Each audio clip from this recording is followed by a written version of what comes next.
morning, my MGTOW brothers. We have 1 minute for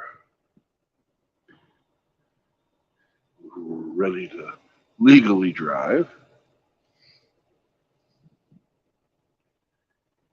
In the middle of Arkansas. Here we are.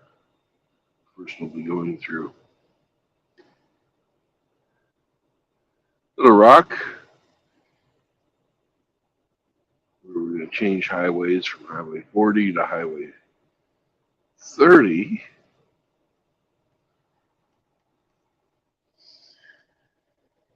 And we're heading down to Dallas-Fort Worth today, specifically the Fort Worth side.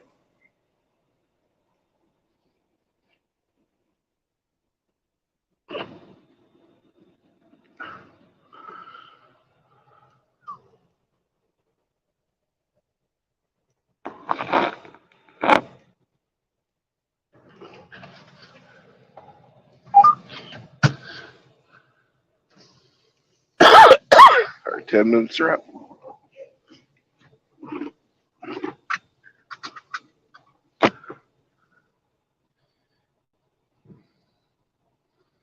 It's time to go.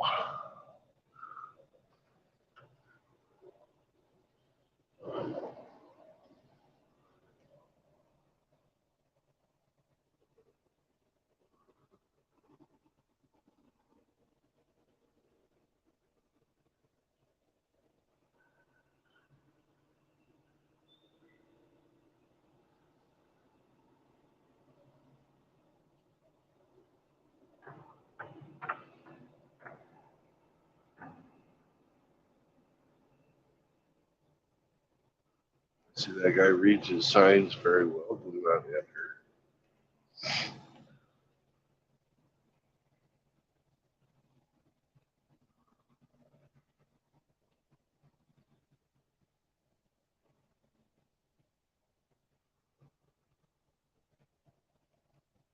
Mr. Werner, who keeps America moving, has got no problem blocking up transit lanes.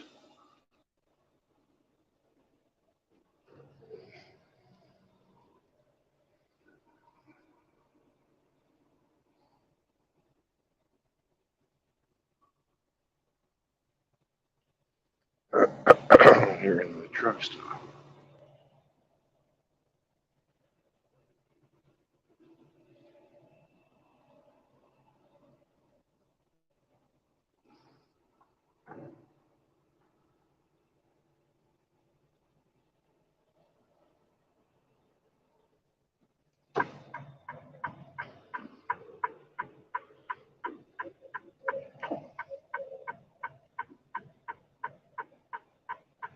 Mr. Ryder. If you're just going to sit there, I'll go.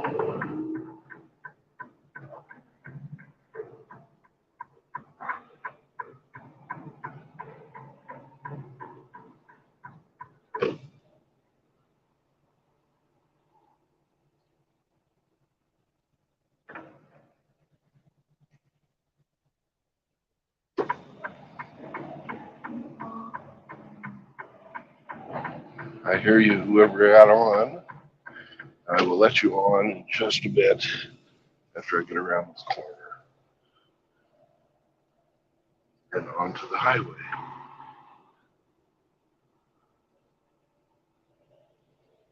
Rusty, Kush, welcome to the stream. Alex, and I believe Cubing is also around.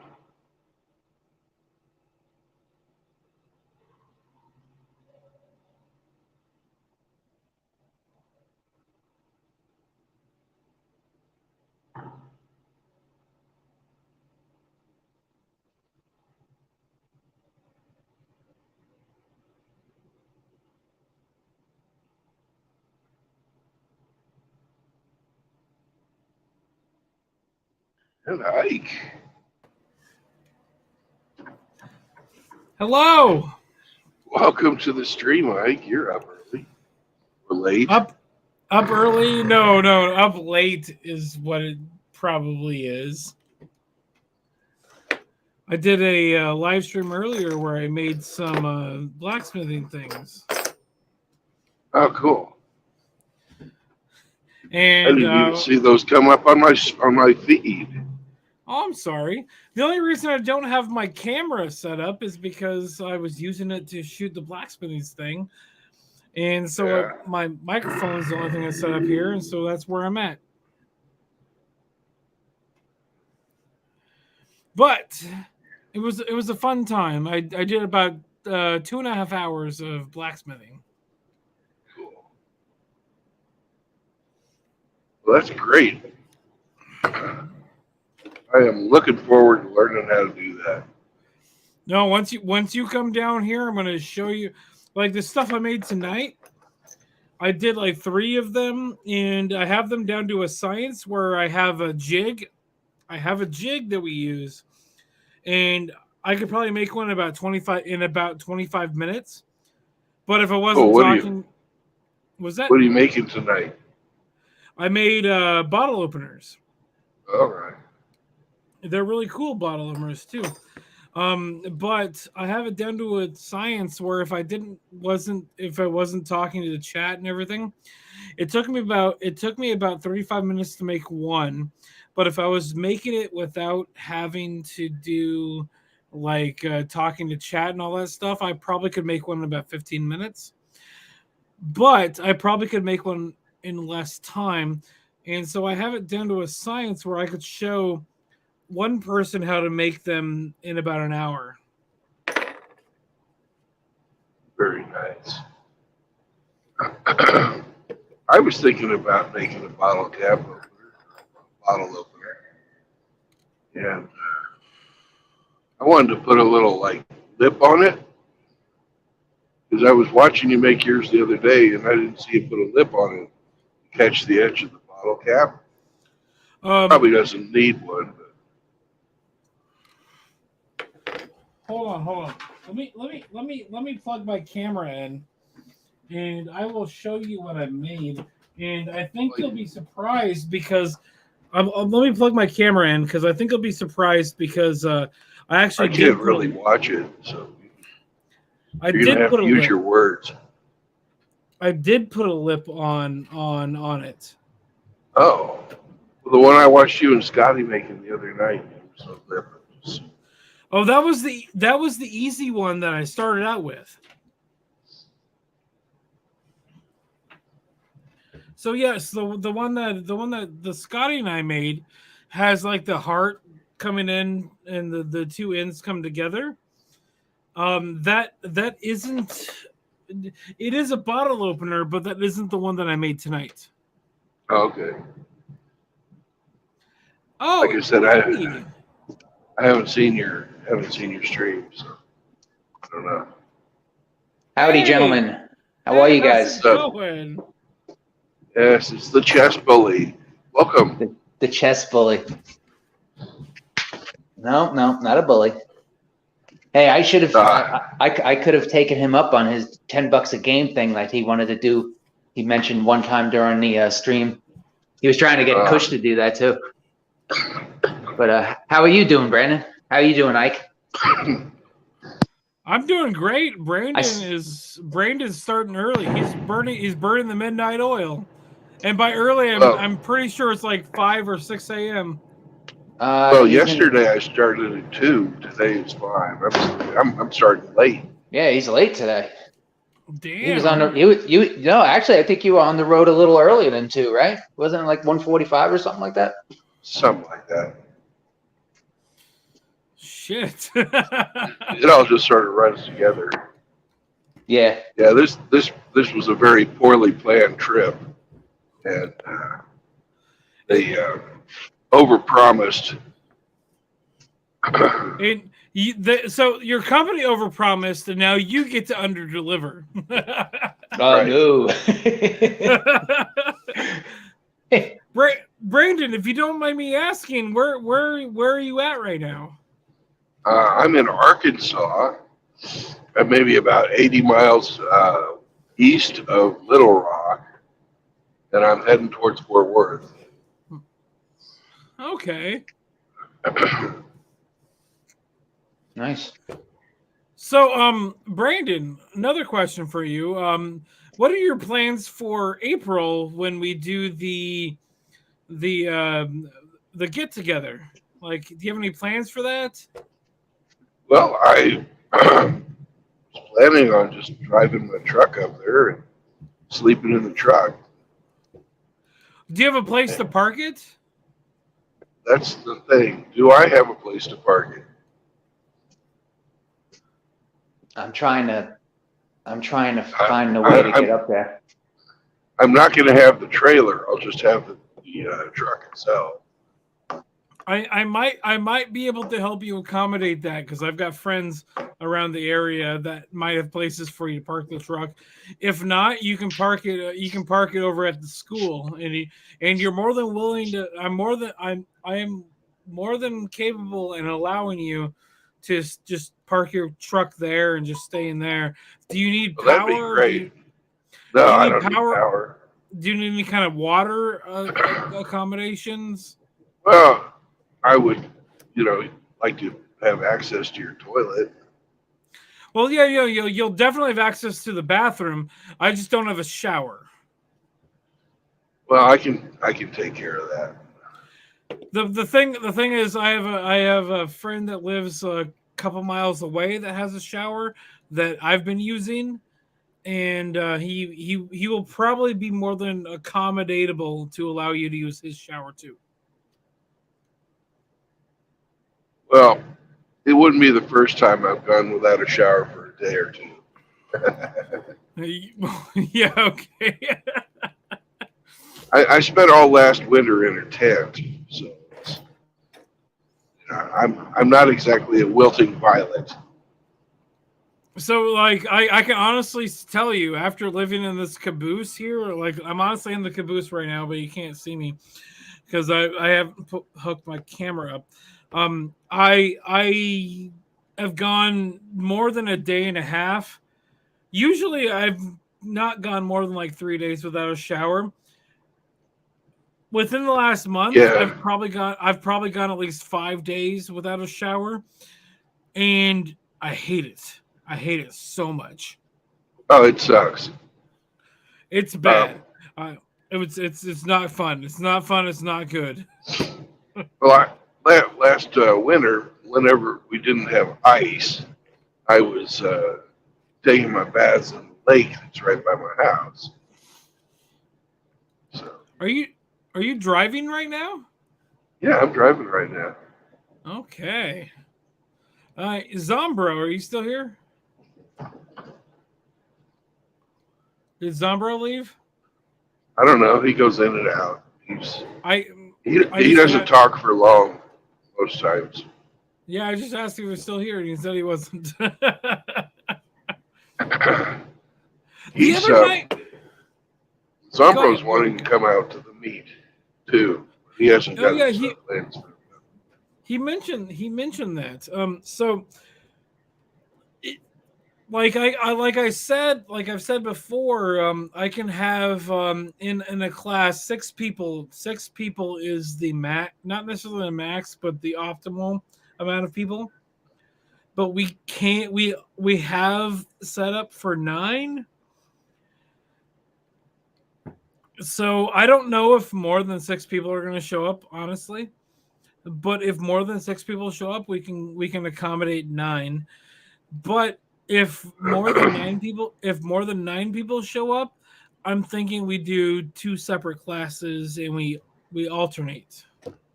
Right, you're an inexperienced teacher, so for safety's sake, the smaller the number, the better. I'm sure.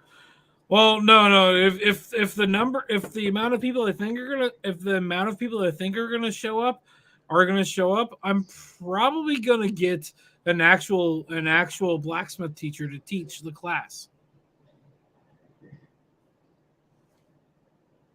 Either my dad or my friend Ken are gonna show up and teach the class for me, and I'm gonna pay them. Well, then we'd be paying you because I'm not a No. freeloader. No. Anybody that shows up to this meetup is not getting charged for the class. I'm paying it out of my pocket. Anybody that That's shows up awfully nice of you, but you don't need to show that type of altruism because don't care. we're all men of means here. Don't care. Anybody that shows up for this class, I'm going to make sure it gets paid for, and it's free for everybody that shows up. That's awesome. Because I like you guys, and I honestly believe that this group of people is Well, the then right group. I insist you let us buy the beer. That's fair. That is entirely fair. I'll take that. But Okay. I'm gonna say I believe that this group of people is entirely the right group of people that needs to learn this trade, because it's a dying trade, and a lot of them especially fucking like Chris Mitchell and the Emperor, whatever the fuck his name is, they're talking about overthrowing governments. And if you're going to overthrow a government, you need to know how to fucking make your own shit. Because Well, once the government's I gone, know Chris likes to LARP about that. No, I know. It's mostly a joke. Like when I talk about it, it's mostly a joke. I'm sure the basic desire is there, but I'm hoping me talking to you will get more people excited, because anybody that shows up to this meetup, I don't care if it takes 2 days to do 2 classes. Anybody that shows up, I'm gonna make sure they get to go through this fucking intro to blacksmithing class. that's Even awesome. if I don't teach it, I'm gonna make sure it happens. I'm gonna make sure it gets paid for, and everything is paid for. Everything is gonna be everything for the class. Like, if you have to get out here on your own fucking dime and figure out where you're gonna stay, contact Right. me. Contact me if you don't know where to stay. I could potentially figure out where you can stay. But Hey, when it I comes want to learn how to make nails. yeah, I don't know how to do that, but we're doing an intro to blacksmithing class, and the intro to blacksmithing class is paid for. The nail class, you have to stick around, and I can probably find a teacher to teach you that. Yeah. Honestly, if you want to know how to make nails, I might be able to find somebody and they're already employed here, and they can teach you that while I'm or somebody else is teaching an intro to blacksmithing class after you've already taken the class. Well, I'm sure most everybody wants to make a knife and that type of stuff. And I'm thinking, what's practical? So at the school I work at the school I'm living outside of, you have to take the intro to blacksmithing class Before you do anything. Yeah. And then you take the intro to knife making class. Right. So what we can do, and I think this might be a good idea, and I think we might be able to set this up. So what we should do, this is what I'm thinking. I'm thinking outside the box right now. Don't quote me on this. The intro on one day and then the specialized on the other. So bear with me for 2 seconds. We'll do the intro to blacksmithing class first day. The next day we do the knife making class. And so the intro to knife making class, and I think let me talk to Tristan, our knife making guy. So we can do the intro to blacksmithing class, then do the intro to knife making class. The intro to knife making class is a 3-hour class, and you literally just pound on a fucking railroad spike, and you make a railroad spike knife, and you get a railroad spike knife at the end of the class. And so Tristan, let me talk to him. I think he might be available and might be okay to do the class the second day.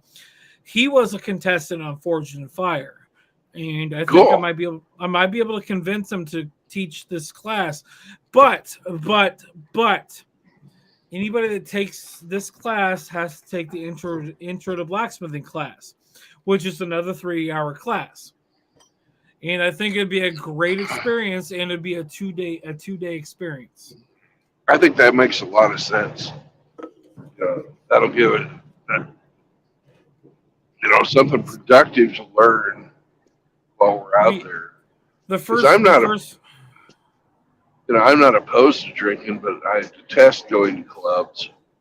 Yes. There's no clubs. We're in fucking Newburgh, Oregon, and there's like 2 good bars here. One of them has a trans flag in the window. The other one is okay.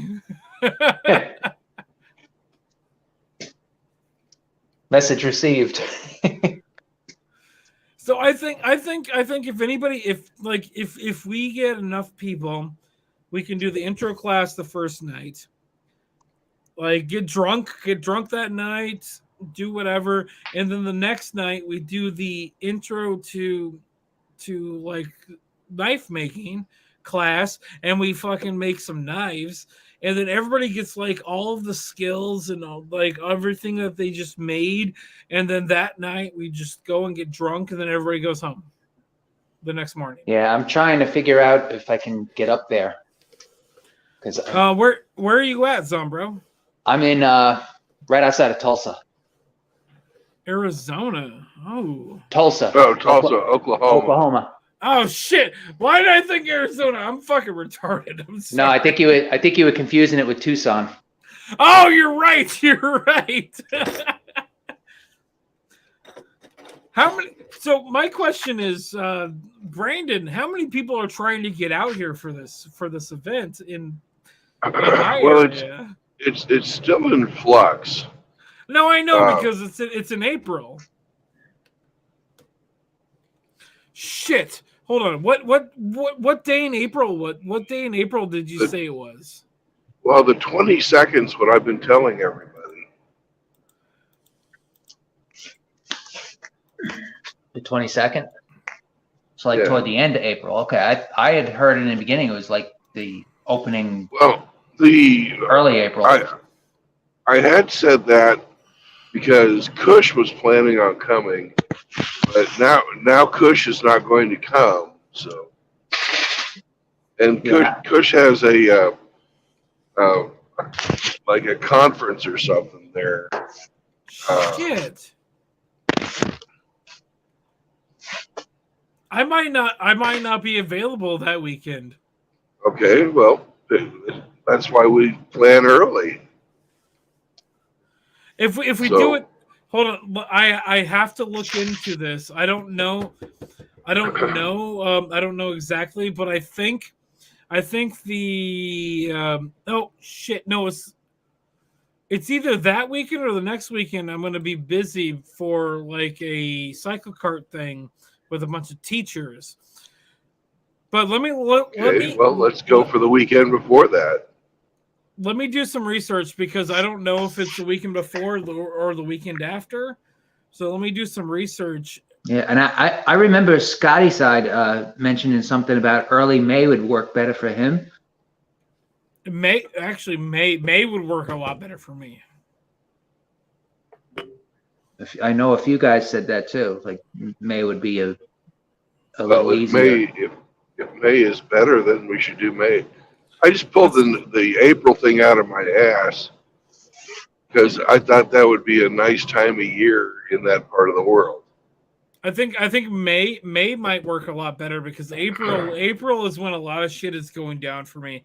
I had a meeting with a bunch of people with the school today, and April is the day that they're going. We are like mid-April is the day we're going to a fucking convention, and we're gonna fucking bring a bunch of stuff, and then a lot of stuff's gonna start happening around that time. And May would be better because April, I don't know exactly what's happening after and or around that time.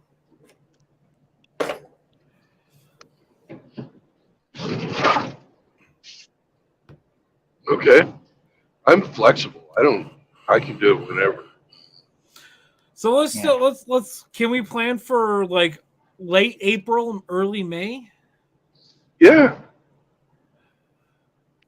Nothing is So written in stone. I'm thinking I'm thinking early May might be the best time to do it. So let me look at some of at my calendar really quick. Let's go with like so are we thinking like a weekend like or like Yeah. midweek? A weekend. You know. So May like 5th or 6th. May 5th and 6th might be perfect. That's a Friday, Saturday. What do you think about that, Sombra? That sounds great. That I might be able to swing. And the best part is so if we do the intro class on the 5th, the 6th is the day that the guy that comes in and does the intro to knife making class comes in. Usually has a class in the morning and then he has a class in the evening. I could talk to them. I could talk to him before we set all this up, and get the intro to knife making class set up for the evening. And we could do on the 5th evening of the 5th because I'm in like I know the person that does scheduling. We could just have the blacksmith shop and do an intro to blacksmithing class that That would be night. cool. And then the next evening, which would probably be about the same time, we do the knife making class, and then after that, we can just go get drunk. That would be cool. Well, it's going to be Cinco de Mayo, so we're going to have tequila. Oh Well, yes, of course. It is Cinco de Mayo. Oh my god, let's fucking just set up a Cinco de Mayo party. Fuck. Hey, Like, I'll Ike. make the fajitas. Hey, Ike. What's up? Can you send me some info on Discord about the area, like airports, hotels, crap like that? Yes, I can send you that. You have my Discord, right? You're on. Pretty sure.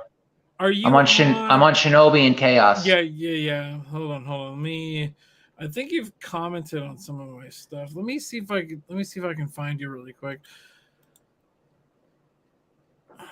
Oh, and Ike, for anybody who's coming that doesn't have money for a hotel, I have an extra bed in my truck. Hey, Ike, you know what I'll do? I'll put my phone number in the private chat. Oh, I found you. Oh, you did? Okay. There you go. I found you there. I just sent you my name, and we'll talk. We can talk back and forth about hotels and stuff. Yeah. But Please. also, Brandon, if worse comes to worse, I know a lot of people in the area, but there are plenty of hotels in the area that people can stay at. Right. I'm just thinking if somebody is running a little short on cash, like a young guy that doesn't have a bunch of extra money for a hotel. Well, I've got a bunk bed that could fold down. I can honestly say that if people are having issues with like fundage, and they're able to fund themselves coming out, and they can't afford like a place to stay, I can probably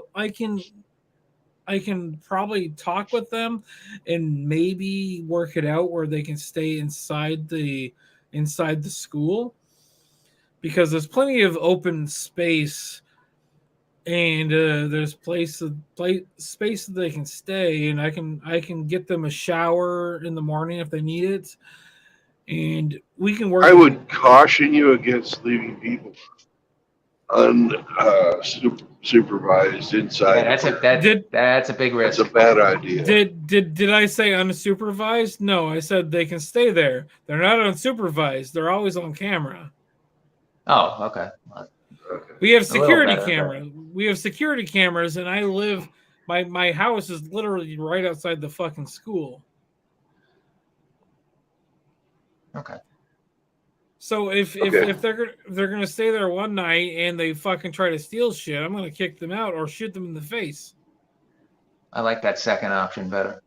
I'm That's gonna tell them this. Like, if I say, hey, you can stay in the fucking school, and I don't know you, and I see you steal something, I'm gonna fucking confront you and fucking probably either shoot you in the face or get you arrested. And I think shooting you in the face is the better option. I do too. It's more satisfying, I'm sure. Yes. Not for me, because I really don't want to shoot somebody in the face. But if they steal something from a fucking school that helps underprivileged kids, They then deserve it. it's their problem. Some people don't respect other people. Okay, so I saw somebody else just showed up. Who is that? It's Alec. Alec. That's Alex. Alex. Yeah, Alec, Oh, yeah. And Alex is down in L.A. and did you say you were coming or not, Alex? I want to, but like, how long will it take? You should. It'll be fun. I'm probably going to teach the first class. Yeah, I'm gonna see if I can swing it, man. I definitely would like to go to this. It sounds like there's going to be a lot of fucking fun people there, and it's going to be a fun experience for a lot of people. And I'm hoping more people show up than we can accommodate, because that's a good problem to have. Yes. If he can swing it too, I'm sure Reverend 20 Piece would want to go. Yeah. Rev would be fucking awesome. Yeah. Fucking Bacon, goddamn Bacon is probably going to show up too. Oh, that's great. Yeah, He's Bacon. hilarious. I love that guy. I also told Polska Bob I'm paying for his plane ticket to come down for it. Bob's not gonna. Bob will never do it. He He's too might. much He of a- might. No. If I'm paying for his plane ticket, he's fucking doing it, and I'm gonna pay for his plane ticket to come down for it. I got to say one thing is Soldier Girl better not show up. Who's Soldier Girl, and why is that funny? It's a song. Soldier Boy. Oh, That's- Soldier Boy. Okay. No, Girl. Soldier Girl's she's on the channels. She's on a Bob's She's, channel a lot. Yeah, she's Bob's online drinking buddy. Okay. Well, I don't think they're gonna show up. She might. She's in your area. Oh, Yeah, shit. she's in Portland. Well, anybody that lives in Portland probably sucks. I don't live in Portland. I live like a 30-minute drive outside of Portland. Well, but I live in if they're a woman, if they're a female, I live in fucking wine country, so they might show up anyway because there's a bunch of wineries around here. Oh God, now I want to come up there so bad. I love wine. Oh man, oh, Wine and whiskey. Next weekend, like we had a meeting for our for the school today, and we were talking about a specific place around here that does cider. It's called 19 Acres, and they make cider.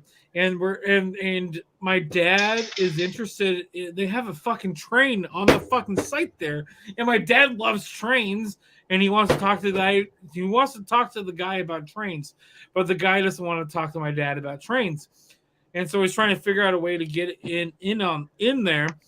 So we're planning our next meeting for the school to be there on site at 19 Acres Cider, and he is going to work his way in to talk to the guy about trains. I know it's fucking stupid. I'm sorry. No, it's not. No, It's a passion. My dad's passionate about fucking trains, and I can understand him being passionate about trains. I also, for the longest time, didn't realize why or how he was passionate about fucking blacksmithing, but now I know. My arm right now will not let me blacksmith as much as I want to fucking blacksmith, because it's fucking. My arm is fucking tired. My arm fucking hurts, and I want to fucking blacksmith more than my body will allow me to do it. Like I'm gonna No. say this. I'm gonna say this right now. This is just an open thing to everybody that's wanting to come down to this blacksmithing workshop that we're setting up. You're not gonna want to stop. And so it's a 3-hour workshop. And once we're done, I'm thinking about allowing open forge for people to do things and try things and just do whatever the fuck they want. So an open forge just means that you can do whatever the fuck you want to do, and you can take whatever metal you want, do whatever you want. And so once you've spent 3 hours blacksmithing, you're just not going to want to stop. And I was never invited to just do blacksmithing. I've watched blacksmithing before. I've watched a lot of it because I've recorded videos. I have like maybe 7-8 hours, probably 24 hours worth of video of just people teaching blacksmithing classes. And so there was one night I'm like, I just want to try it. And I didn't do a blacksmithing class, but I've seen it. I don't want to stop because it's just a lot of fun. It's so much fun, you don't want to fucking stop. And so what I'm thinking is, if we have the blacksmithing class, I'm just going to let people, if they want to just pound on metal for the rest of the night, who cares? I don't care. People can fucking just pound on metal. Don't care. We're just going to let it happen. Because once you get the bug, it's not going to leave you. You're going to want to buy an anvil. You're going to want to buy a forge. You're going to want to fucking buy fucking everything you need to fucking do it. It's a fucking bug, and you can't get rid of it. And I can guarantee that. I want to go old school and do charcoal. Oh, wait. Brandon, you want to do Yeah. charcoal? Yeah. So we're doing this. I want to learn the skills of how to do it in case there's no way to go out and fucking get propane. We're doing this on Cinco de Mayo. I might be able to talk to some friends and be able to set up that you can go out and actually do while you're in town. You can actually go do with charcoal. But I also want to cook for you guys too. I want to make the fajitas or something. No, you're more than welcome to cook, but I have people that run blacksmith shops. Cool. With charcoal, and you're more than welcome if while you're in town, let me talk to them, see if they can set it up where you can go out and fucking blacksmith with them too. I'm gonna jump out, guys. All right, Eric. Have a good day, Ike. I'll be in touch. Zombro, text. I was gonna say, message me. I will. Alex, take care. All right. All right, I gotta go pee really quick. I'll be right back.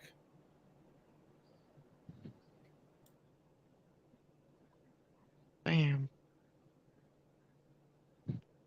That truck can overtake you.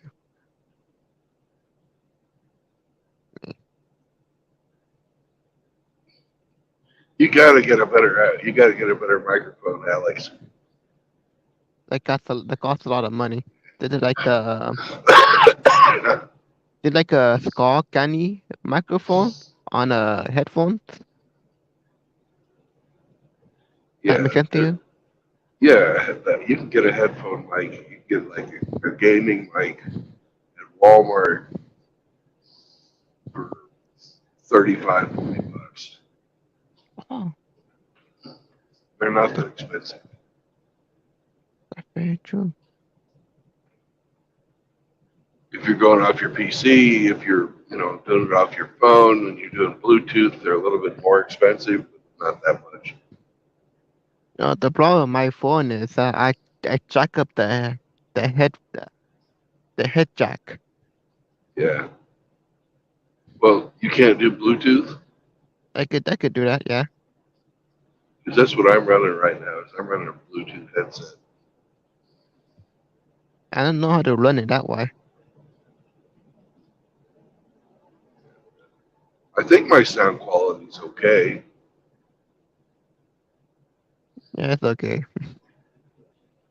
You know, it's not. You know, it's not like I'm running one of those $400 uh, blue sphere, or blue fuzzball, or blue ball mics like Hamster uses. Oh, Yeti. Don't forget the Yeti too. This Hamster has great sound quality.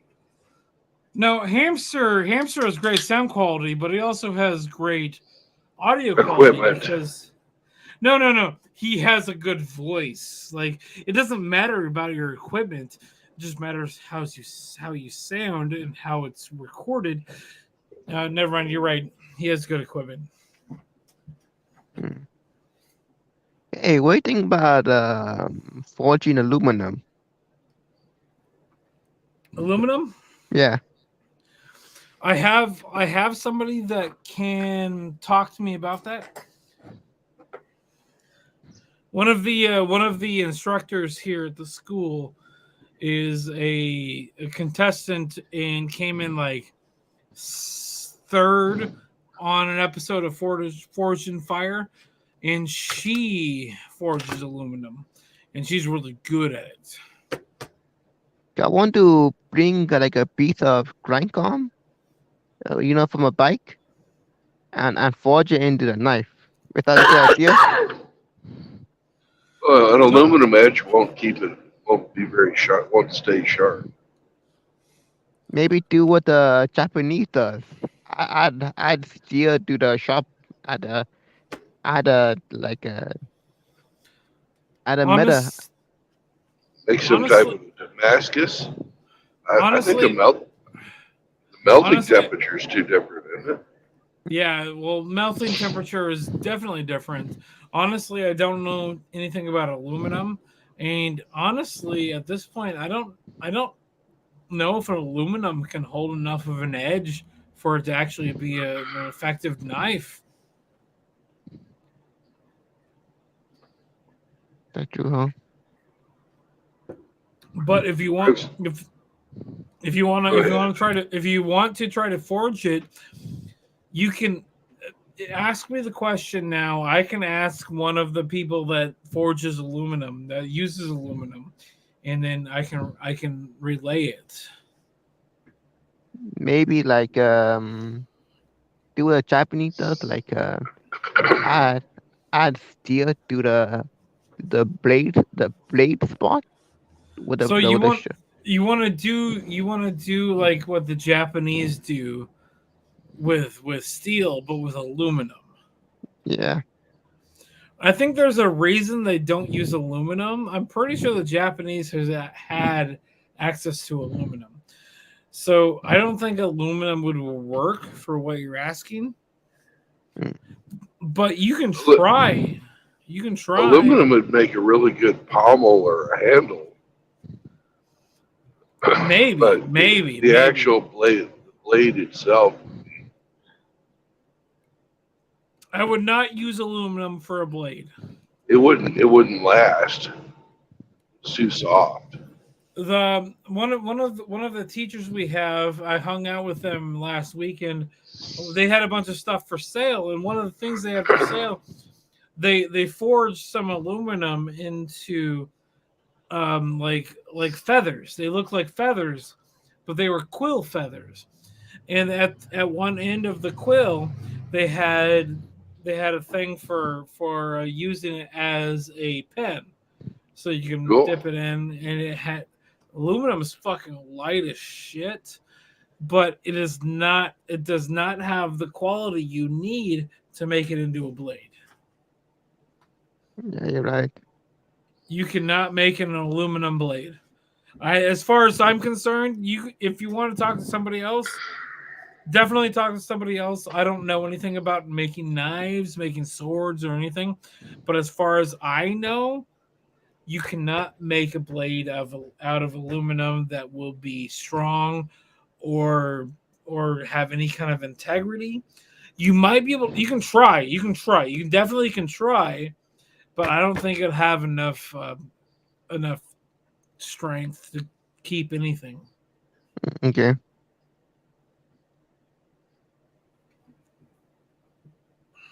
Definitely look into that though. But what my suggestion is, from my experience, no, it's not going to work. But I'm not going to tell you to stop because it's always a good learning experience. So if you have the apparatuses to try it, try it. But also do the research because somebody else has already tried it and they've already fucked up. So do some research, see aluminum blades. Just go to Google, aluminum blades, look it up, see what happens. See what you find. Okay, I should do that. Yeah. I've never tried it because I've never the first time in my life I've ever made a blade was tonight on a live stream I did earlier. But I've never heard. I've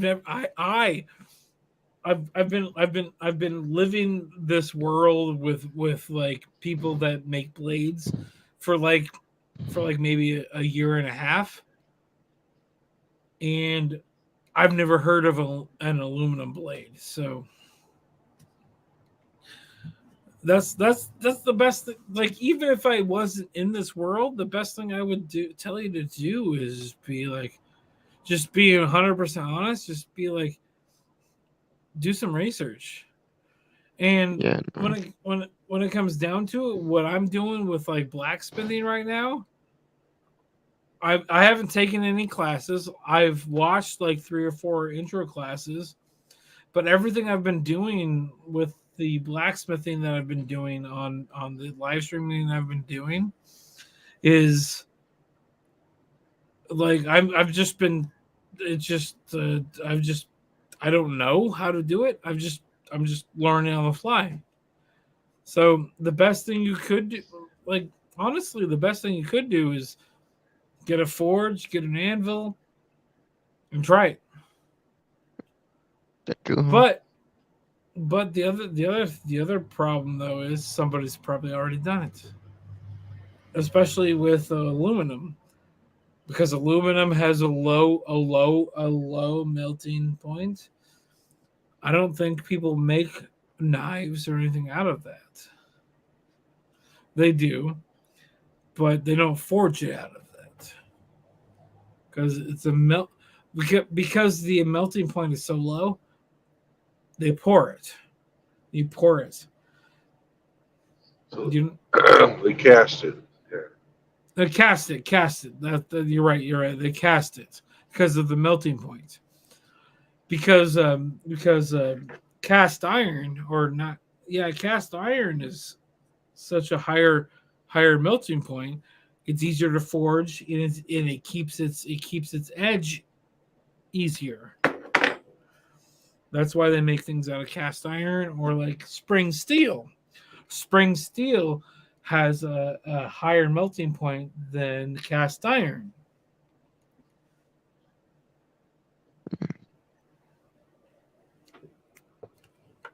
So Okay. do some research, look into it, and then potentially try to come out on apparently May 5th. May 5th is when we're doing our thing. If you want to come out May 5th. I'm gonna try to have a sword maker out on that Saturday on the 6th.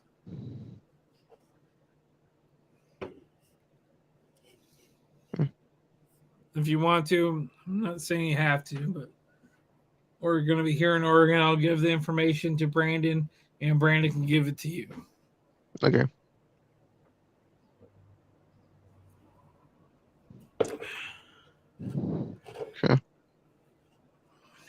What was your name? It's Alex. Alec. Okay. It was a pleasure talking to you. And I'm sorry I couldn't give you the answer you wanted. I've seen people make Damascus out of steel and copper. You can do that. Yeah. So These guys are like, these are really, professional smiths, and they've got the whole shop and all kinds of well, knowledge and years of experience. so Brandon, the best way to make Damascus steel is with a trip hammer. So it's a hammer that. So instead of you doing the hammering, it's a thing that does the hammering for you. Right. So the guy I'm probably going to be bringing in to do the sword, the knife part of the class, which will be the second day. I'm going to talk to him. I'm going to talk to him on Saturday because he's going to be here Saturday. I'm going to talk to him Saturday morning about this. He's like 90 pounds. He weighs 90 pounds soaking wet. But he is going to come in, and what he does is he makes Damascus steel by hand. Most Damascus steel is done with a trip hammer. But this fucking guy fucking pounds that shit and just makes that shit by hand. And holy shit, that fucking, like, I've seen him work. This guy is fucking amazing. And he makes his own Damascus steel by hand. And I can't imagine that.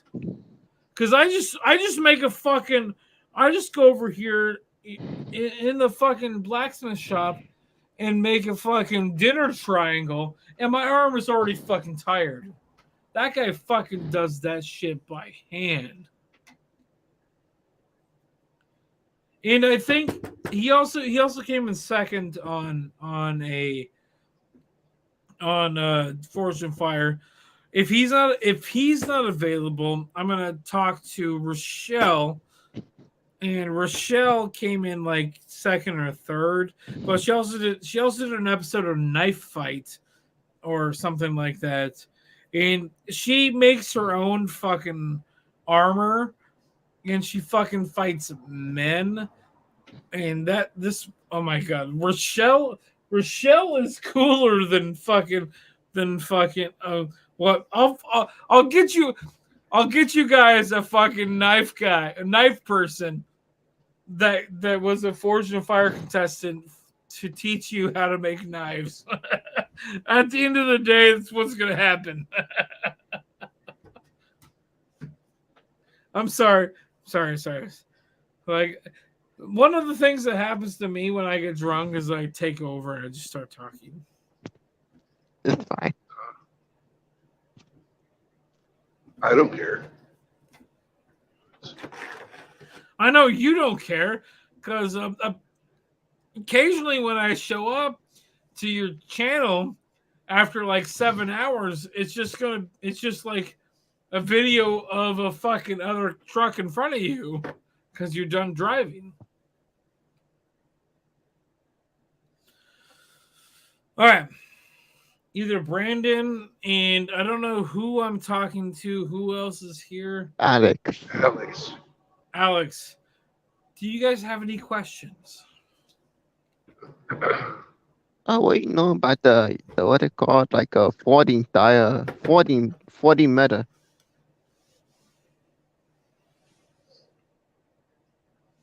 So, I don't. forging metal. Yeah. 40 meter, like how they make the cartons back in the day. Wait. Can you rephrase that? I'm sorry, I couldn't understand. What do you think about 40 meter?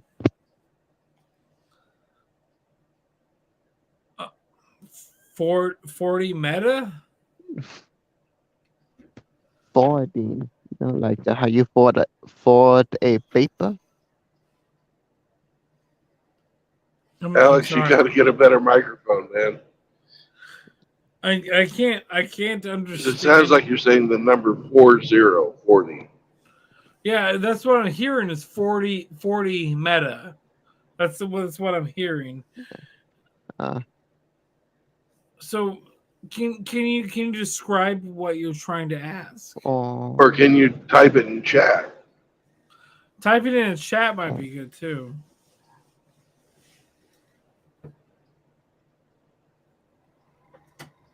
what? There you go. Kind of hard to say for me. 40. You know, you forward the meta onto each other and keep doing it. Oh, forging metal over. So you're talking about like Damascus kind of steel. Yeah, I guess So so. you put the metal over each other and then you fold it over and over again. Yes. I've never done that. But the teachers that I'm bringing in to help with the knife making part of the class have done that. I'm thinking about asking Rochelle to come in to do that because she would be fucking amazing for that shit. If you guys want, I can find a link to episodes that these people have been on for Forged in Fire if you want to watch Forged in Fire. Sure, I watch it anyways. You know, It's one of my favorite shows. it's a good show, and I'm pretty sure you've already seen the episode that at least two or three of the teachers that we work with have been on. I think it's Forged in Fire episode season 4.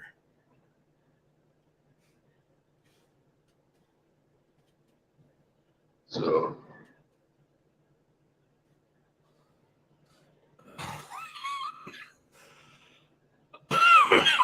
Oh, history. History says it's available. I would be absolutely heartsick going on that show, spend all the time that those guys make or use to make these beautiful knives, and then watch them fucking break them. Like the first time I watched Forged in Fire, like I started watching like the last half of one episode. And so what they do is they give a challenge to the two people and then they get to go home. They get to like have 3 days to make that Right. fucking challenge, the challenge like saber or whatever the fuck they're making. And I'm like, holy shit, they get to go home. So it's about to go home thing. There was a person that lives around here that was in like season 3, and so they asked my dad. They called my dad, and he's like, I need like this amount of I need to get some like things to make a forge out of, like a big forge out of. And he's like, can I ask you why? And he's like, I can't tell you. I I just need it. He's like, okay, here you go. Take it. And then he's one of the teachers that works at my dad's school.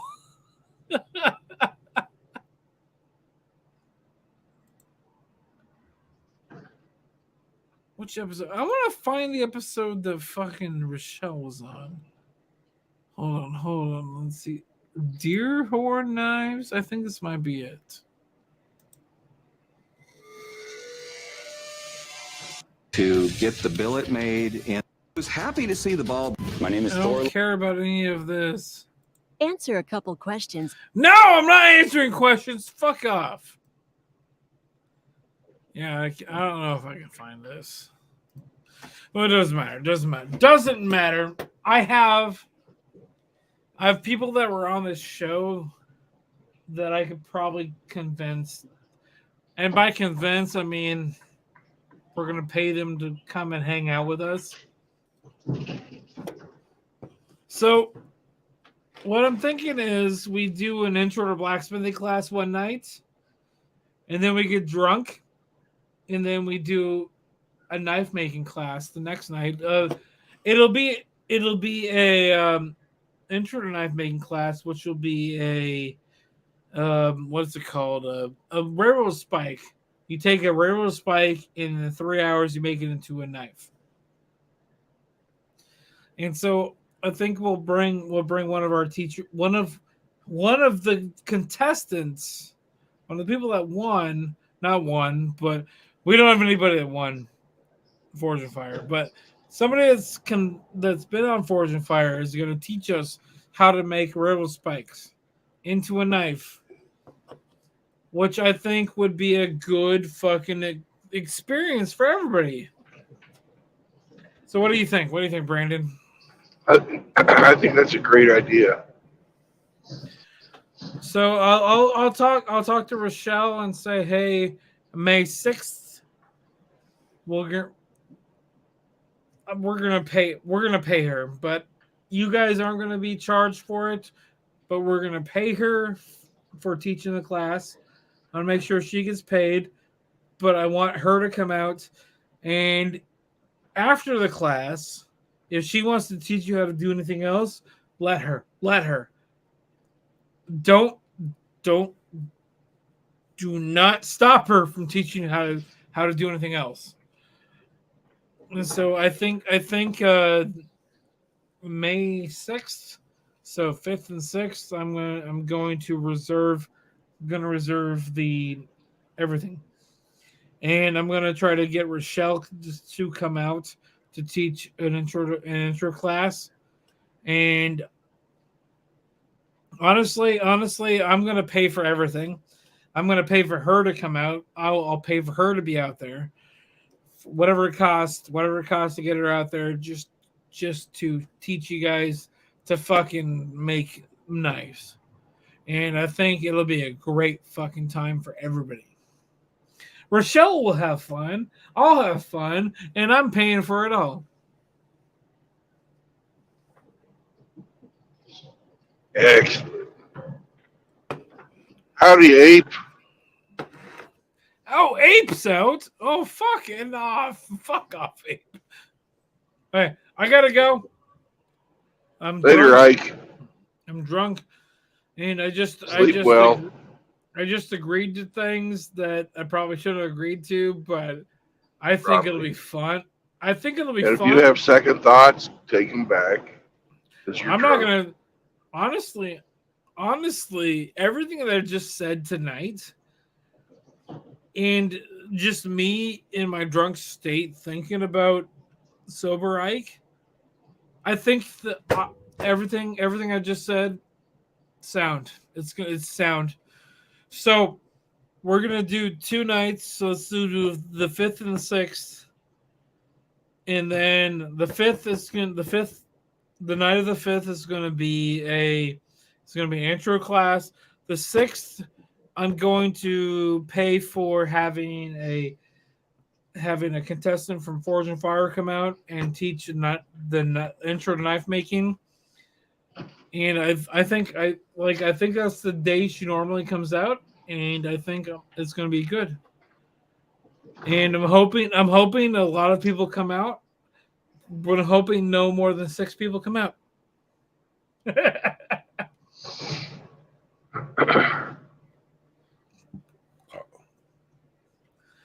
So there's at least why going don't to be you come 3 reserve your place now? Yeah, because we cap it at 9. There's at least going to be 3 because it's going to be me, Scott, and Bob's going to be there because I'm paying for Bob to come out. I believe Dak wants to come. Brandon's He going says to he be has there. his. Dak's going to be there, so there's 5. Bacon's Eric gonna wants to come. Bacon's going to be there. The 7. Who else was that? And Alex wants to come, but he hasn't That's committed 8. to it yet. He hasn't That's committed to it yet. So. That's 8 people. We have 9. We have 9 anvils. We have to cap it at 9. But I think I was one of the people. So we're currently at 7, and that's And that's we the met. people. That's the people that are going to show up.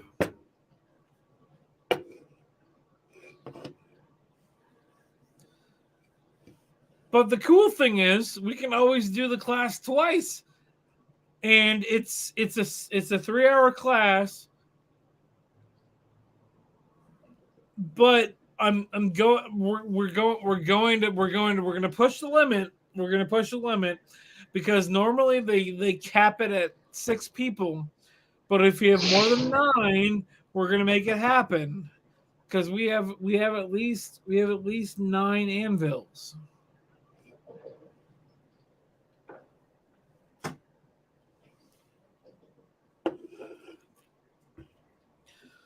But we'll do the class twice in one day, or we'll run a hybrid class where some people show up and they do their part. They go and do something else, or watch the other people do the class, and then those people come back in. They do the class. They do the second part of the class. They leave. The other people do the second part of the class. They leave. Third part, whatever. You know what I mean. Oh yeah. Rotate If we people have in and out. If we have to, we can do that. We don't like doing it, but we're going to do it. And that means the class is going to take 9 hours instead of 6 hours. So I might actually have to send you a thing asking who's going to show up. And so the people that are going to show up, I might have to ask them for money because we need to plan this and get it set up. And it's not going to I think it's that's not- wise. I don't think you should spend your own money. Well, no. I'll reimburse them. I'll reimburse them for the money. Actually, no, you're right. You're right. The class costs money. I'm gonna charge them a lot less than the class is worth. But I think that if I charge them money, then they will show up.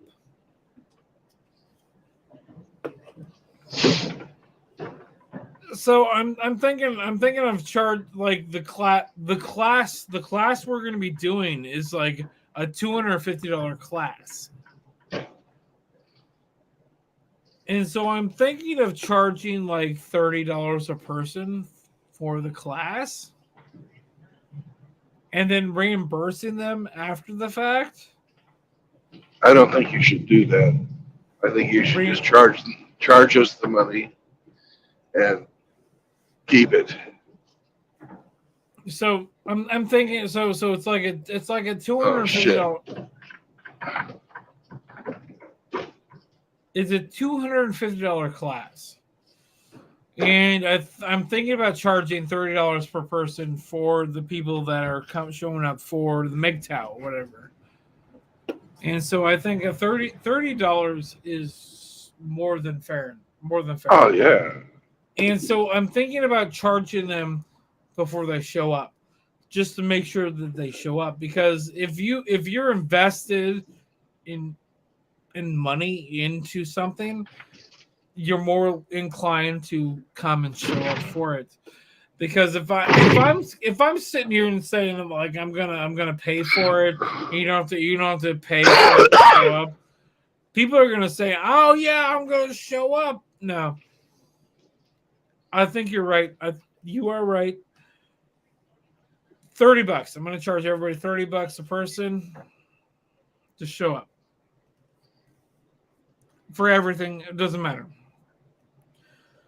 So, Brandon, let's sit and talk about this sometime in the next couple of weeks. But Yeah, I want people to show up. I want people to show up. And if they can't afford to pay the $30, so any class we're gonna do, they have to pay $30. And if somebody wants to show up and they can't afford to pay for the class, we're going to work with them. We're going to make it happen. But I think you're right. $30 to show up to this meetup. That's all you have to pay. And I think making people have to pay is going to be the thing that's going to get people to show up. And I think $30 on top of getting out here is going to you get run people. the school is a non-for-profit. It Yeah, we are helps disadvantaged children. Yes. So having to pay, hell, I'd even pay the $250 if I needed to. But I don't have any problem, Well, no. So hold on. supporting such. I have no problem supporting such an endeavor. You're right. You are right about the school being non-for-profit, and we're going to charge $30 per person. But if you want to pay more, we're not going to stop it. I won't stop it. We will not stop it.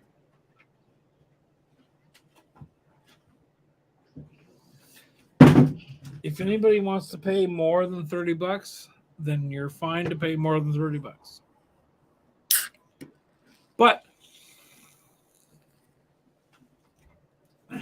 if people end up paying less than, that's fine too. Who cares?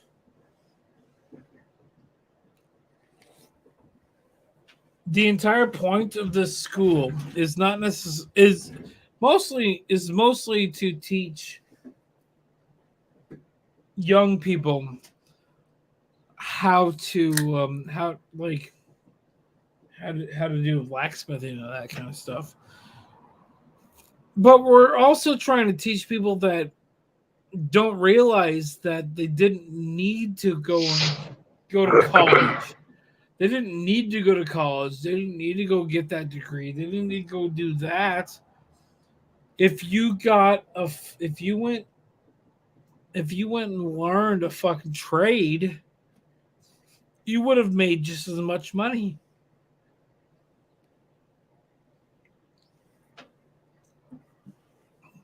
I'm not making money right now. Right now, I currently know how to do video editing and that kind of stuff. I do live streams and I make videos for my dad.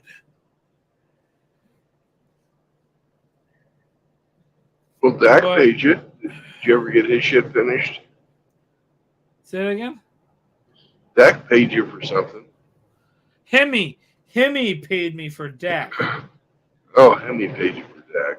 I then after I got that money, I ended up having to move, and now I'm in a space where I can start editing that again. And after I got to the point where I could start working on Dak's video, he went to the hospital. Yep. He's out now. He's out now. And I've asked to see if I can get in contact with him so I can make the actual video he wants. Because the emails he gave me were like, "Hey, I want this song to play and then do that." And I'm like, "Those aren't enough information to make a video. I need you to see what I'm doing while I'm making it to make the video." But Dak is really approachable. Just get a hold of him on Discord. He's on there all the time. He was on my channel the other day, and I said, "Hey, I need to get in contact with you so I can finish this video." He hasn't gotten in contact with me, but I probably should get in contact with him. Is the thing. So yeah, I'm gonna spend tomorrow. I have to fucking do a lot of editing because I have a video I'm getting paid a lot of money to do, and I'm editing it, and I have to get it done by this weekend. But while I'm doing that, I think I'm going to try to get in contact with Dak and see if I can actually talk to him, because I think what he wants is different than what I'm thinking he wants. And so what I'm going to do is I'm going to get in contact with him and be like, hey, can I do this, this, and this? And that's what you need. And let's do that. And I think that's what he needs.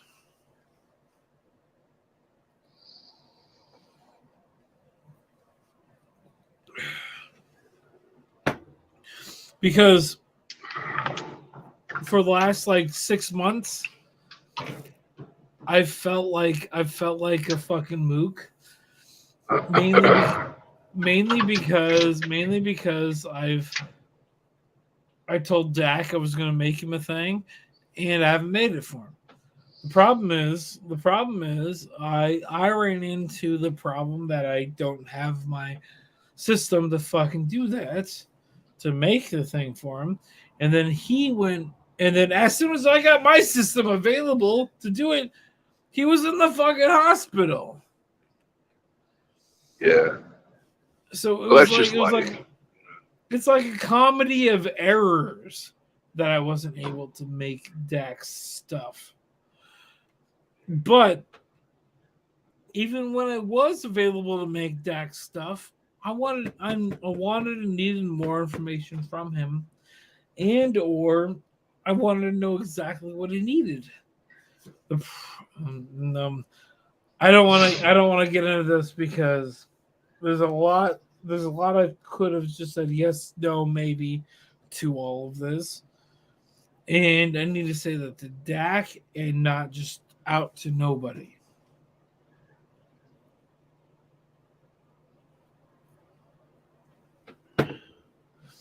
Brandon. Yo. I'm navigating. Sorry. I know you're driving. I'm going Well, to sleep. I gotta go to Okay. sleep. Good night. All I'm right, just trying to everybody stay else- on the right road. No, you're fine. You're fine. Anybody else Yeah, I here? Alex, message me if you need to talk to me. IkeLewis@gmail.com if you need to text me or email me. Have a good night, Brandon. It was a pleasure. Good night, it was a Ike. pleasure. It was a pleasure hanging out with you for the hour and a half that I was here. Yeah. Howard. I'm glad you came on. Thank you for letting me on. Thank you for honestly, thank you for doing what you do. You're just one of the best people that you do what you do. And I'm glad that you fucking just drive now. And you're around everybody. Like, you are an ambassador for this movement. No, hold on. I was told at one point that MGTOW is not a movement. You're an ambassador for these people. What do you mean, these people? Fuck you! Don't care.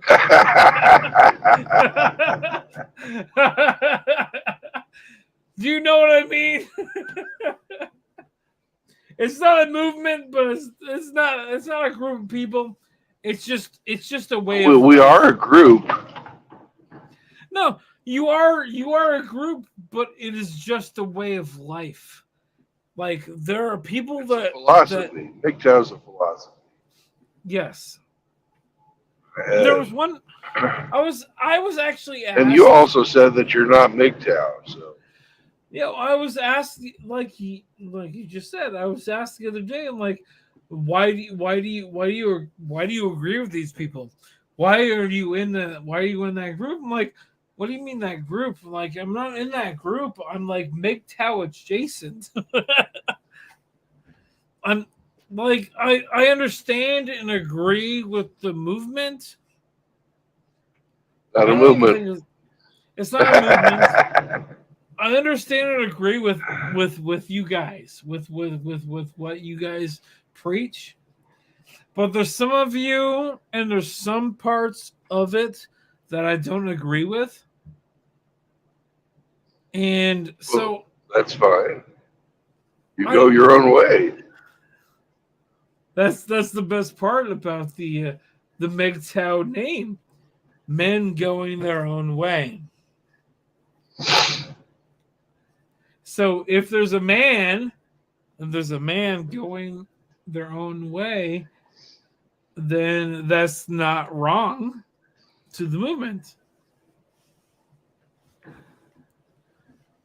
So That is true. But the philosophy codified under the MGTOW has some tenets that if you're going to identify as MGTOW, that you have to follow those tenets. If you don't follow the tenets, then you're just sort of red pill. What are the tenets? I've never heard the tenets. What are the tenets are no marriage, no cohabitation, and no children. Now, I say that, but I have children from before I was MGTOW. And I've been married before I was MGTOW. And so, these rules are not written in stone, but you have to understand that they're out there so that we share common ground. So, I like those tenets, and we work with that. I'm going to say something that I don't think a lot of the guys in the MGTOW community, the people that are probably listening right now, understand or know about me. I'm currently dating a woman, and right. I'm actually probably going to marry her at some point. So, well, Hemi is married. Well, did you know that? No, I did not know that. So I'm going to say, but this is why I go with the tenet that I'm MGTOW adjacent, because right. The actual term for somebody who gets married is red pill married, RPM. So you're not the first. I'm not married yet, but I'm probably going to get to that point. But I am pro everything you guys talk about. But this is also why I say I'm not MGTOW, but I'm MGTOW adjacent. Yeah, that's fine. Because I agree with you guys, but I'm not following what you guys are saying. I'm like, you guys do. Nobody's looking for followers. That's the thing. You can do your own thing, man. Well, this entire MGTOW will laugh at you when she takes you for half your shit. That is entirely fair. But done that twice. This entire MGTOW thing is like, we have a group of people that are helping you within your group, within what you're doing. Unless you move outside of what you're doing and then go fuck yourself. But if you know what I mean. Yeah, we don't put up with usury. Well, no, but it's actually really, really interesting. Like, just from an outside perspective, watching the fucking group, because there's like these people that show up, and they're like, oh, fuck this guy, fuck that guy, fuck this guy. They're not MGTOW. This guy's not MGTOW. This guy sucks. And then I show up, and I'm like, hey, I'm here. I'm doing things, hang out with Scott. I have a thing with Scott. We do every week. And then everybody's like, oh, my God, you show up. Fuck you. I love you, guy. Oh, you're fucking amazing. And then I'm like, I got a girlfriend. Oh, we're probably gonna get married sometime. And oh my god, no, you're still amazing. I can't figure this shit out. Well, usually the guys that get fucked with are assholes. Are you saying I'm not an asshole? No, you're not an asshole. I try to be the coolest person I can be every fucking day of my life. Well, there was a guy that fucking Hermit did an entire fucking thing on him, and he was talking about him, pulled up videos and shit, and then a couple week like a week later, that exact guy showed up in my fucking chat and was talking, and fucking Bob and a few other people were like,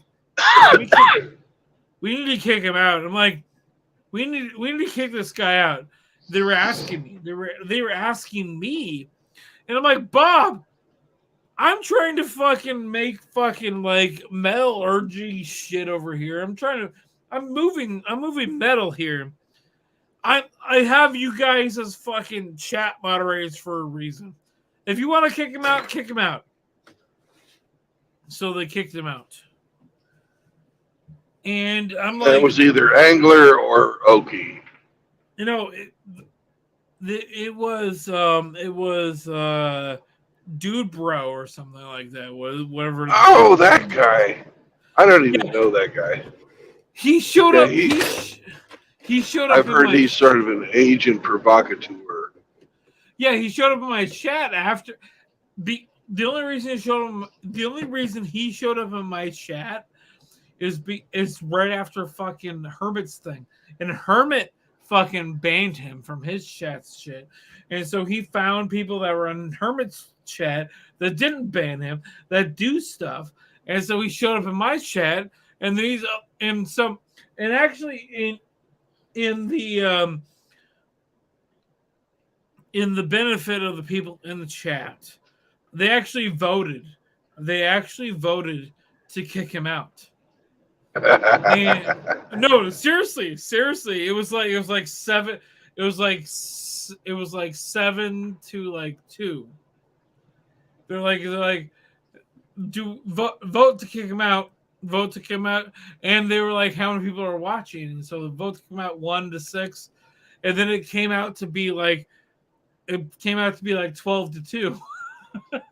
And then they banned him. So it was like a chat. It was literally a chat. The fucking chat voted to kick him out, to ban him from my chat. Like, it was nothing I did. Like, I would have talked to him. I would have, like, he didn't want to talk to me. I asked him to come onto the channel and talk to me, but it's like, no, blah blah blah, whatever bullshit he was gonna say. And then I'm like, well, it's up to chat now. And then chat voted to kick him out and ban him. And they banned him from my chat. Yeah. Which is kind of fucking stupid. That's democracy in action. Who gives democracy that much fucking, like, honestly, it's my decision. At the end of the day, it's my chat. It's my decision. Well, you said whatever the chat wants, so the chat decided. Well, no. The thing is, it was brought up to me. They're like, this guy, this is the, like, it was brought up to me. This is the guy that was doing these things that the fucking Hermit pulled out, that Hermit talked about, and I'm like, well, I don't like what he did, but if he wants to stay in chat, he can stay in chat. And then a bunch of people in my chat are like, we don't want him here. And it's interesting because Bob usually just bans people that he hates. And I'm like, well, why are you guys asking me? Let's ask chat. Let them fucking deal with this. And then it was like 7 to 1, 7 to like 2, 7 to like 2 to ban him from chat. I'm like, fucking Bob, ban him. Fine, whatever. And it's interesting. I've never been in a position like hold on. I've been in live stream positions with people where I've done live streams before with weird things and done stupid stuff. But I've never been in live streams where everybody in the live stream is like ban the guy that's chatting before. And it's weird. This is just like this whole thing is weird to me. It's just really weird to me. I don't know how to deal with it. I don't know if what I did was okay. It was fine. You had to handle it somehow. You know, if the guy comes in and he's causing a ruckus, he deserves to go. He wasn't causing a ruckus though. Oh. He came into the chat and he was just talking. He was just talking like a normal person. And then Bob brought it up. It's like, this guy, I don't want him here. And then I saw the name and I looked into it and I'm like, Bob, I actually asked him like off channel. I'm like, Bob, why do you not like this guy? He's like, this is the guy that fucking Hermit talked about. And then I watched Hermit. I watched most of Hermit's thing, and so I came to the conclusion, like, Bob, you're a moderator on my chat. If you need to make a choice on this, make a choice on this. Because honestly, I didn't want to be the one that made the choice to ban the guy. Okay. I needed and wanted Bob to do it.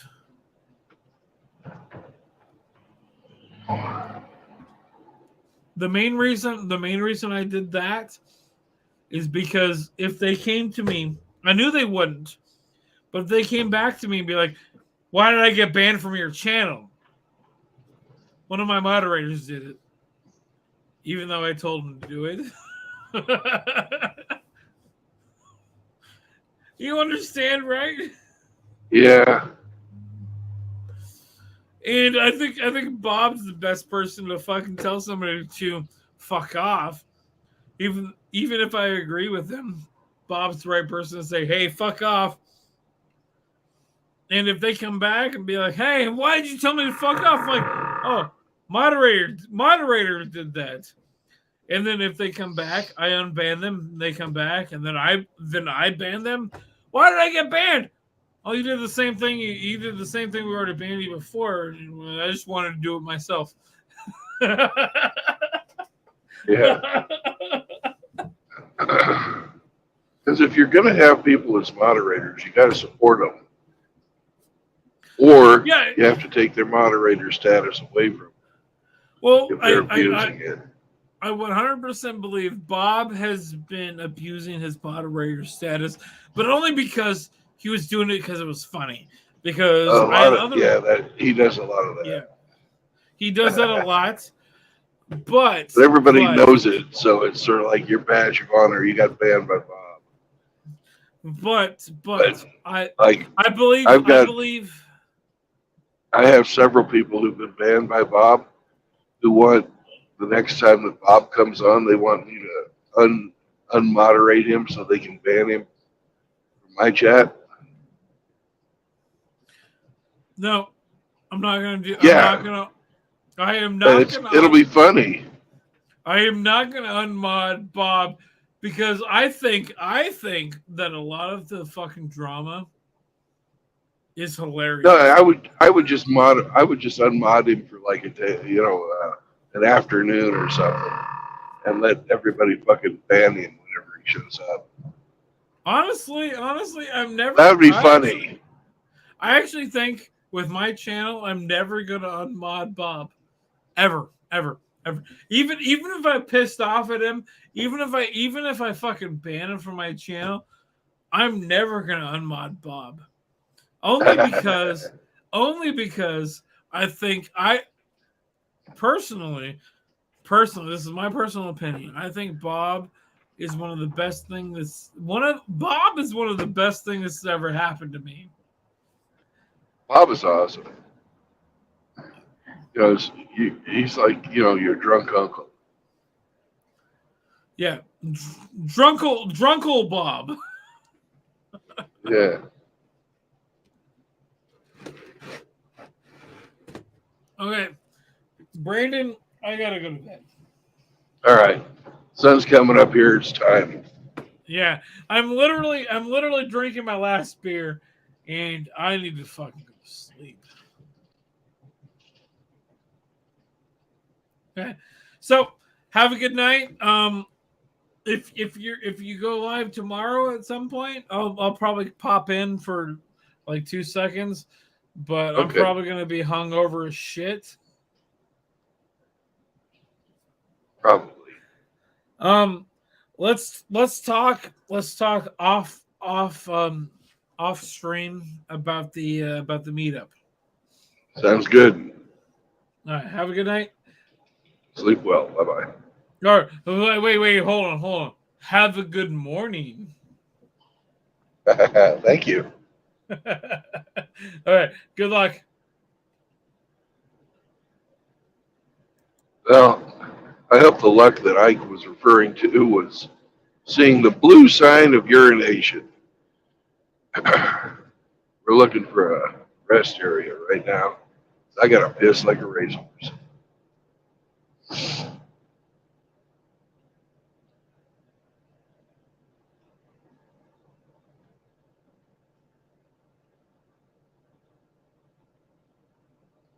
We're finally out of Little Rock and we're motoring on towards Texarkana.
Gentlemen, I will be right back.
What's up? HOA or HIA? I just call it homeless. What's up, homeless?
Homeless, call in if you want.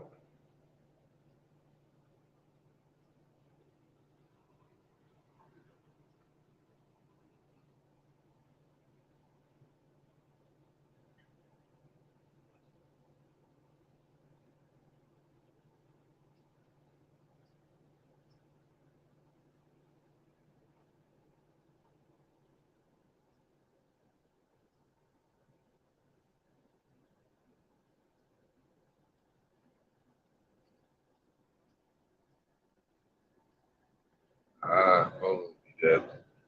Oh well.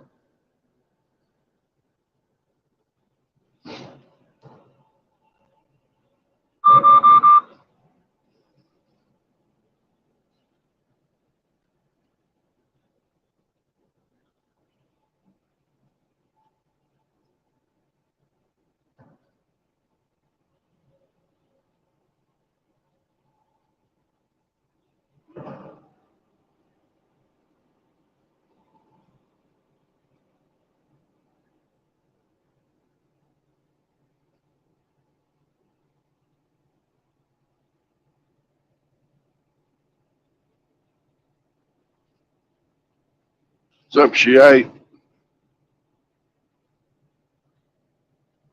Homeless, you ever thought about truck driving?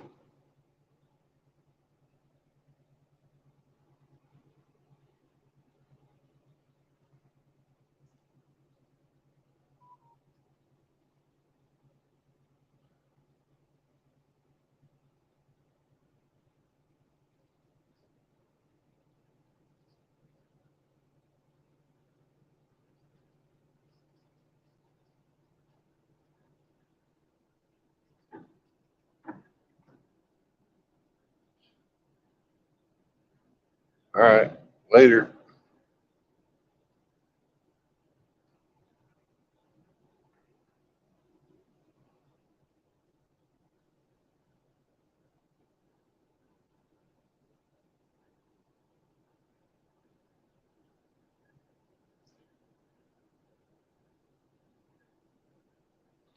It's too bad. I kind of want to talk to you, homeless.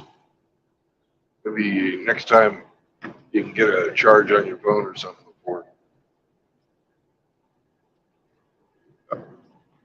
I'm on most every day. Putting out road porn.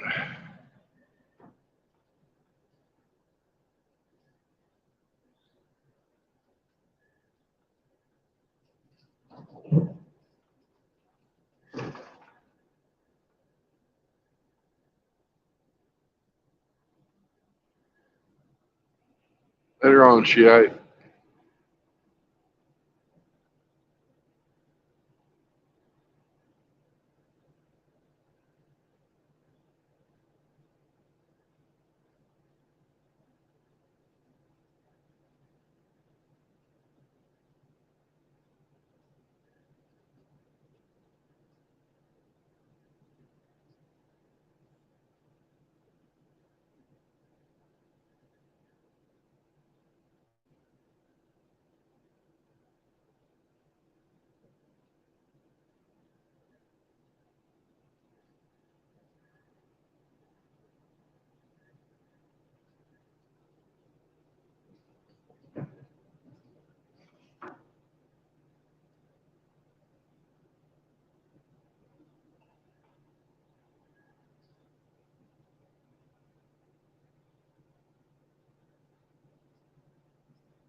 Good morning, Emmy.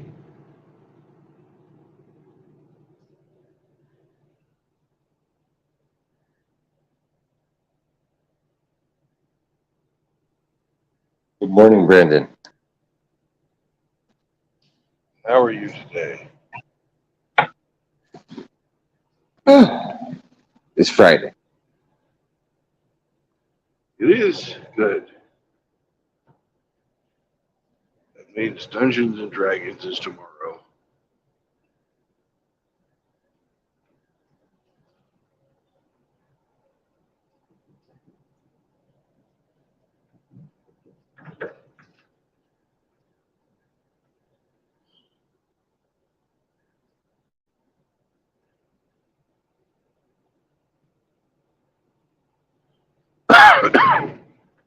Pardon me.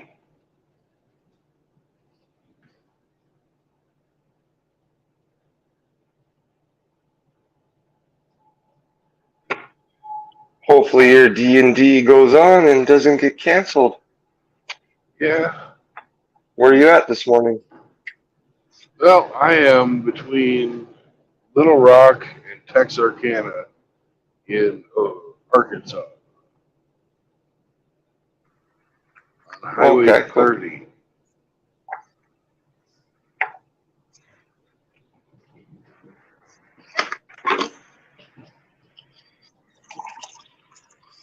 Did you get a good night's sleep? And I've got okay. Not so much. Uh, People were moving around last night. Right.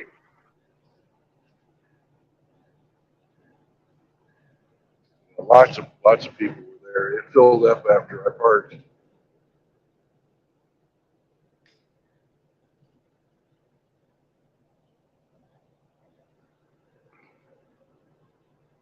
I'm glad I'll be in Fort Worth early enough and I can find a nice spot, get some rest.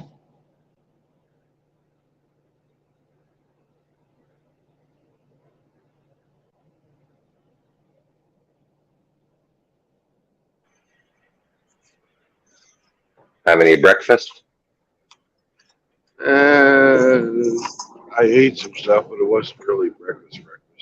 Mm. Still feeling kind of funky. Yeah, I don't want to push things. Right.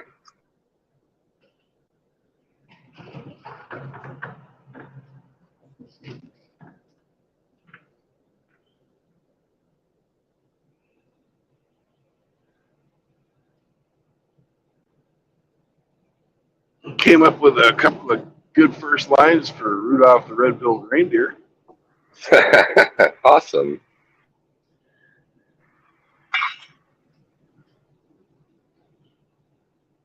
I'll have to send it to you when I'm finished. Right on. That's great. Yeah. Outlaw is wanting to make his own version now, so of 12 Days of Christmas. Well, that should be good. Yeah, I think it will be. It's pretty creative.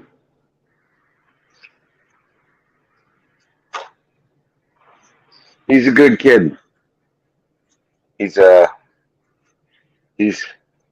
pretty hard on himself. Yeah.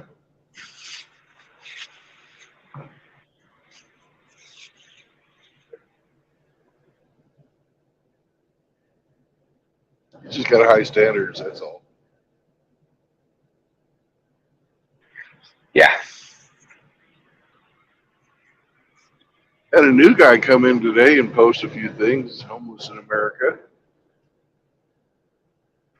Okay. Yeah. He's not, well, maybe new to the channel here, but he's been around. Yeah, I don't know the guy. I Yeah. invited him to come on and he said his phone was dead, so maybe next Yeah. time. He lives in his car, man. So he was last I remember him, he was dealing with some type of skin condition living in his car. It was like, oh my goodness, poor guy, he needs some help. But he's Very proud man. Yep.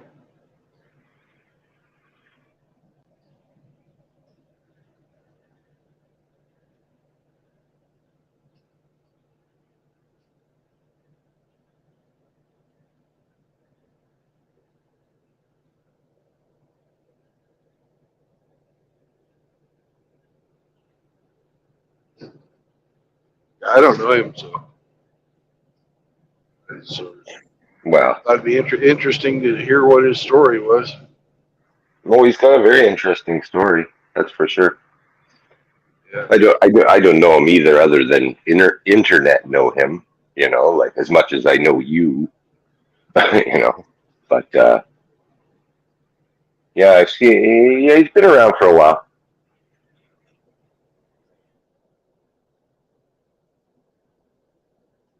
Well, you know me better than most people on here, since you're on almost every day.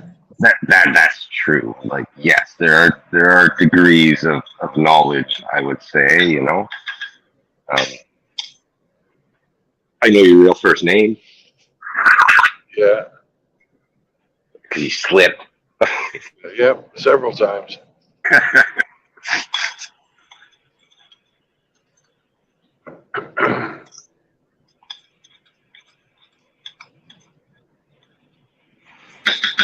Steel cut oats for breakfast. Let's see how many people are in the truck parking area. Well, you worry about your steel cut oats. Yeah, making steel cut oats. Are you looking to stop for a bio break or something? No, I'm just always interested. The truck parking here is much nicer than in most states. They've got toilets and everything.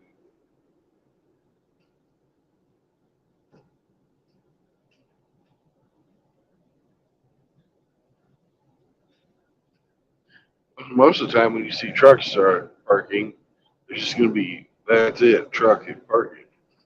Yeah, just a lot. Hey, Sometimes did there'll you be a have porta potty. right? Okay. Did you have Mexican last night? I did. How was it? It was okay. Okay. All right. Well, It not was 5-star. Americanized. No, it wasn't 5-star. Nah, we It need was to update that. it was Americanized. It wasn't. Oh, wasn't real Mexican. It's kind of bland. Oh, too bad.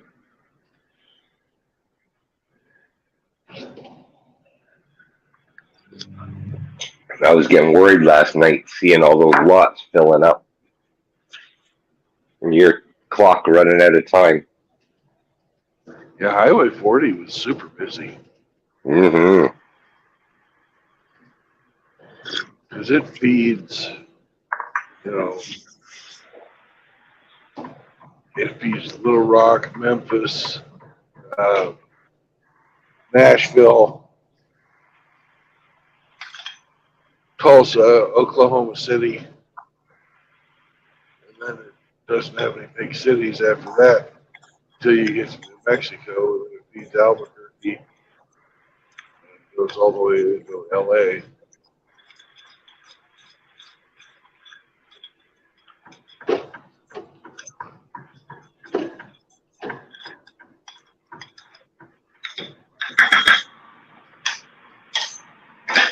Thought I was going to pass Blinker Boy, but he sped up on me. Now he's slowing down again.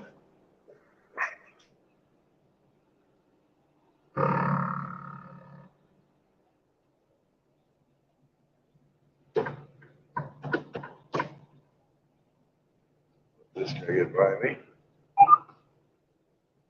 Come on, white truck.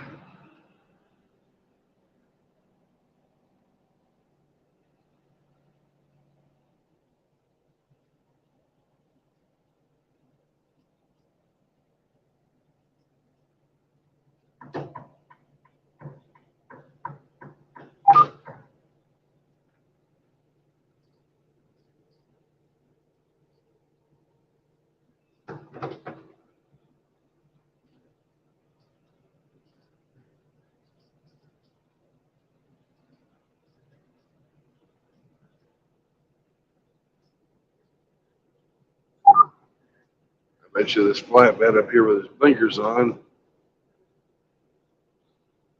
is one of our senior citizens. Either that or he's too damn tired to be driving. But he's done an excellent job of tarping down his load.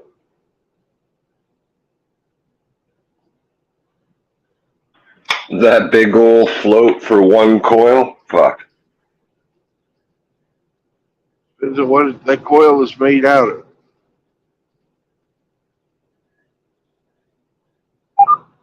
I guarantee you it's not aluminum. Because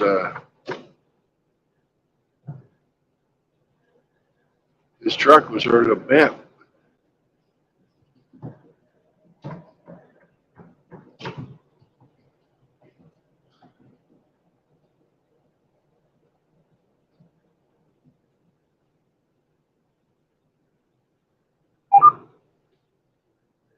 Looks like it must be about the same weight as that pipe on the other truck that I'm passing here.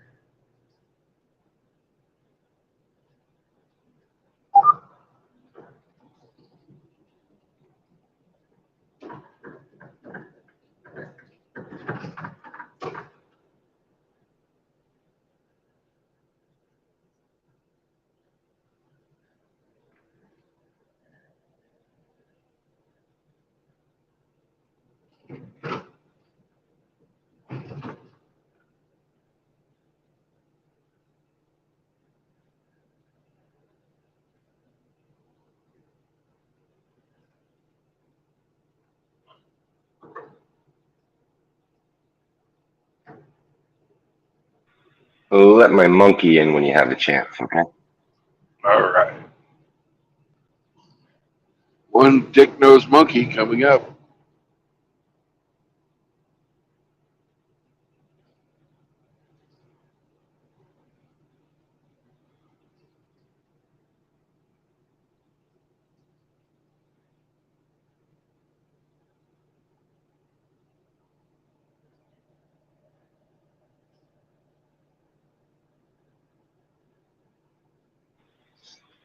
Wonder when we'll see Ape today.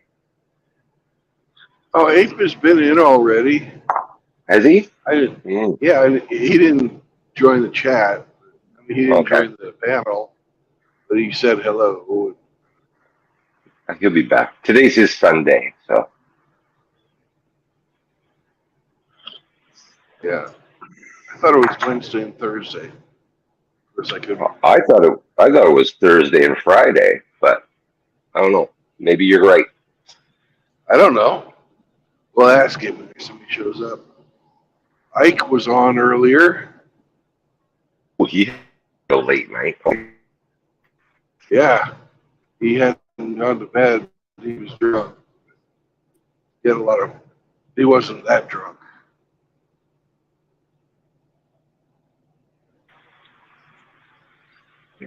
He was busy in the shop banging Christmas ornaments last night. Yep.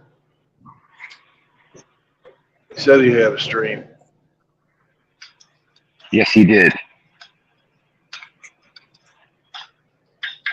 We talked about the meetup, Excellent.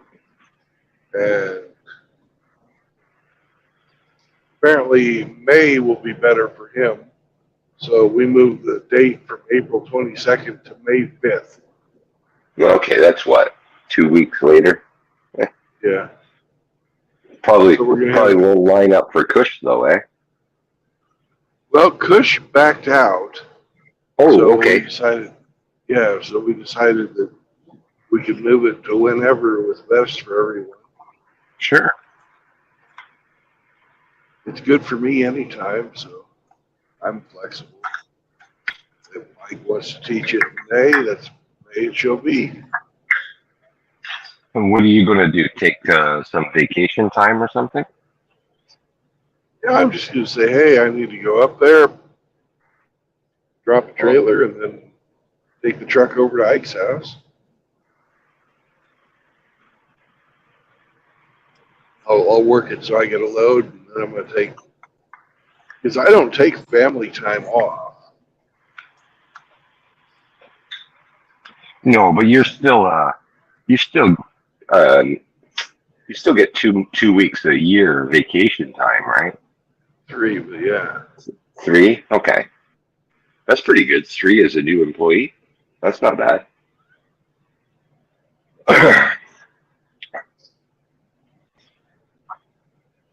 Well, I hope the schedule lines up that they have something to send you up there for. I hope so too. They like to keep you on this Texas I've fucking delivered up there Texas leg. before. Have you? Okay. Yeah. Oh, yeah. Well, you were out that way, weren't you? Yeah. So I went over there and met Ike. That's right.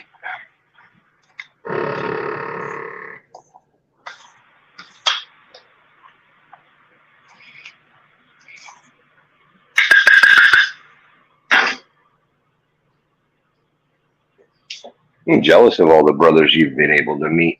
That's awesome. No need to be jealous.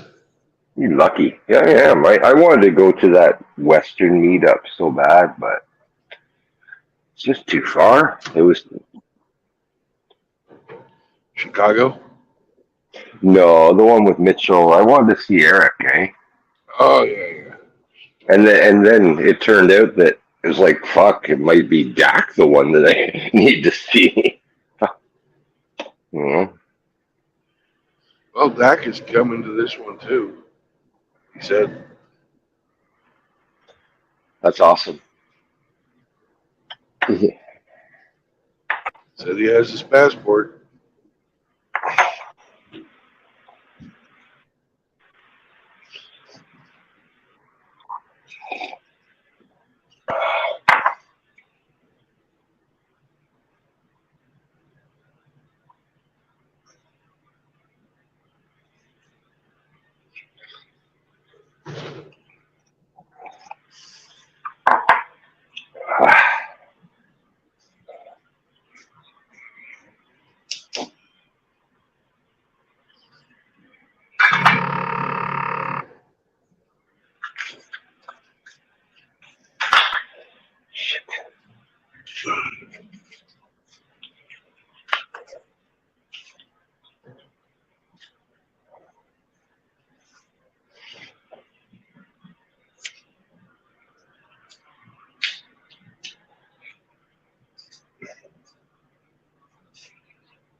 What's the temperature there today in Texarkana?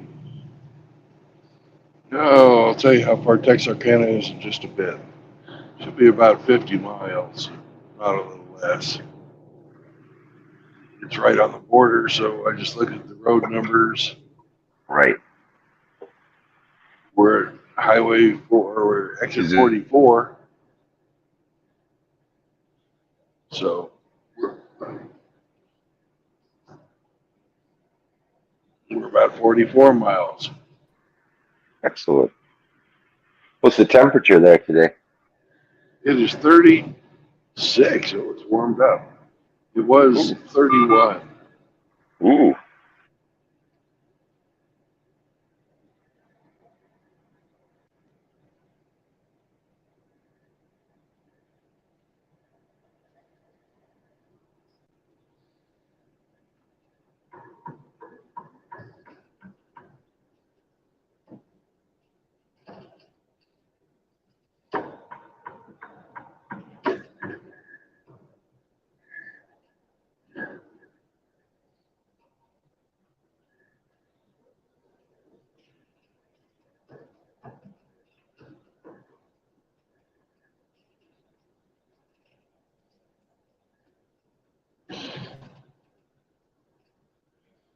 Driving through shadows and sunshine like this is, I think, the hardest thing on my eyes for this whole job. Worse than driving at night. Yeah, sunrise and sunset, right? Yeah. It's Right, dark, right, dark, right, dark, dark, dark, dark, Yeah. right, dark. ever shifting. Yeah.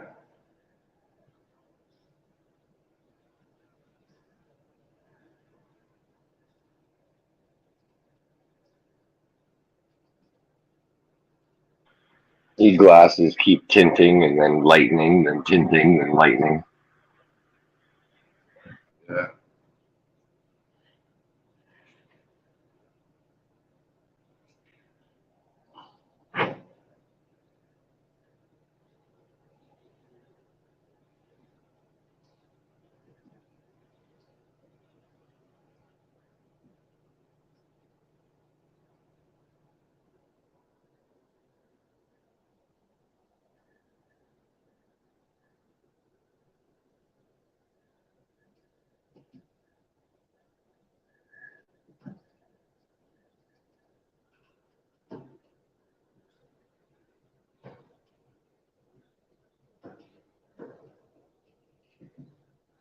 Okay, my oats are done. Cool. Bon appetit.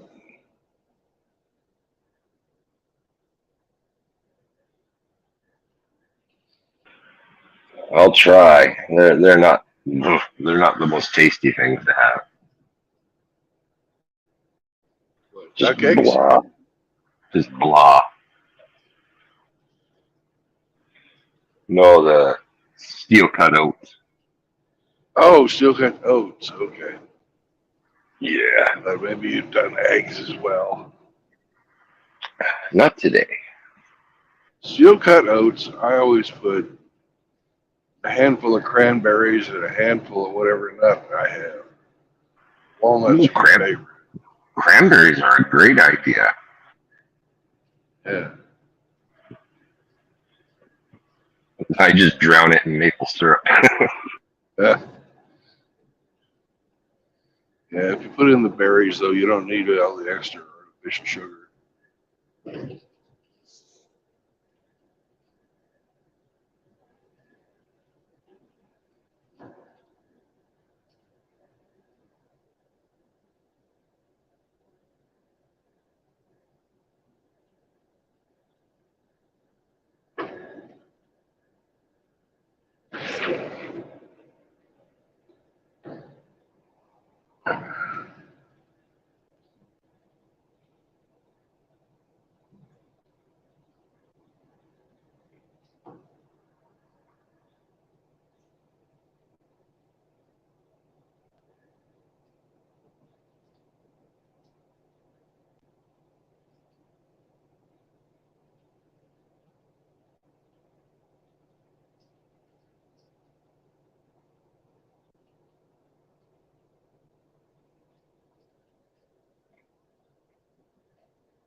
Yay, I got the bypass.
Washroom break. Sort of. Did you run out of dip again? Nope. Ran out of energy. Oh, run out again. Starting to. My eyes were getting heavy. Go take a little nap. Yep.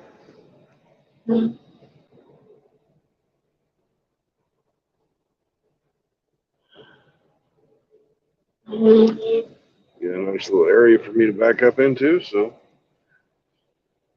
this is the Red River truck stop. So we must be fairly close to the Red River.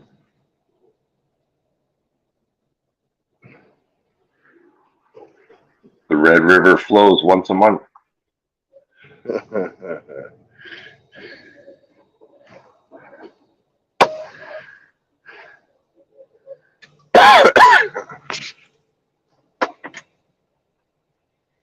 So I'll be back with you guys in probably 15, 20 minutes. I'm gonna take more time. Hey, no problem. Take a nap.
Well, they don't want me taking a nap here. It's $10 if I want to park. Fuck that.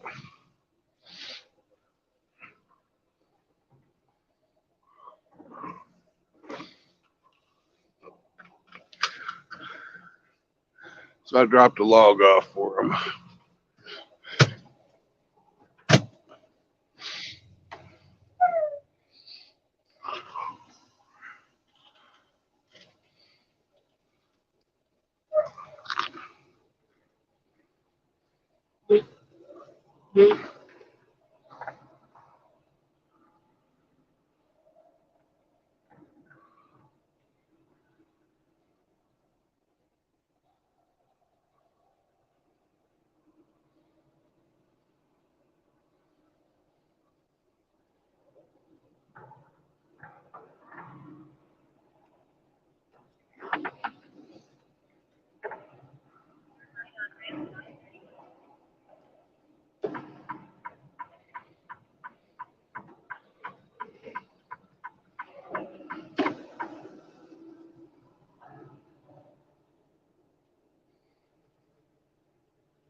There's the Red River.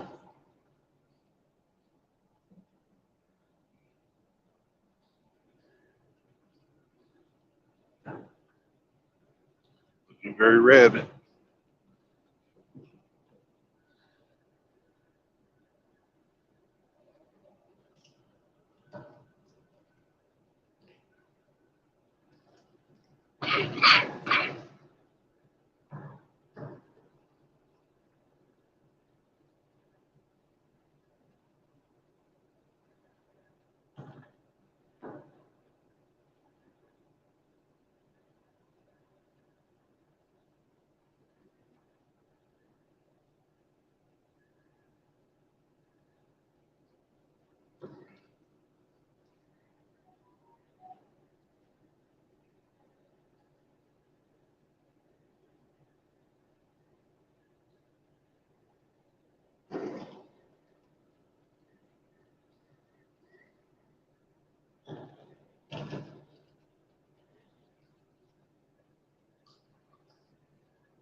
Good morning, JR.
Welcome to Texarkana, the Arkansas side of it.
Welcome to Texas. Moon shines bright all through the night, deep in the heart of Texas.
What's up, Kush?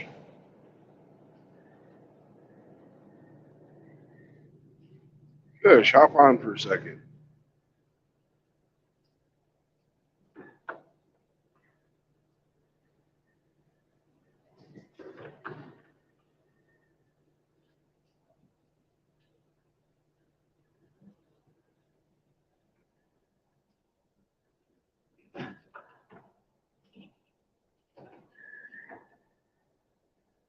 Unless you're at work, that is. But if you're not at work, hop on for a second.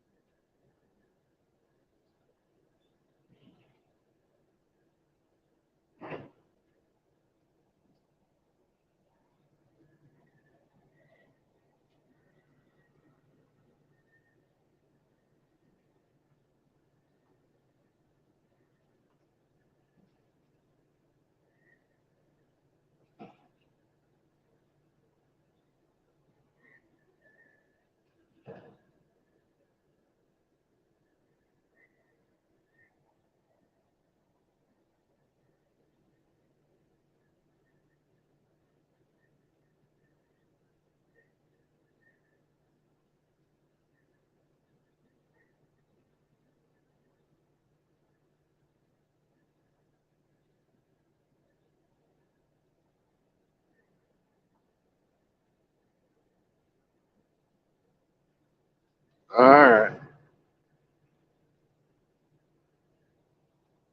Well, I've got about 4.5 more hours of driving. I'm going to be wrapping up. It's not going to be a huge long stream like yesterday.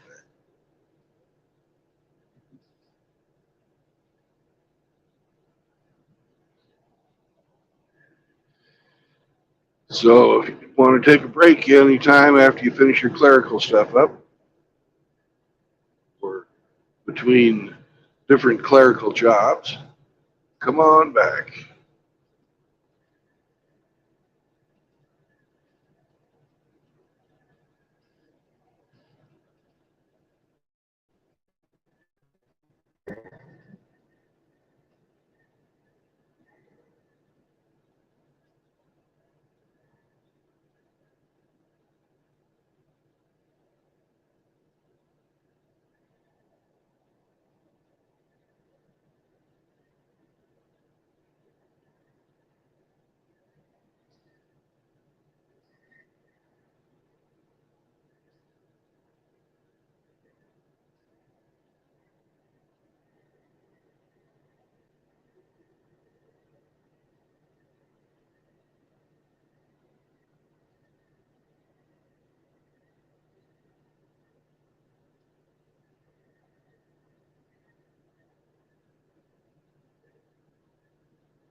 Who could this be?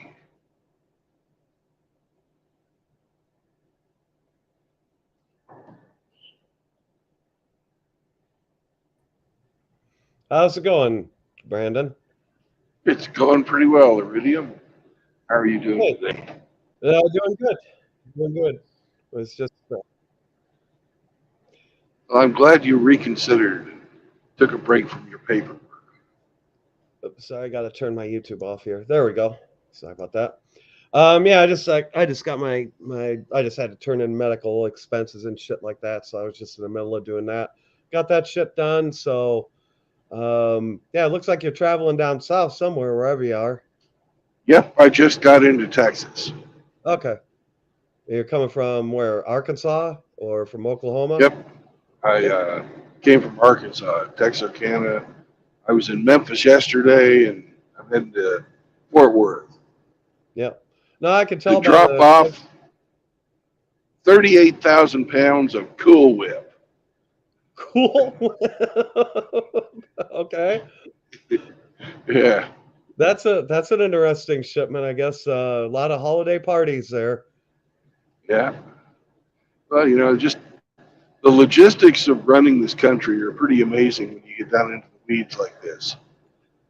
Oh yeah, I mean, we had a meeting on Friday just talking about because we have to import our equipment from France, and yeah, importing equipment from overseas, dotting the I's and crossing the T's with customs, and then um, dealing with the trucking and coordination. I do all kinds of that stuff, trucking coordination work with our trade shows, with shipping equipment and everything. So, um, yeah, I meet you guys down at the dock all the time.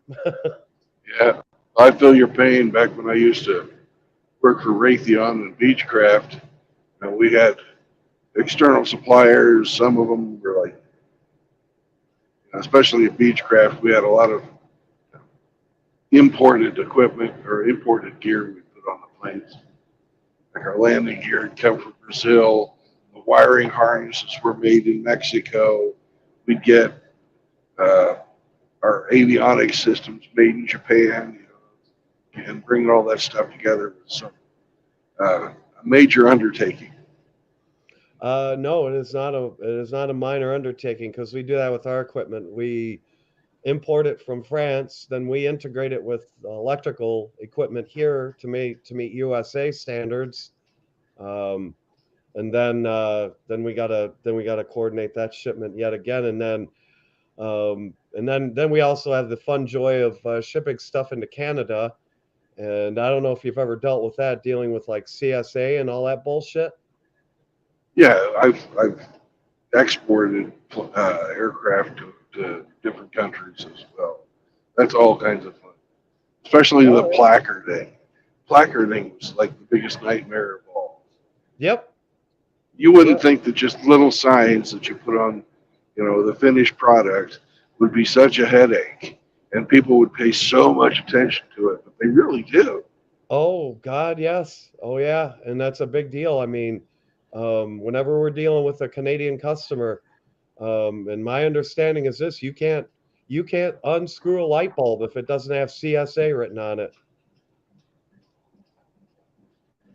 Um, Yeah. they're really protective of that stuff there. And every time we cross the border into Canada, I just had to do this. Ah, sweet. You see what just passed me? I didn't see what passed you. It passed you going like a bat out of hell, whatever it was. It's one of those Swedish supercars, the ones that start with a B. Um, Oh, they're like $2.5 million each. yeah. And he's fucking gone. Oh yeah, that guy's gonna get a But they're- $2.5 million ticket driving like that. I think he can afford the ticket. I'd say if he can afford that car, he could probably afford the ticket. But yeah, it's just funny when I see you driving around to different areas. I could tell what parts of the country you're in just by the landscape. Like I could tell you're in the south end Yeah. just by the pine trees and stuff. And it's like that's funny because I've spent enough time on the roads to know what certain landscapes look like. That's just funny. Yeah. And it's really interesting to watch the seasons change all Yep. over the country too. Yep. I get to see a lot of that too. Um, I'm actually going down to Florida for vacation for a week in mid-January, so Very I'll be nice. I will be down there. So I finished up all the plans for that yesterday. Got all that squared away. So because I stay at hotels so much, I got a free week's my whole week down there, I got a really nice hotel, free stay the whole week. Because all the hospitality, it's like frequent flyer points on like an aircraft on an airline. You get the frequent stayer points at the hotel. So I do that through Hilton. I do that through Hilton hotels. So I had enough for like the whole stay to pay for it. I still have some left. So So you must be diamond already then. oh yeah, I'm a diamond member. Yeah, I have been for quite some time. Yeah. Yep. So you know Yeah, I that. used to do the traveling gig, so I know all about that shit. Yep. Yep. Sort of a booby prize, you know, but it's still nice. Oh yeah, and I got a really nice hotel, Hilton, like right in downtown Tampa. It's got the pool on the rooftop and everything, and I don't care as long as Nice. I have a pool that I can exercise and do laps in. You know, I don't give a flying fuck about the strip clubs. I just want to go to the beach. I just want to sit by the pool, read a book, do streaming on the laptop, or do some shit like that. Just get out of. My main point is just to get out of New England for a week. Get out of New England in January here. It's absolutely Yeah. miserable here now. I had a guy in here today that I thought you'd be really good at interviewing. Who is that? I couldn't. His name is Homeless in America. I think I've seen that guy. Is he a guy who like just kind of wanders around, travels around the country? I don't know exactly what he does. Yeah, but I did see him in the comments section. I'll just look at that here. So you're doing yeah. interviews, so I thought he would be somebody that I would be interested in hearing what his story is. Yeah. I'll actually make a comment in your stream here. Let's say homeless in America. Homeless in America. Yeah, Hemi was telling me that he lives out of his car.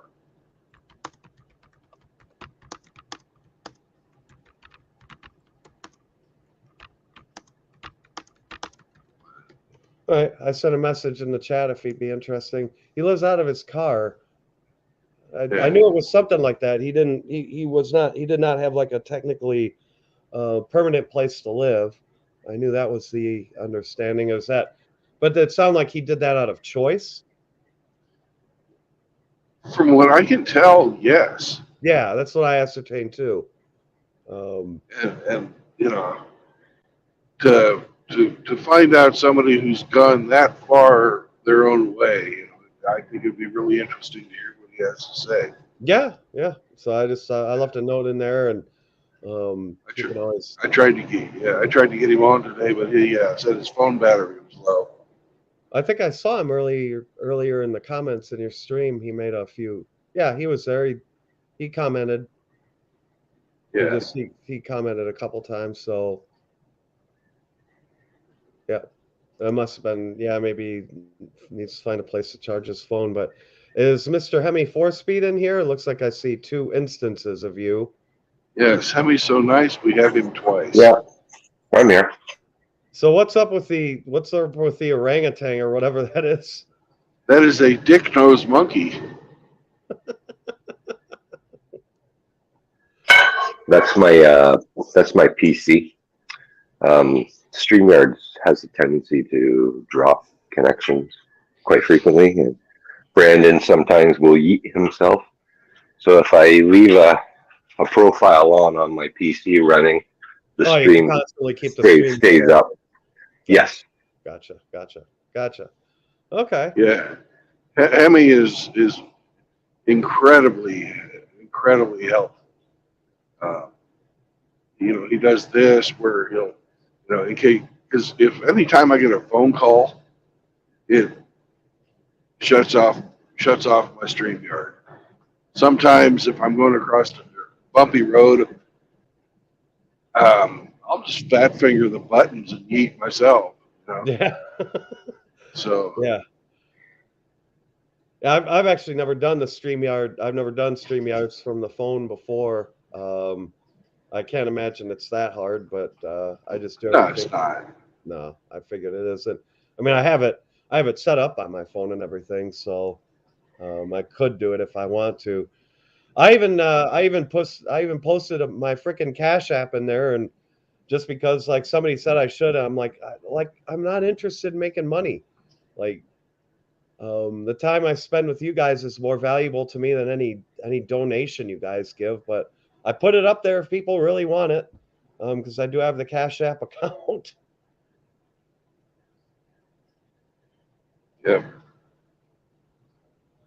Well,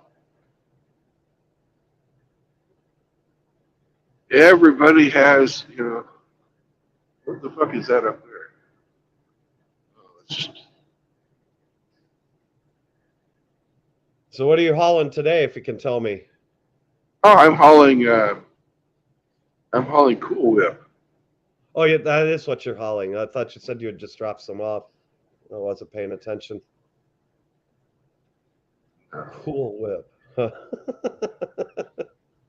Yeah, So that I is that. have. So your truck's refrigerated, right? Right. Yeah. So you can haul it. So that's how you need the. That's how you can Yeah. carry that kind of stuff. Gotcha. Brandon's got the reefer, Kush. Oh, that's right. The reefer car. Yep. The Yep. reefer. I got my reefer. Cool. And Mr. Hemi, are you in Canada? I forget where you are. Yeah, I'm about 2 hours from downtown Toronto. Toronto. Okay. Yeah, I hate that CSA shit, man. That's a pain in the ass. Yeah, well, it's funny because, a lot of shit on the shelves here has just the CE standard, and that's just China export. Well, that's also that. Yeah, we have that on our on all our equipment too. But a lot of the customers, they won't take that. They won't accept Yeah, that. well, I'm sorry. CE standard is it's bunk, Yeah. Huh. especially like electrical stuff. Oh yeah. Yeah. I Yeah. know. Here in the States, we use UL. UL. Well, they use COL. They use CUL in Canada as well. Yep, CSA. CQL. And Yeah. So. Yeah, I'm actually I'm actually going to be taking probably more trips up to Montreal here late, because that's where I've been doing a lot of business up there in Montreal. So I'll be probably making more trips up there. That's about a 6-hour drive for me from Montreal to here. So not too bad. Almost sounds that's like about you the need to same get for a. me. I'm sorry?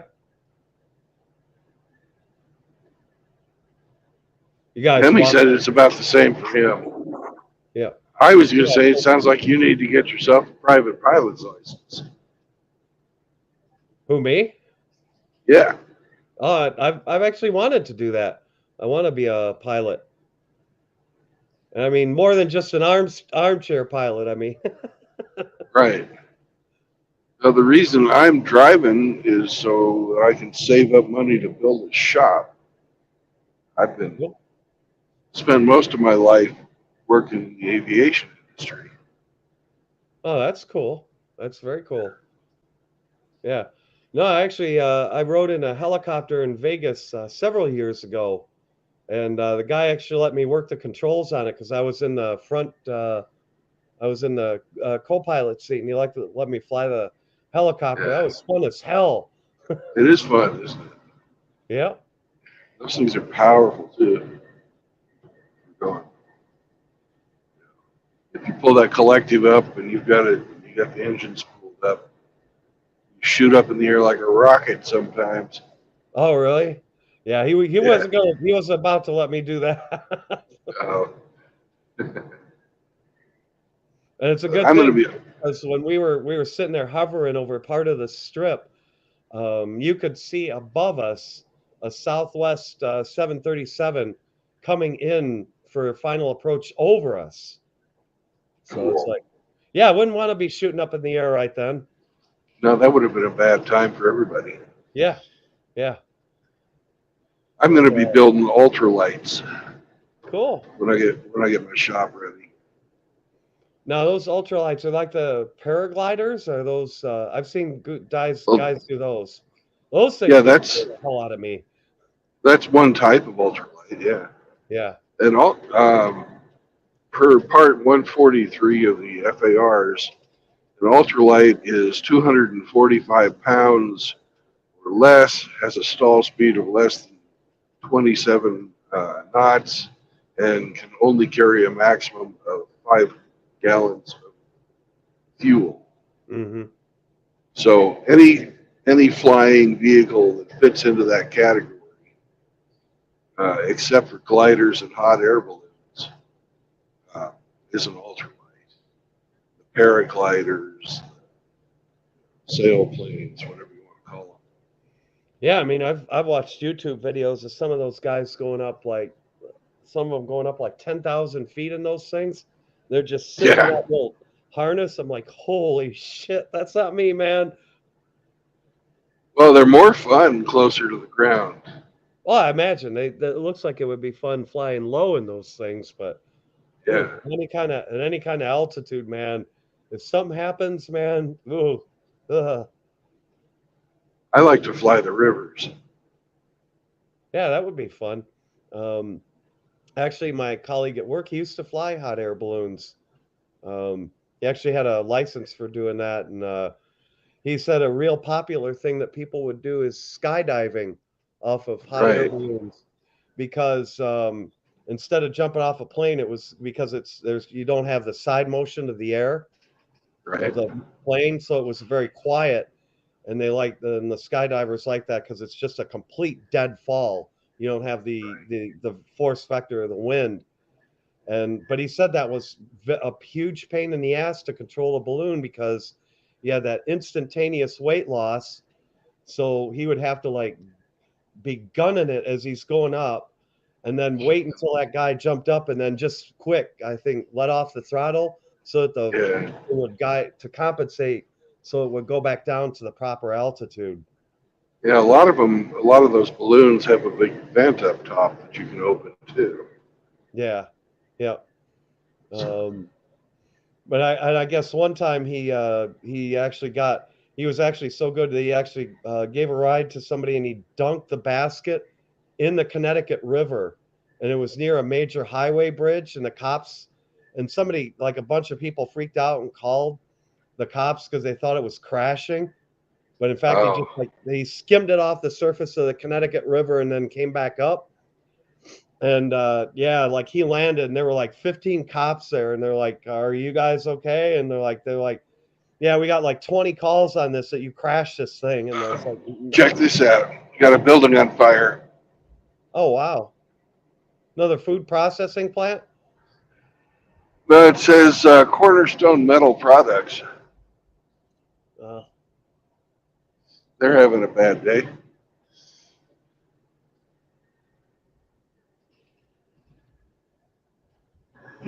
yeah, so when are you done with your shift today?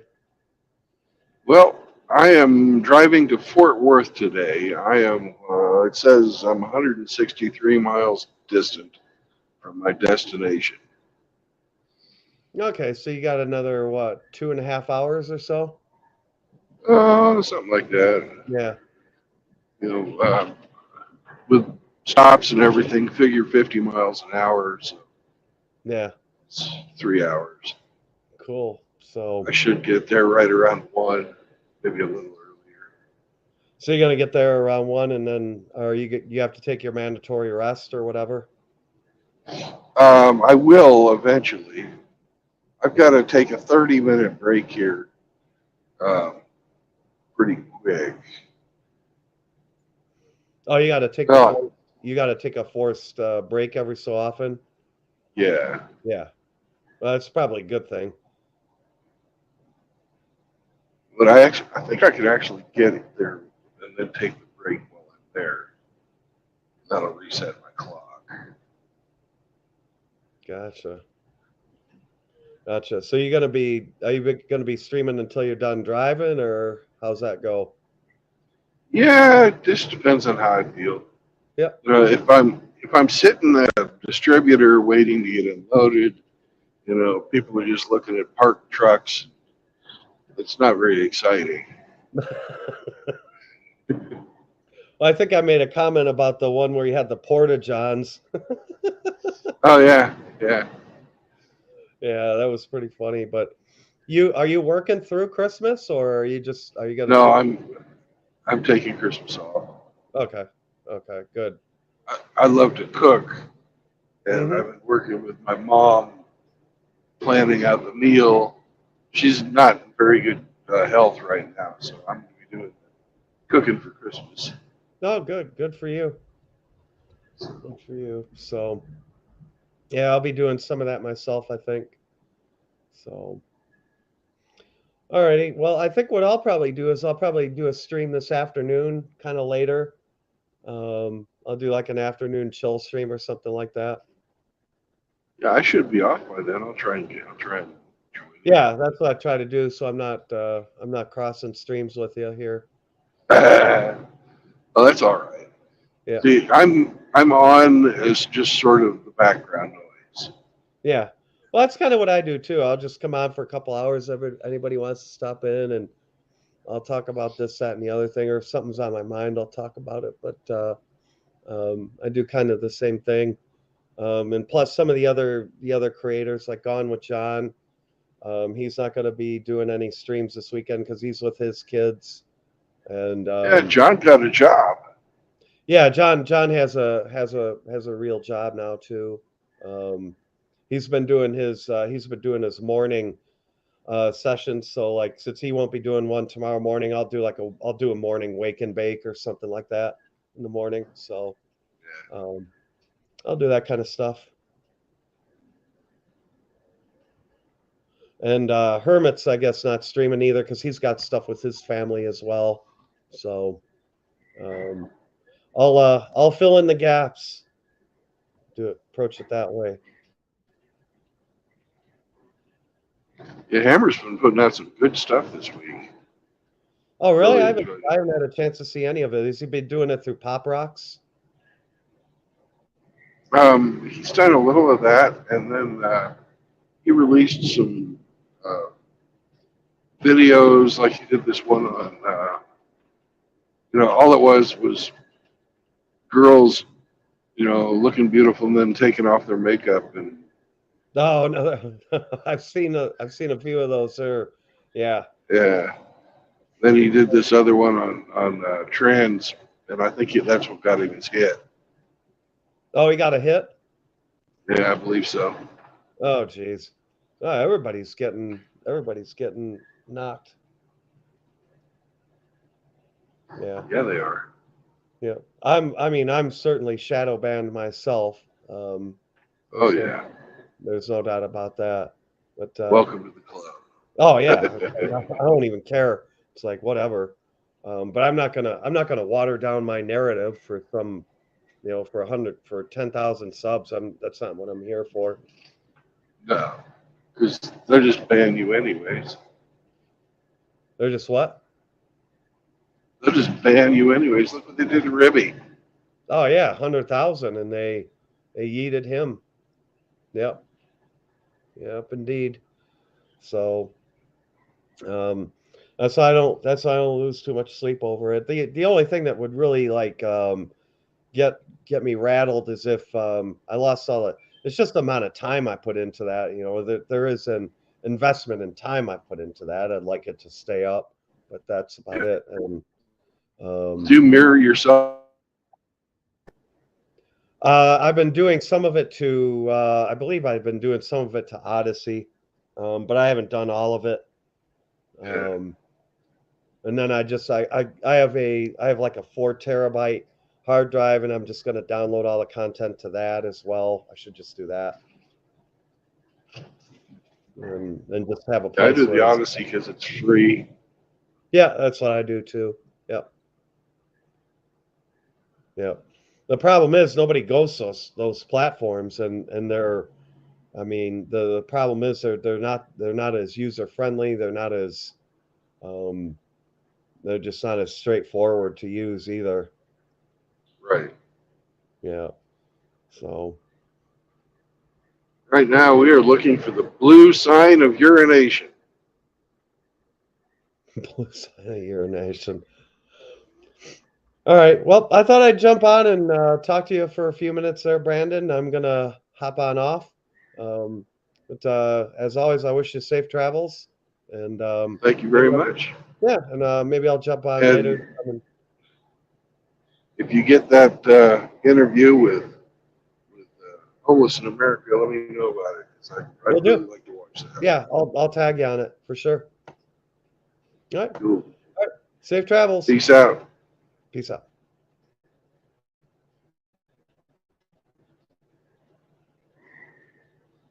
And then there was Dick Nose Monkey.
Okay, they got me getting ready to pull right behind you. I'm getting ready to back up to that dock right there. I'm getting ready to leave right now. I know, it's a bitch, ain't it?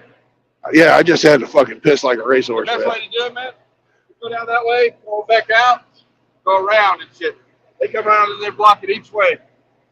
So, but yeah, if they just told you they're going to pull that truck out, I'll get ready back in there. All right.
Hey, check this out, brothers.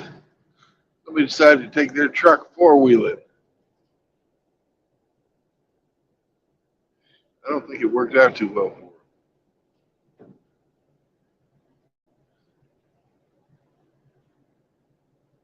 My goodness gracious. Shame on the mess. Oh, lady. Ha ha ha.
Look at the traffic.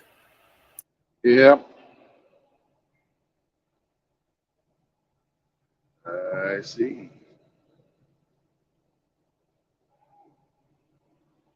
Where are you at now, Brandon? We're in Dallas.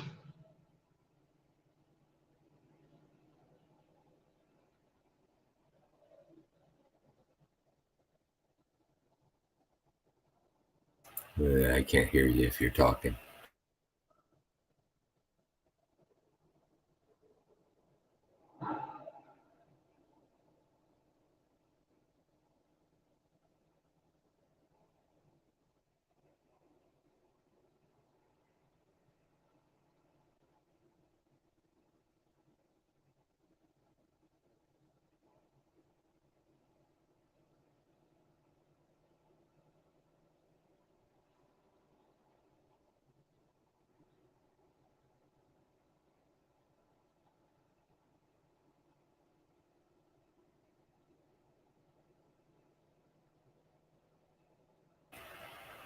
Hello?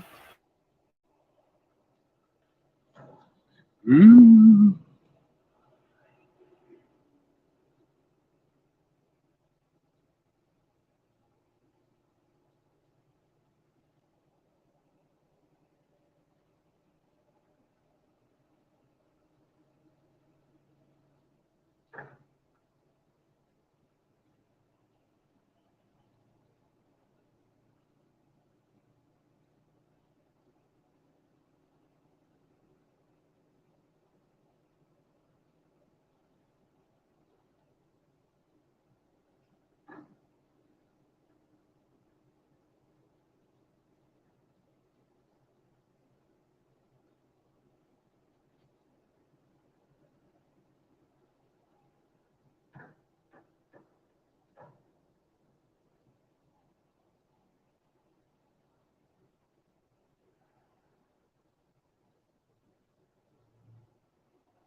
Is that you, Emmy?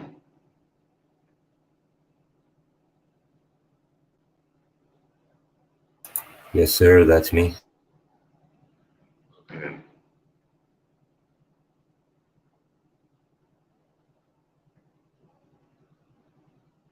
Where are you at? I'm in Dallas. Lots of traffic. Yeah. Dallas is fucking huge.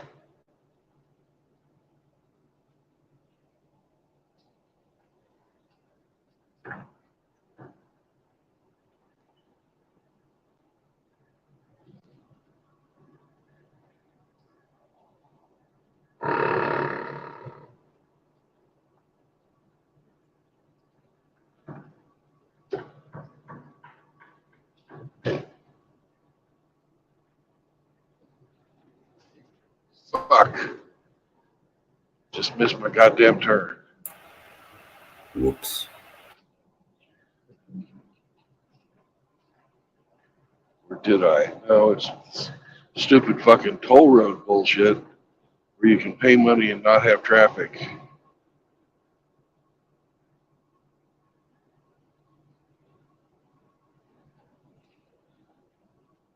It's still the same road.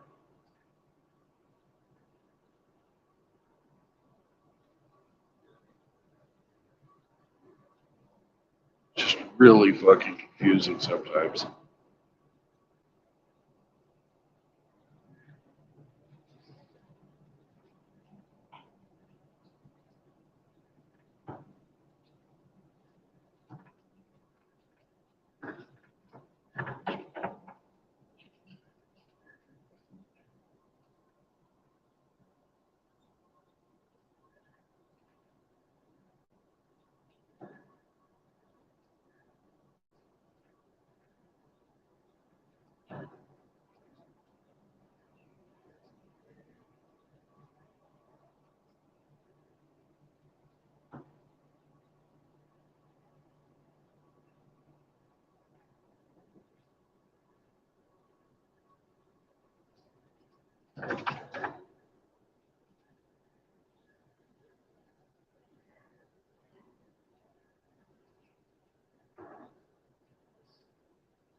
Now you see why I drive Dallas usually in the middle of the night?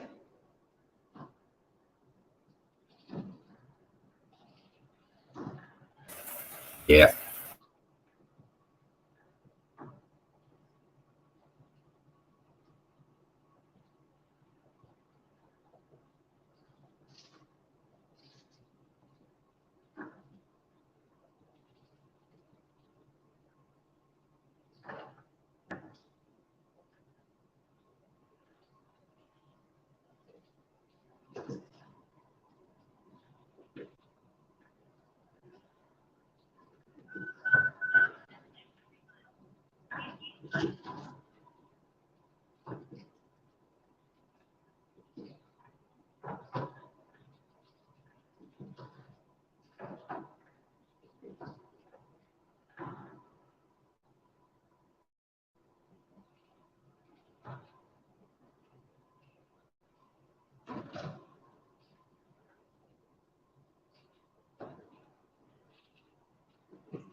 What's up, AKS? Hey, Rusty.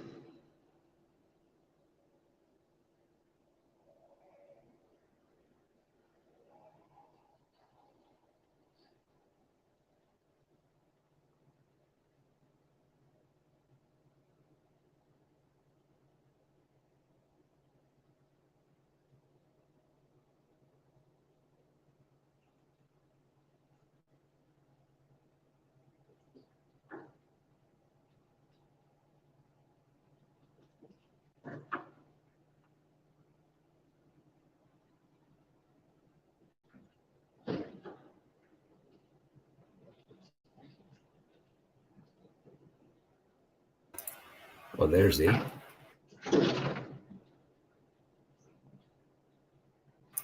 Come on in, eight. Hey, Hemi, could you post the link up there?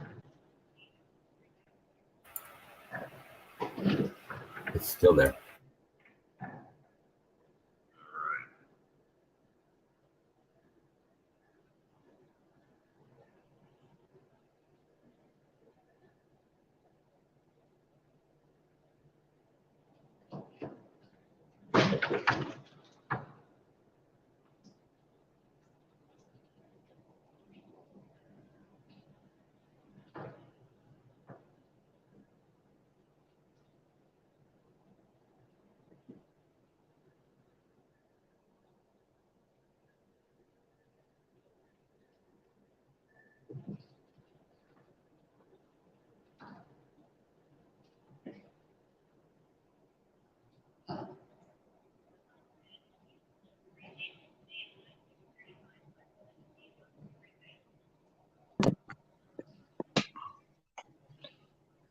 What's going on? Hey, how's it going? Well, where you at now? This morning you were when at 5 o'clock when I woke up and then saw that you were at Texarkana. Then I went back to sleep.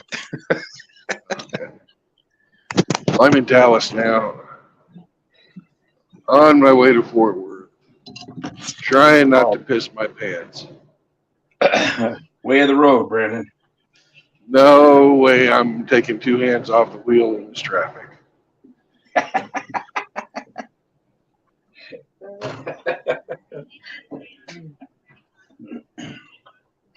Does Brandon have to go pee?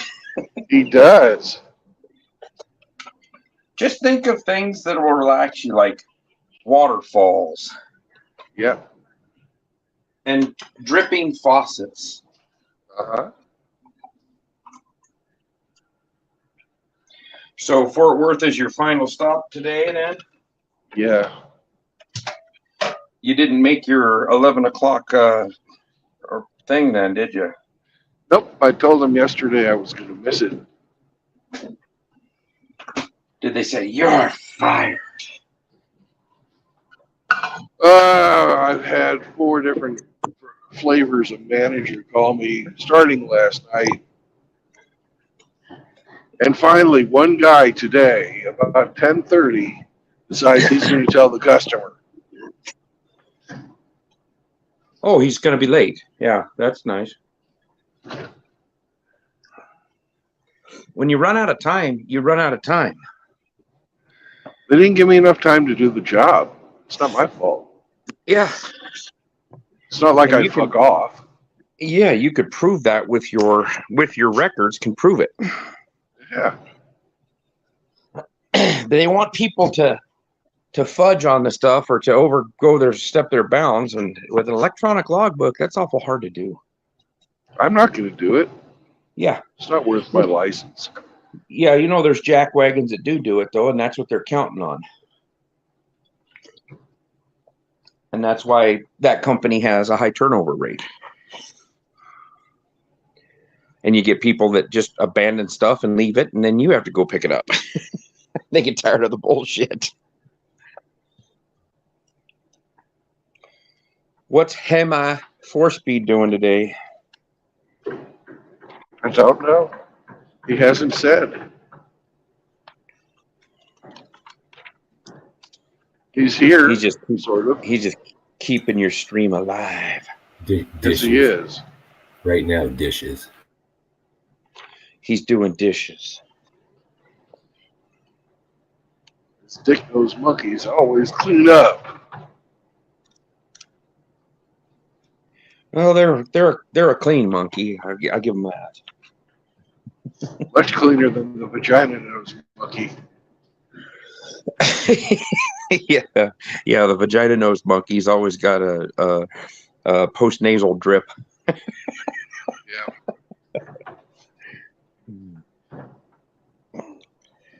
Well, what is it between Dallas and Fort Worth? 18 miles? Yeah, something like that. I don't know. Yeah, it ain't far. What'd you I'm end up supposed to hauling? turn off to the fucking left, of course. On Highway 121 coming up here at 3 miles. I hate turning to the left. What'd you figure out you were carrying at that very low temperature? I am carrying Cool Whip. Cool Whip? That's right. So how much is a truckload of Cool Whip weigh? That shit's pretty light. It is pretty light. It's 30. It's completely packed to the rafters, fucking all the way back too. It weighs 36,800. What's your truck and trailer weigh then, dry? Fuck, I wouldn't know off the top of my head. The whole truck dry is 13,600. So you weighed yourself though when you to get your pre-pass, right? Yeah. So what's your total weight right now? Fuck, I don't know. Oh. I'm It's under 80, concentrating. obviously. I'm not pissed. Yeah, it's way under. If you don't make it, you'll be a pissed nose monkey. Yeah. I need the funnel nose monkey up here right now. Man, you know, if you had a shit bucket, you could have probably taken care of this. Nah, shit bucket just getting in my way. This thing's taking me through fucking Dallas Fort Worth Airport. What the fuck? I can't see how that would be quicker since you're going to come into slow traffic because that's a huge ass airport. I don't know where this fucking Gold Spike Avenue is, so maybe it sounds sort of gay. So maybe it is the airport. They'd be real asshole right now.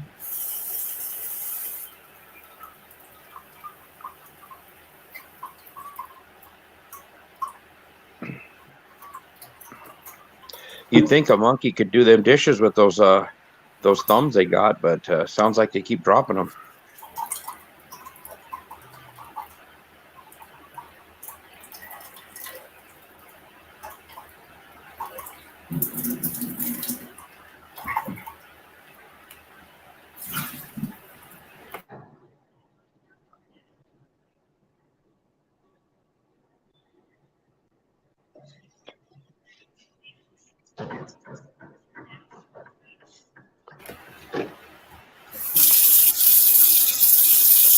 Well, everybody's got to have some Cool Whip for their pie for Christmas dinner. So you're doing the world a service, Brandon.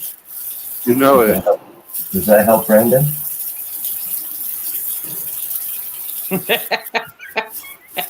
Does that help?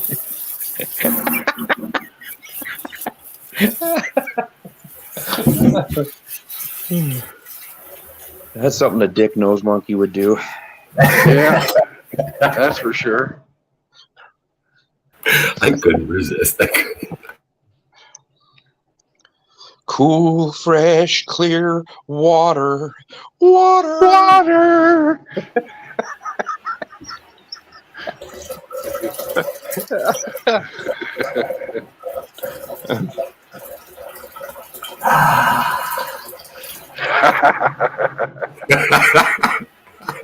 I'm sorry.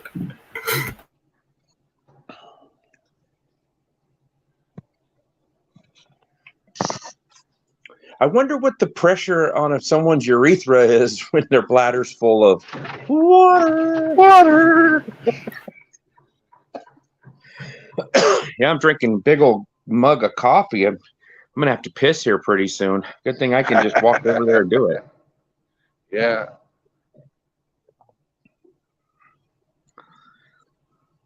Did you happen to take a piss in Uranus? No, I didn't. That's one thing I fucking will have to do next time. Yes.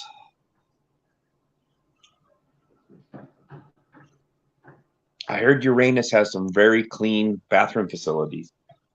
Yep. Where do you think they get all the willing fucking donations for the fudge?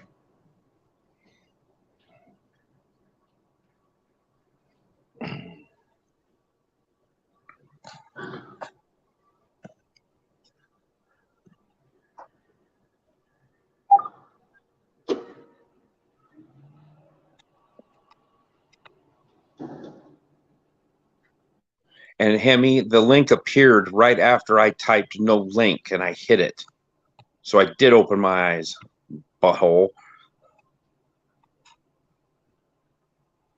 Sure. Dang, Riggs is even calling you an asshole. God, you gotta be fucking low if Riggs is calling you names. Yeah, if Riggs is running you down, of course he runs everybody down. Right. And he farts a lot on his cats. That guy shits like 5 times a day. I think he uses his cats for toilet paper since they clean themselves. Well, he said the shit doesn't stick to their fur, so I'm sure that's what he was talking about.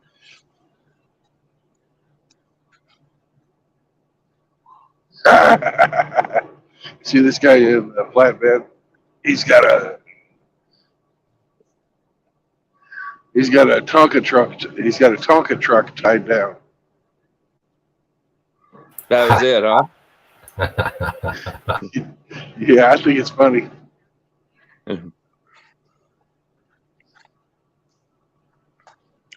I want to see that guy's Hulk semi that you passed the other day. Oh, that What's thing's up, sweet. What's up, Rusty? How the hell do they get away with those super long cabs?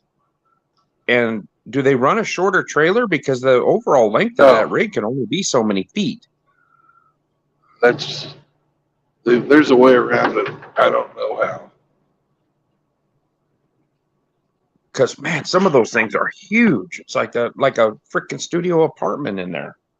Yeah, they got a pisser inside.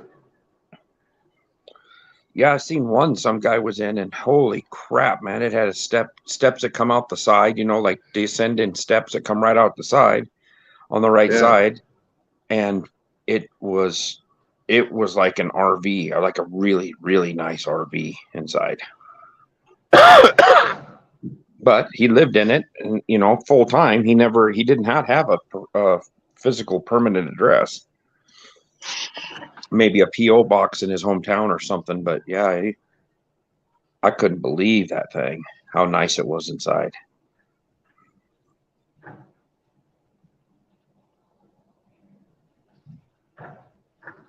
Yeah, some of them, you know, $500,000 for those trucks.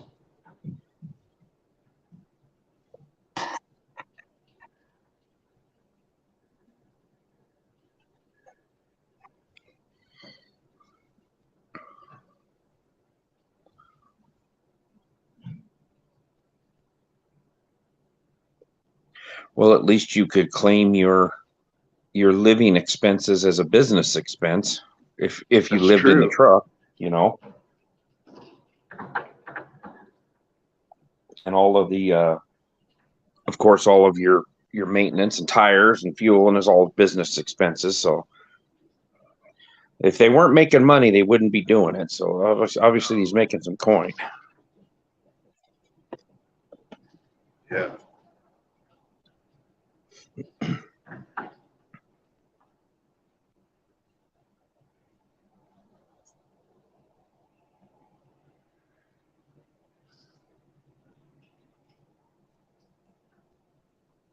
Yep, he's not hauling water.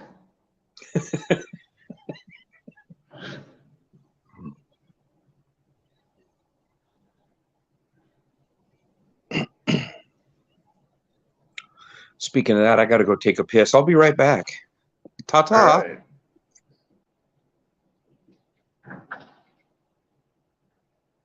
Bet you Brandon's eyes are yellow. Probably. I was just kidding. I don't have to pee yet, but yeah, he's probably looks like he's got jaundice. Yeah. You can almost taste it.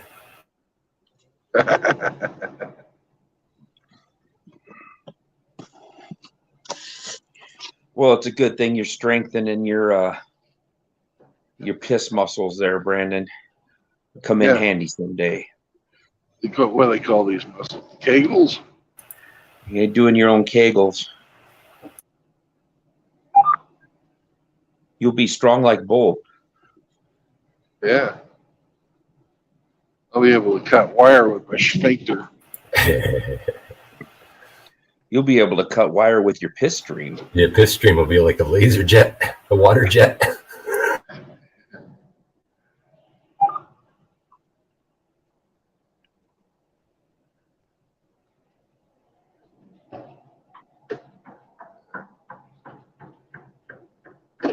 Oh, we lost a lane.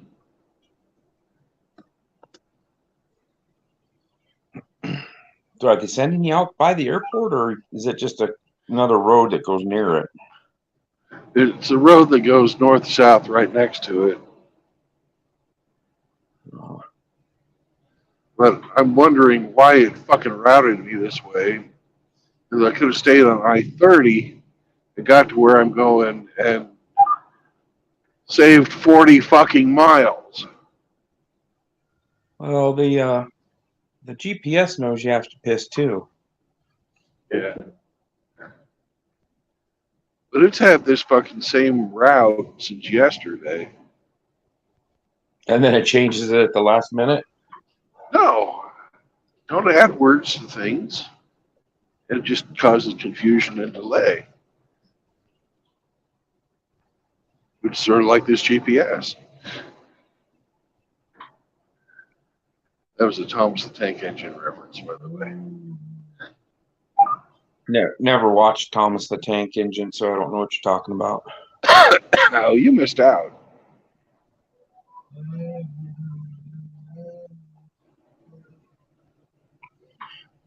Well, it's 20 degrees here with about a 30-mile-an-hour wind, so sunny, nice and bright, but cold and windy.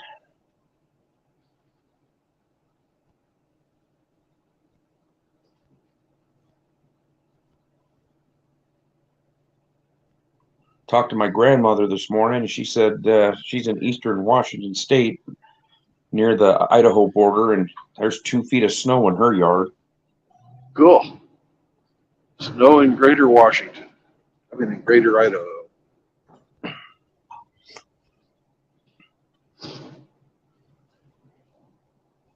Doug said he was finally getting some of that storm that we got. I can't believe it took that long to get over there. If it was the same storm, but I don't think he got near as much snow as we did. Well, Riggs lives right over there. What did you guys get much snow, Riggs?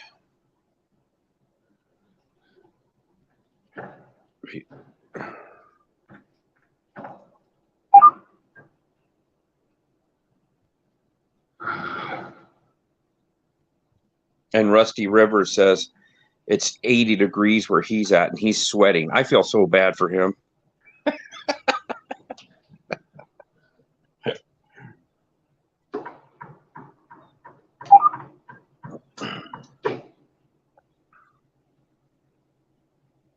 This guy in this box truck is driving 40. He has a load of illegals. He's trying not to bounce Yeah. them around. Okay, you're probably right.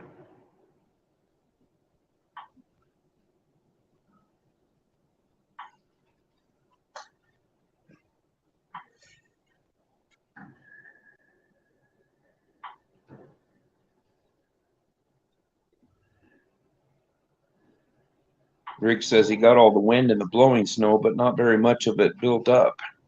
Just blew around.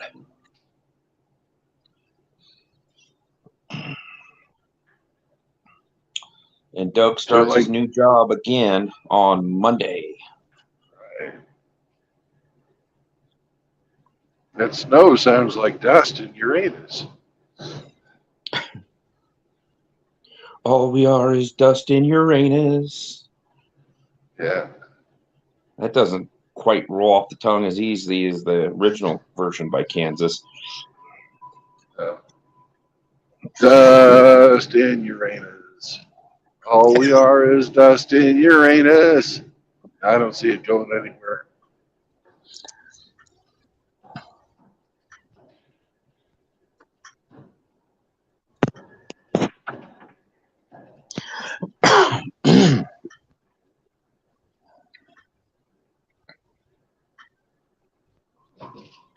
Rusty's bragging. He says that he uses a big cup while he's driving.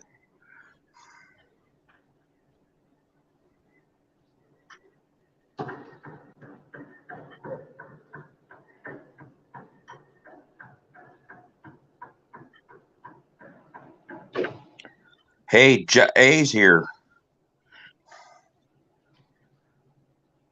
And he says, dust in your buns.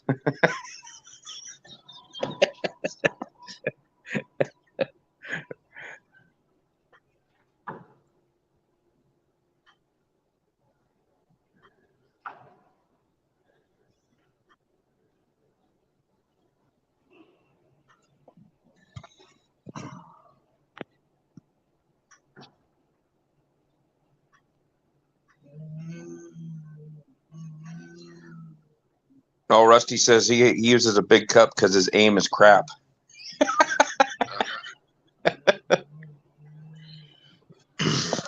Well, comes a point where I think you just won't feel like you have to piss anymore, Brandon. It's kind of like when you're really hungry and then the hunger pangs go away. Oh, sure. If you say so, Abe, I'm sure you know. Or you just get the sweet release and warmth in your lap as you're driving down the road.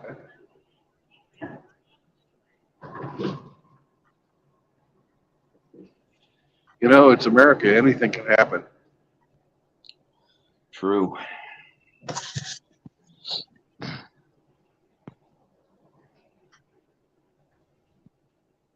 Traffic isn't real bad for 12:45 on a Friday. No, we're past the bad part. We're headed away from downtown Dallas. If you look on the other side, they're fucked up. Yeah, going in. Yeah. And of course, Rick says he uses a. We had to fucking say, you fucking jinxed it, you son of a bitch.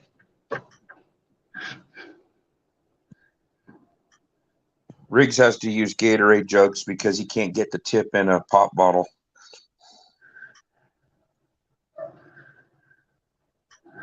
Yeah, that's true. But I don't know about rigs, but that's true for me too. I tried it, and you actually build up pressure inside there. Yeah, and then it comes spraying out at you. Yeah, and it hurts. I wonder if Hemi's ever got his nose stuck in a pop bottle.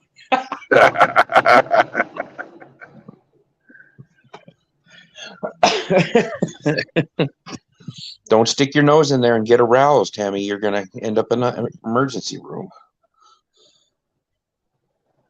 They have to use the jaws of life to get him out. Those new Corvettes look really cool. Yeah, they don't look like a Corvette at all, do they? Why are you people stopping? God damn it. We call that used car scent.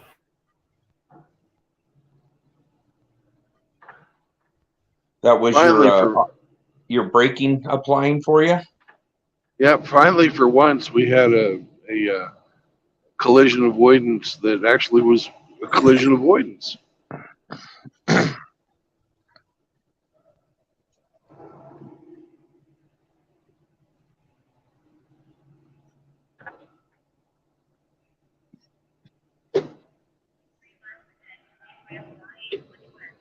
Rigg says if you're a pro, you can use an Arizona tea gallon jug or a big funnel taped to the dash with a hose running down through the shifter boot.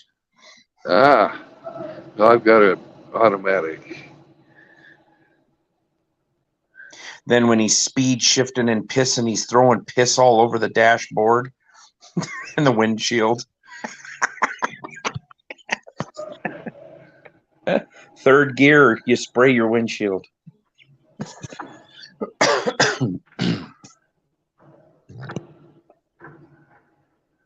Halfway tempted to get one of them condom style fucking catheters.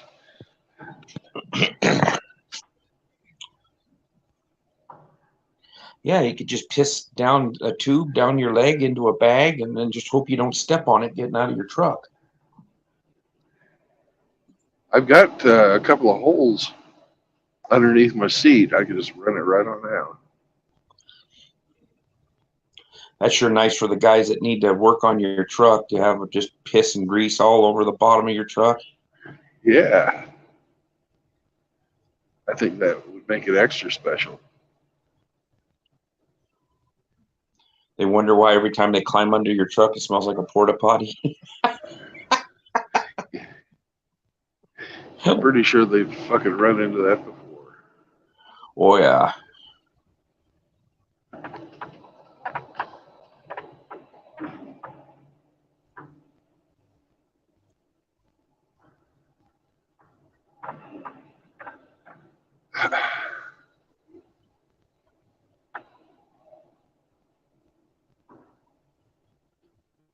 It'd be nice if we would stop. If we could stop, I could take care of this. But we have to keep creeping.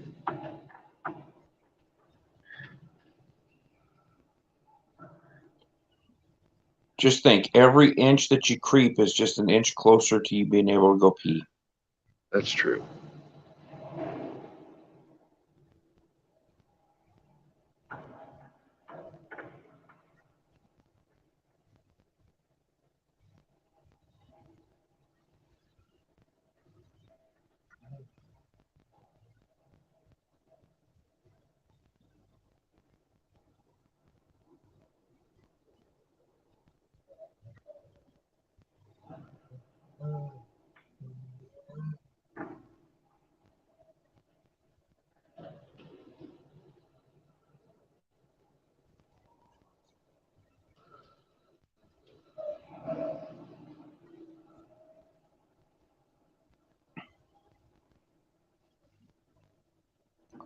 Well, I've been to Fort Worth several times, never been to Dallas, been to Houston a couple of times.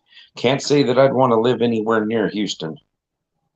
No, Houston sucks. Per capita, I don't know if this is still true, but back in the 1980s, per capita, they had more homosexuals in Houston than anywhere else in the United States.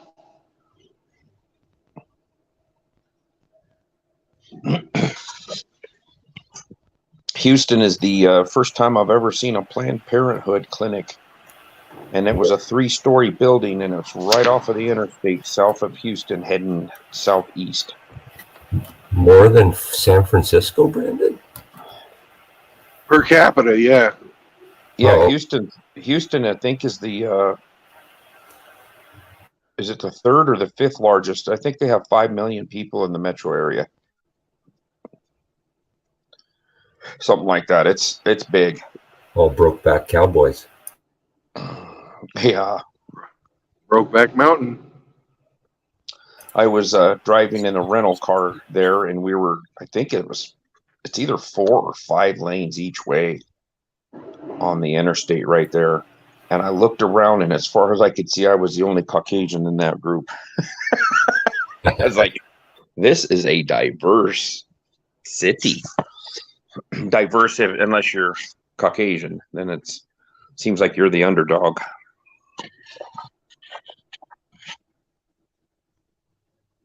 No van's gonna cut in front of you, Brandon.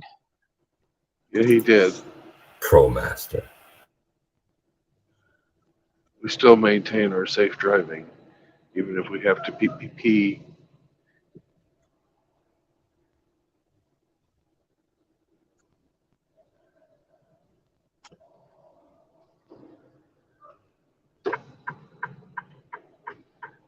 Rick said he's seen videos of guys get out of their trucks and pop their piss bags right on the ground.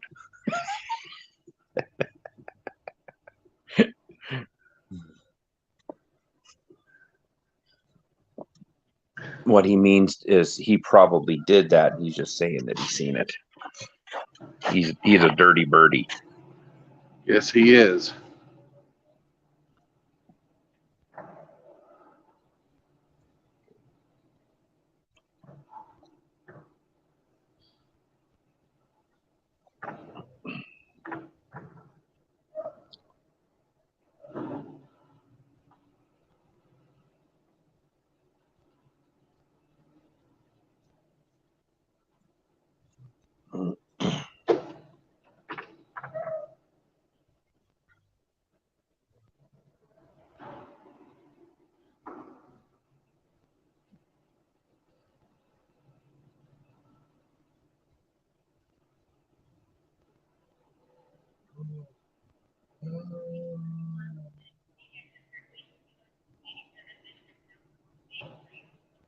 Look at that big old flag. Yeah.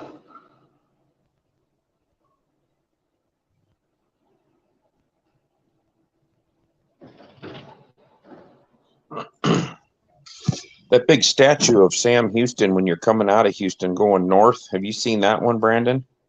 Yeah. That thing's huge.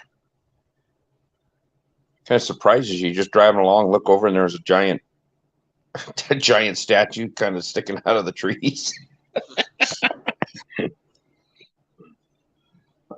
You remember the show Houston? The detective? No, I don't remember that show. Oh, yeah. He was a detective in Houston. Private detective, I should say, not a cop detective. A private dick? He was a private dick.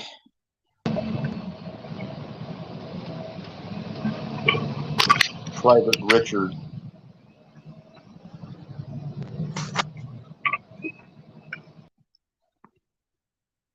Oh, he can't hold it anymore. He's going to try to piss and drive.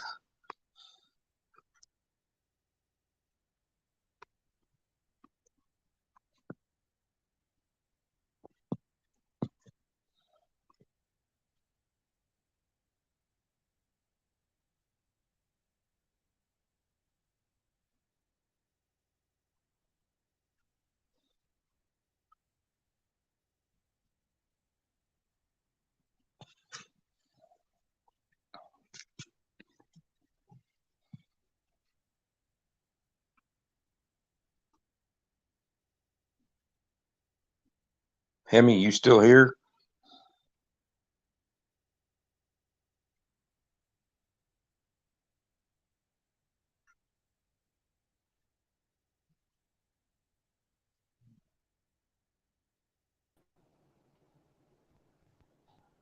There he is. Yep. Telemarketer. We'd like to talk to you about refurbishing your bathroom. No. Fucking new types of fucking insurance to go along with my Social Security. Oh.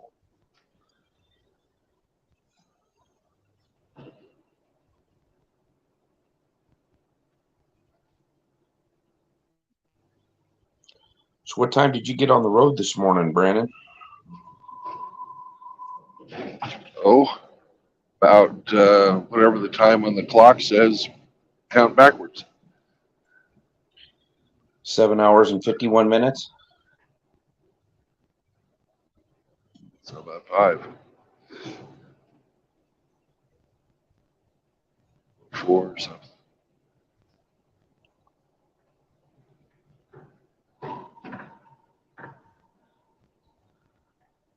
Well, I thought I saw you at 5 a.m. my time, which would have been 6, and it said you'd been streaming for an hour. So you must have left at 5 this morning, huh? Yeah, I think so. I don't really know. Whenever my alarm went off, I got up, fucking left. Where did you spend the night then last night? I spent it at the Road Ranger. Rump Ranger, you say? Yeah, the Rump Ranger there in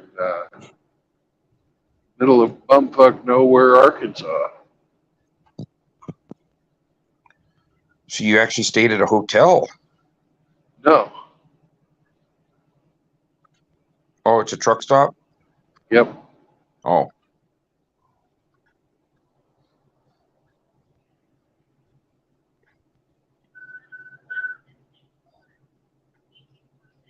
Did you have yourself a decent breakfast to start your day off right? No, I did not. I have not eaten today. Oh, so you got to pee and you're hangry.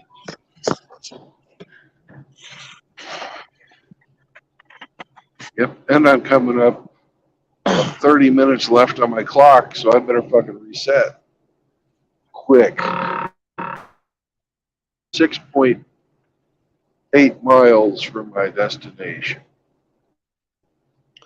Nice.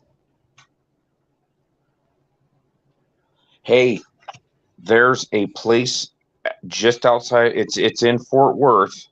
It's right up by God, I think it's an Amazon distribution center, but it's called Straight 8 Barbecue. And the picture of it is this giant white-tailed deer.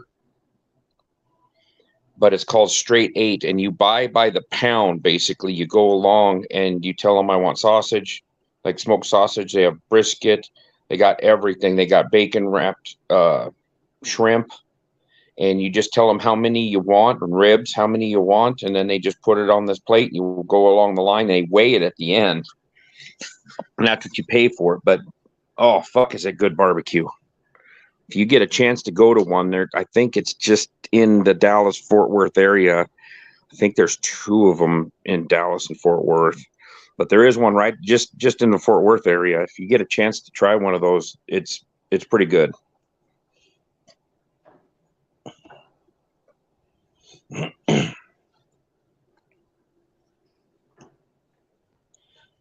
And it's kind of an industrial area too, so it may be pretty close to where you're going to drop your cool whip. Maybe.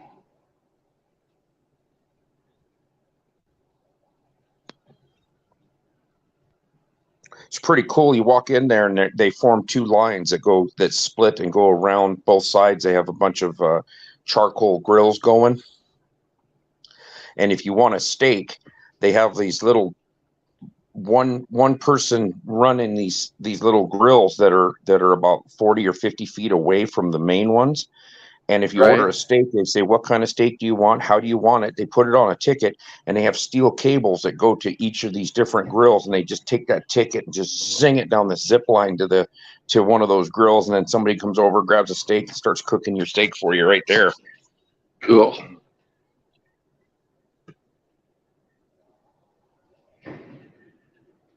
But their brisket and their ribs are really good. They've got a smoked sausages. Let's see, bacon wrapped shrimp that's grilled, smoked sausages, brisket. I think they have chicken also, ribs, and maybe pulled pork too. It's a carnivore feast, and they got the mac and cheese and a couple of different kinds of beans, baked beans. They've got all their different sauces that you can put on it too, and sounds really fucking good. Yeah, it is. What's it called? Straight 8 barbecue. Straight 8, as in the number 8. Yeah. Yeah.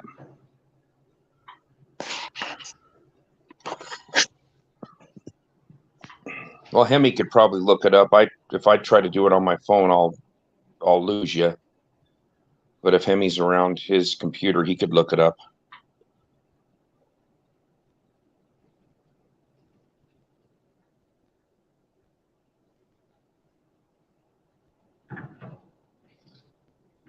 He's what the hell that white car doing?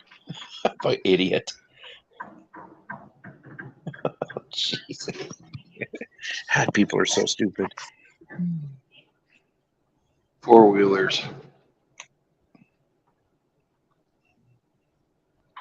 Is that what you call them? Yep.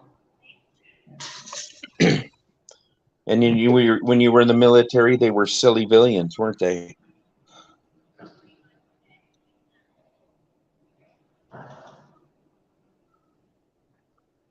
Hey, Brandon. Yeah.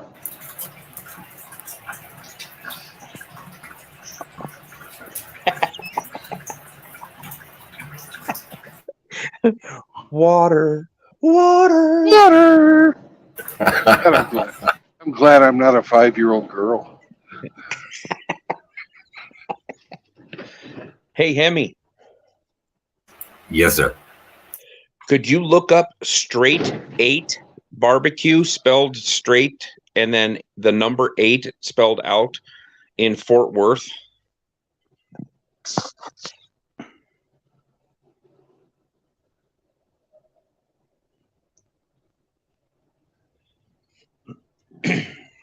I know it's on the northern side of town, and it's kind of on the outskirts. Well, it's not called Hard. It's called Hard 8. Oh, Hard 8? That's what I've come up with. Hard 8 barbecue. I'm not getting any Straight 8. Okay, is the logo a giant white-tailed deer? Let me go to their web page. Logo. Yeah, it's a rack of a deer. Yeah. Like Okay. antlers. I'm sorry. Yeah, it's not. Look Straight at that 8. there. That's for you, fucking ape. What is it? Don't you see the building in front of us? Yeah, I can't read it though. It says BNSF. Oh. Are you taking a piss on it? Yes, I am. Yeah, it's a Hard 8. You're right, Hemi. Yes, Hard 8. Yep. Boy, do you need an address for it or something? Well, I was telling Brandon I've been there, and it's a fantastic barbecue joint. And if he's going to be parked anywhere near it, it's worth going to and eating. It's got great reviews. Oh, it is fantastic. Listed as one of the 10 best barbecue in Fort Worth, Texas. Yeah, Hard 8. I'm sorry. Yeah, I kept thinking Straight 8 for some reason. Yep.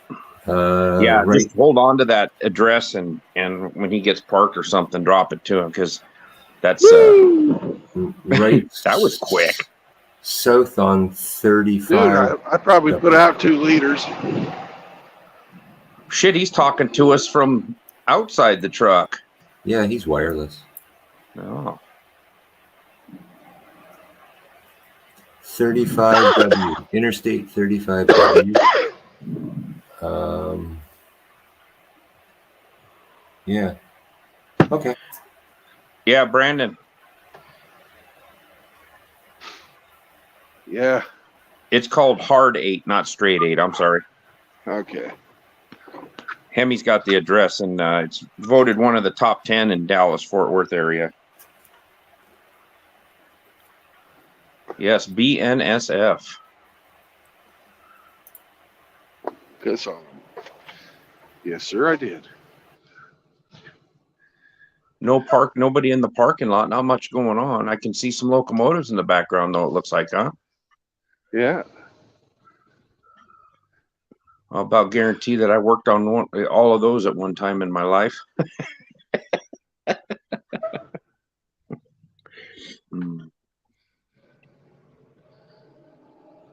They got you on camera right there on the corner. That camera was looking at you pissing.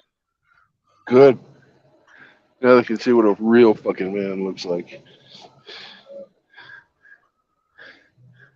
I think I've been right where you're at right now.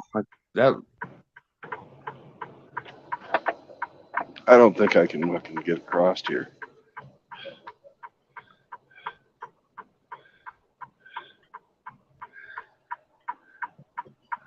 This is way too busy, and those guys are going way too fast.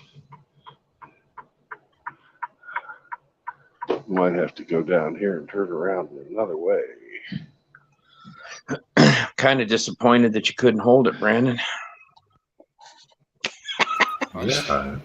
Didn't I help with the trickling of water?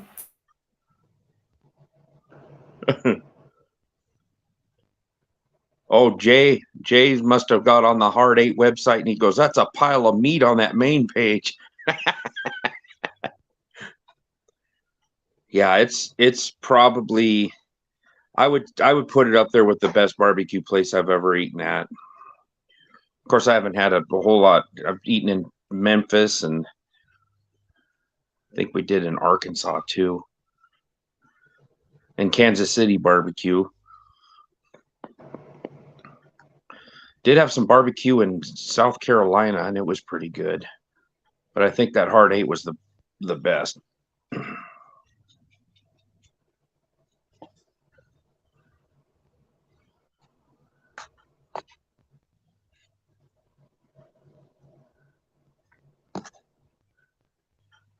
That's me just putting the address in the chat. Okay. Yeah, Burleson, Texas. That's like, you can't even tell that you're out of the Fort Worth area. It's really close. Yeah, it looks like it's all connected.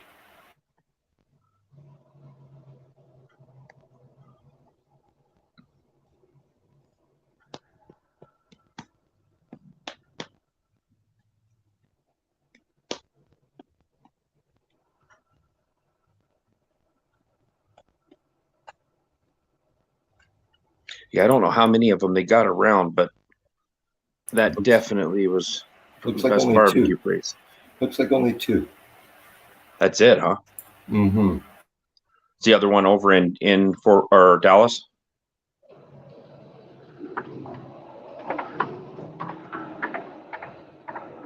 The other one is in Coppell, Texas. Freeport Parkway, Coppell, Texas. Which is it's north of Dallas. Yeah. Just a little, yeah. Yep, I've been exactly where you're at, Brandon. Then I can't remember the name of this town. It's technically not Fort Worth. Gosh darn it, what's the name of that? I recognize the grain mill and stuff over there on the other side. There's a pretty good Mexican restaurant on your left-hand side in a strip mall there. I can't remember the name of it either. What the hell? That's not Commerce. What the hell is the name of that town? I know, but this is Longhorn Boulevard.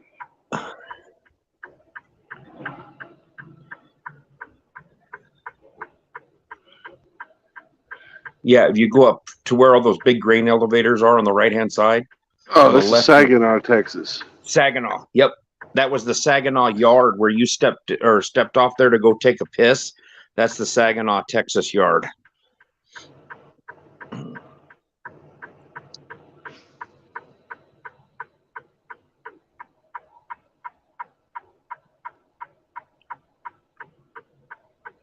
Yeah, we did a safety campaign right down there, and that the roadway equipment office is right there, right near where you were at. I think it was probably the next building up.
Yeah, if you can personal conveyance yourself over there to that barbecue joint, it would be worth it.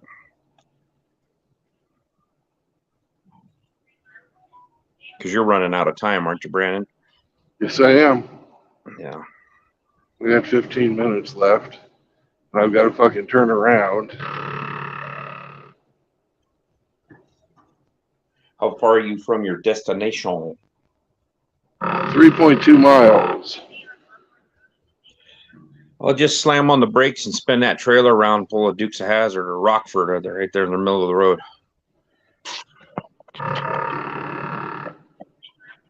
Well, you know, if I didn't have this fucking camera with me, I would. They did it on maximum overdrive. You can drive that semi like that. They busted me for fucking doing a U-turn in my bobtail. They'd fucking probably fire me. They'd probably fire me if I did one in the fucking with the trail.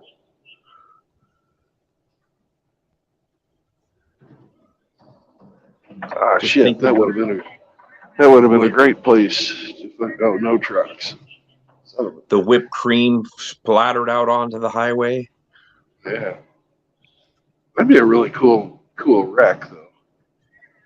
It looked like one of them cannon foam parties they got down in Mexico. Yeah. You'd see a bunch of chicks in bikinis run out there and start jumping around. In it.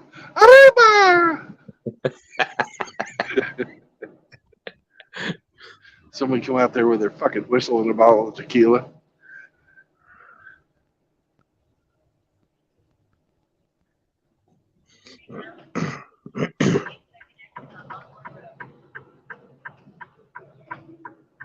Hey, they got Frosties or Slurpees on that 7-Eleven for you. See that Slurpee sign? Jeez.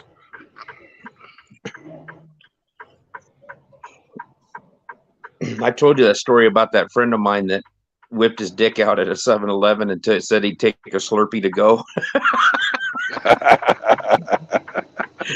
The cops got called and he had to outrun cops at 2 a.m. with nachos in his hand trying to outrun the cops on a foot chase. But just for being rude? just for whipping his dick out and putting it on the counter, and says, "I'll take a Slurpee to go," to the cute girl working behind the counter. Well, I guess that would do it. Yeah, public indecency. Yeah, the girl laughed. The old lady that was training the girl as a cashier, she didn't laugh. She's the one that called the cops. He says, "I was about a block away." And he says, this cop rolls up on me and he says, "I knew who it was and I knew I was faster than him, but he was one of them distance runners." So he says, "I had to get the jump on him." And he says, as soon as the guy rolled up and said, "Hey," he says, "I dropped my nachos and I took off."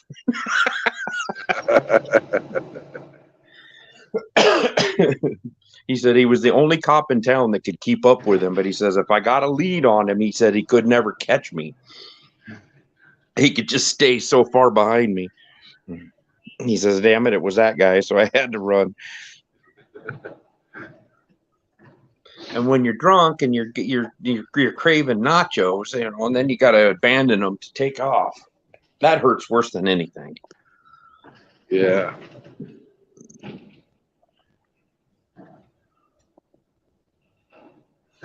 Well, he propositioned the wrong person. He should have propositioned the old lady, and then there wouldn't have been any problems. Well, his nickname was Beef, and I asked him, I said, "How in the hell did you get the nickname Beef?" And he said, "It's a funny story." And then he told me, and I couldn't believe it. I was laughing so hard.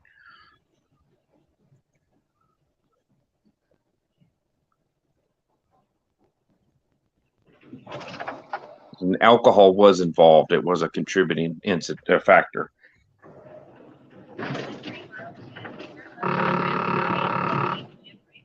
You still looking to turn around, or did it reroute you? It rerouted me. Oh.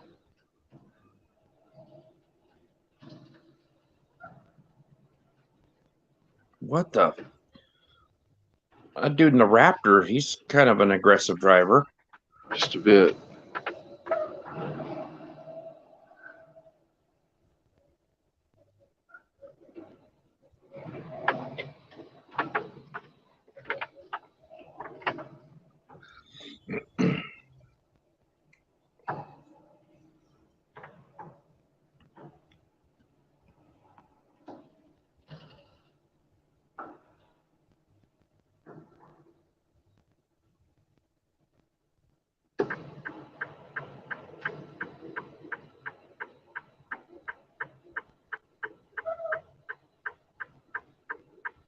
To putting you back on the interstate? Yep. Oh, you just pulled off the interstate just for your pee stop, huh? Nope. I took the interstate, and then I took a wrong fucking turn. Oh.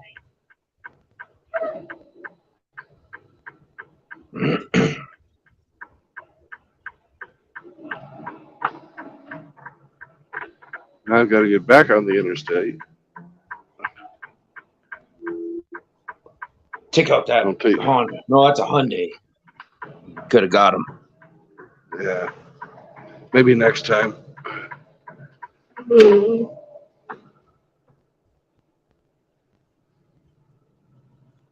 Have you done any curb checks lately? I'm proud of you. I'll probably do 2 or 3 today just because I want to show off for you. Well, I appreciate that. If you do get to that barbecue joint, you need to either stream it or take a nice good picture and make a short of it with that plate. It's impressive. Well, if I can get a hold of SCE, I'll see if he wants to meet me over there. Oh, that'd be cool. Yeah, that you're in SCE's backyard. That's right. He probably knows a better barbecue place than that. You'd probably say, that place is shit. But I live in western Nebraska, so when you find a good, decent barbecue place, it's the best one you've been to.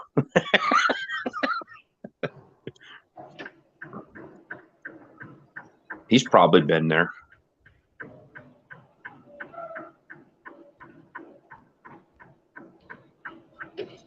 I was wanting to get a hold of an old Navy buddy of mine but he hasn't been answering his phone or his text.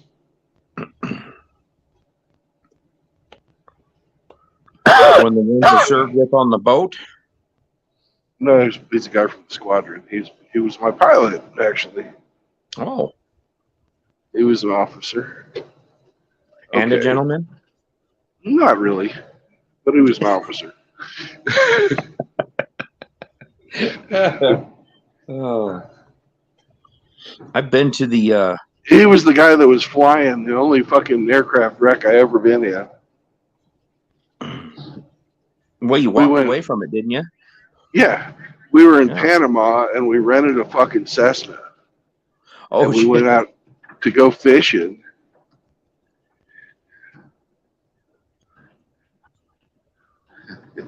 And he fucking wrecks it. It didn't have pontoons on it, did it? No. Oh, okay.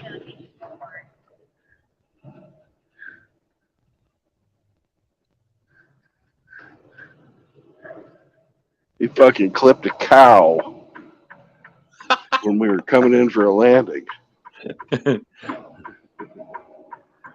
it fuck the cow up? Yeah, killed it. It fucked the plane. Everybody walked away. Wouldn't you rent that? Is there an insurance program on that? You bet your ass there is. Yeah.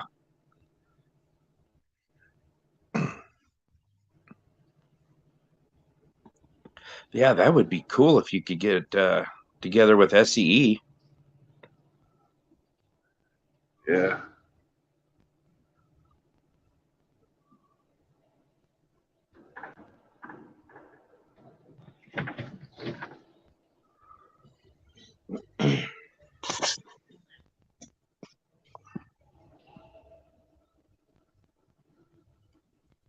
Here's a good place to do a curve check.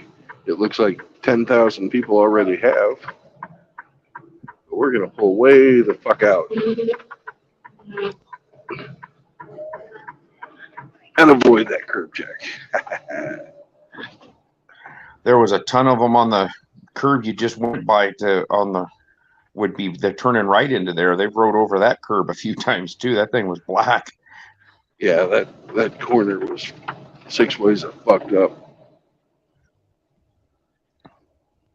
Not very well planned out. The street was made before the all of the industrial stuff went in there. Probably. Before they said, "Oh, we're going to make a bunch of distribution centers here."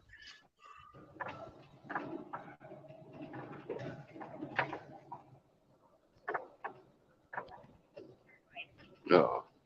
Of course, they have a fucked up way to get into this place too.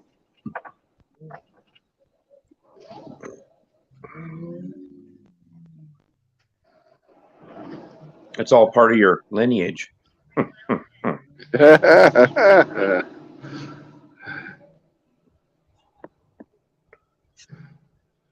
Where would we be in life without a pun? Cubing Speed was lurking, but now he's gonna nap. Go get a nap, Cubing Speed. He needs his beauty rest. Lots of it.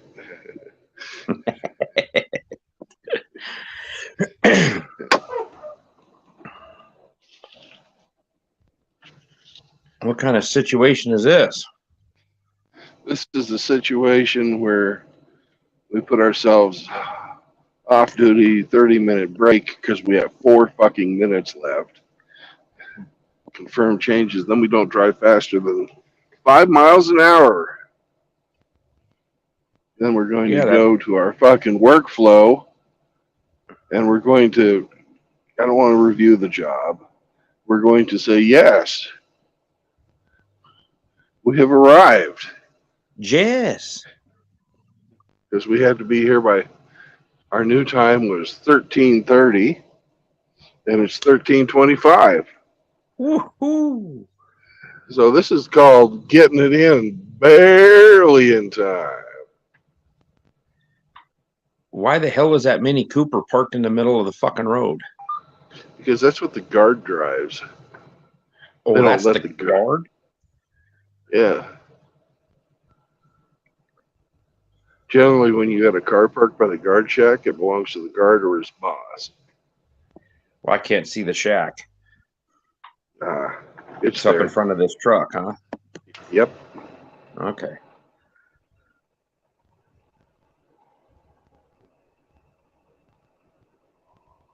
Cubing and shite poster are Lurk Squad officials.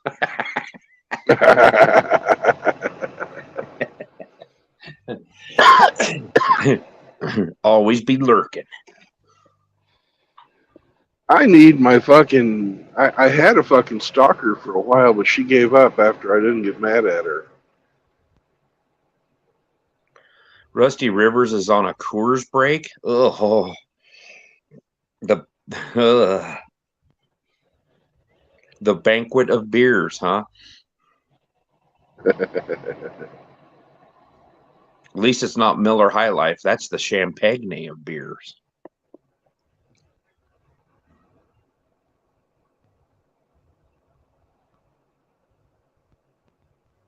Rusty, you can do better than that, brother.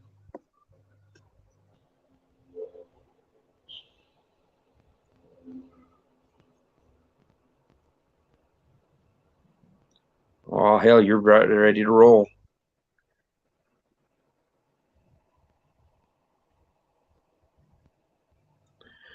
Your truckload of hydrogenated oil whipped cream topping substance is about to be delivered. Yeah.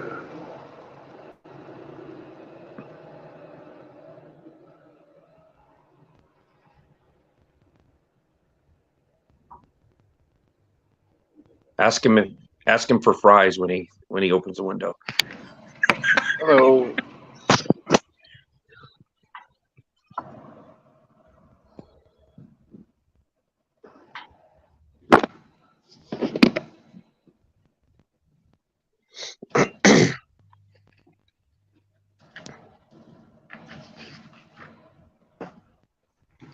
Fucking bitch didn't say a word.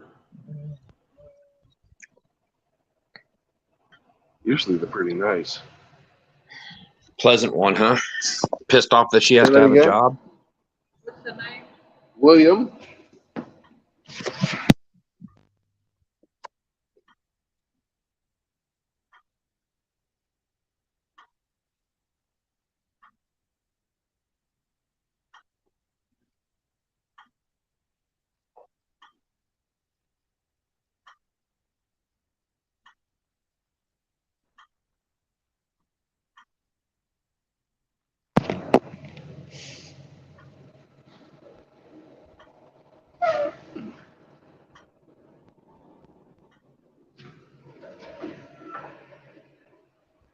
Pleasant like a honey badger, huh? Yeah, kind of like a honey badger. Without the honey. She don't care.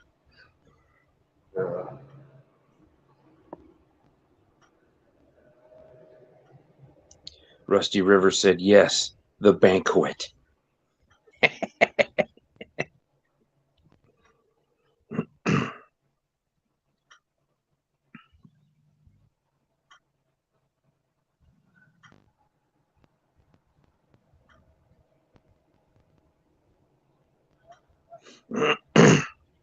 They tell you which bay to go into, or you just got to get in line and go as they fill?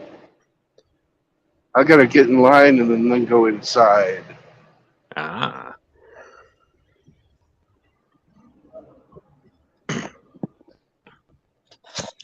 You tell them you have a precious cargo of Cool Whip. I will tell them that. That will make a difference.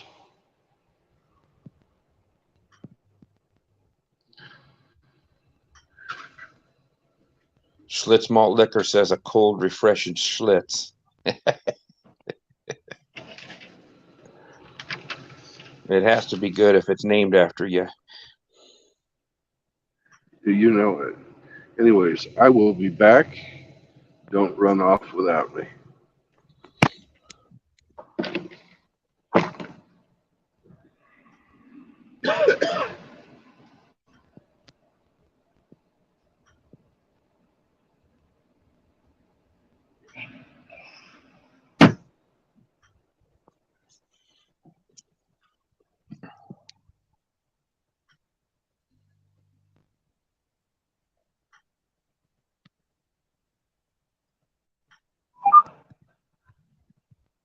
You get the shovel in there, Hemi.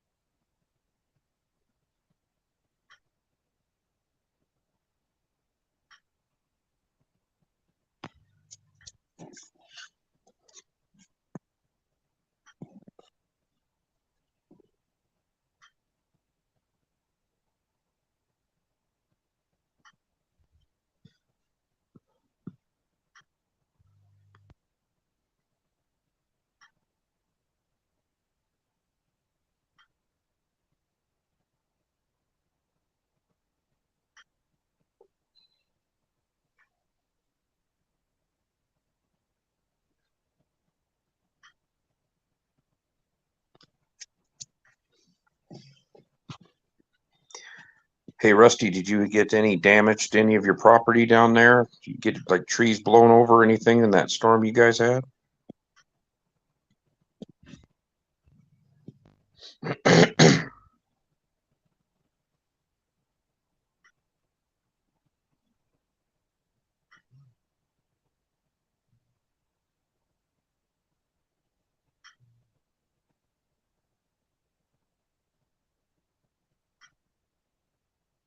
No damage. Only grass around here is going into my lungs.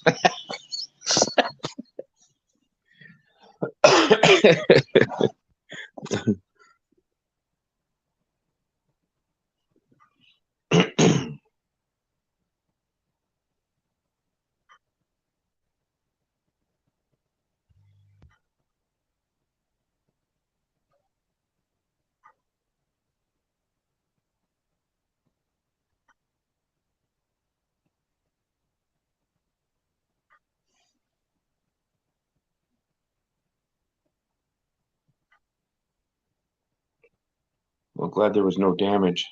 Sounded like there was a few tornadoes ripping around down in that area too, huh?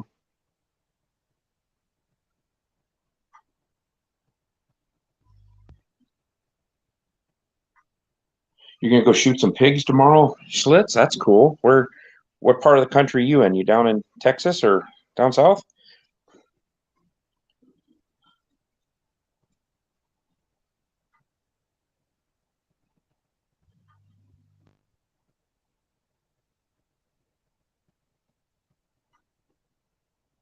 I got some nice 305 grain hard cast 44 mags that would just, I'd love to shoot hogs with those.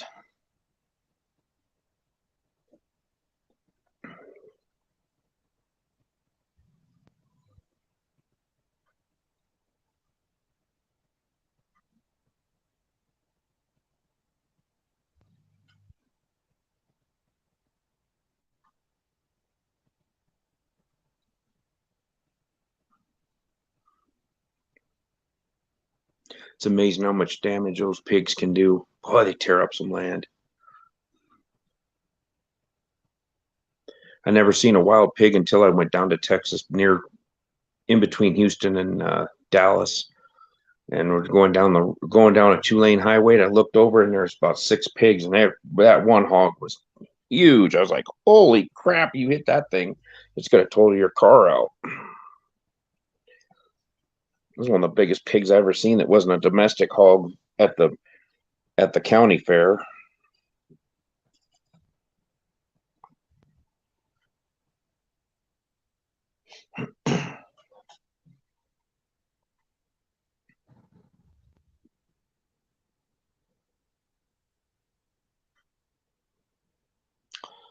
Well, Rusty, as long as you got the wild pigs running around your area, you'd always have a food source.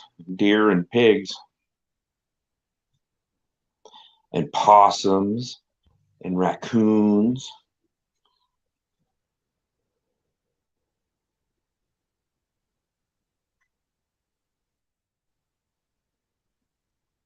Hell, you got gators too, don't you, Rusty? You got gators down where you're at?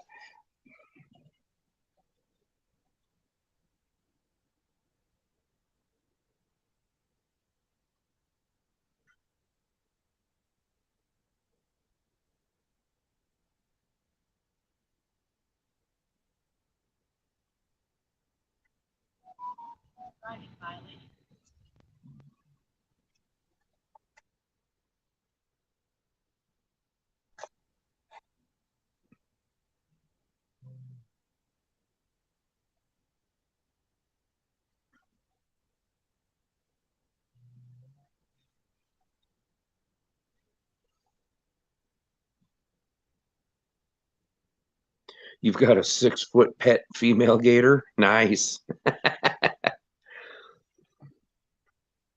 Northeast Florida, yeah.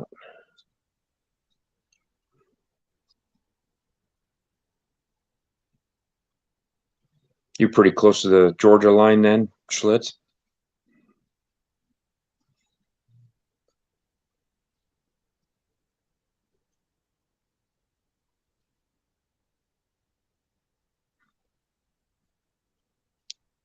Does that gator get aggressive at you anytime, Rusty, or is she pretty cool with you?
I guess if that gator got too aggressive, you could make her into some stew, some alligator tail.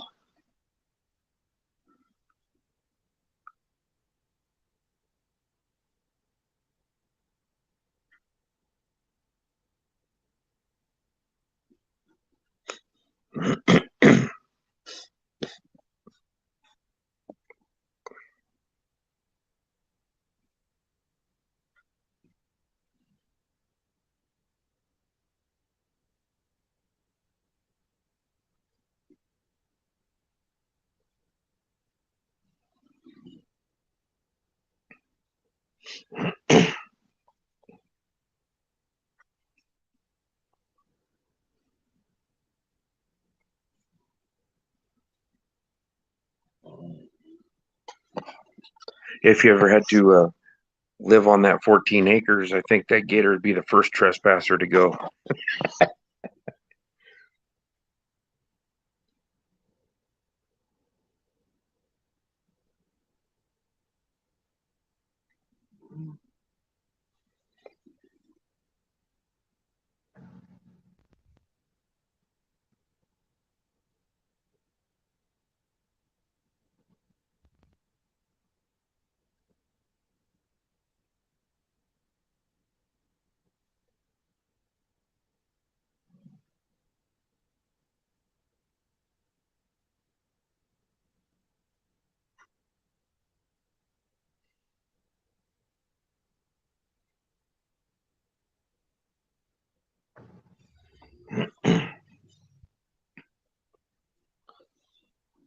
Closest I've ever been down to that area was South Carolina. And that was Myrtle Beach, so North South Carolina.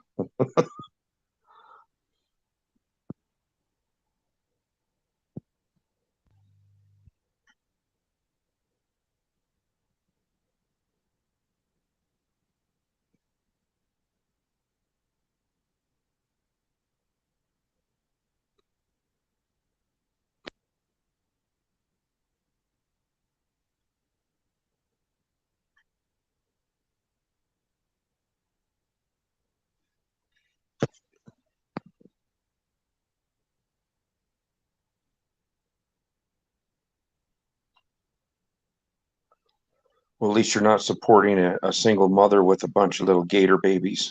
They go out and follow their dad.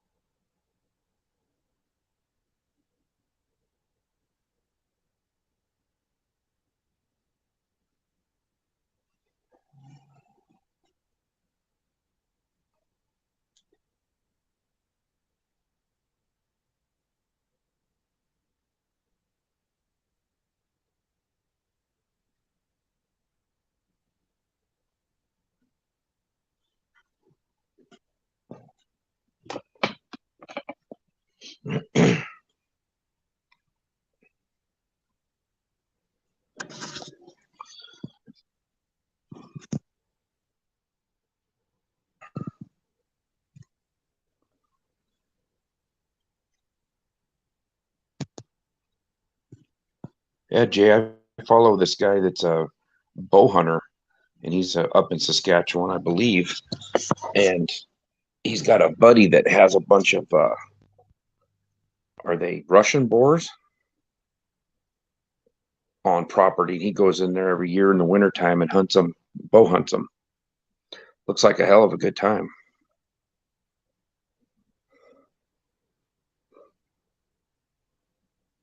Can't remember the name of the channel.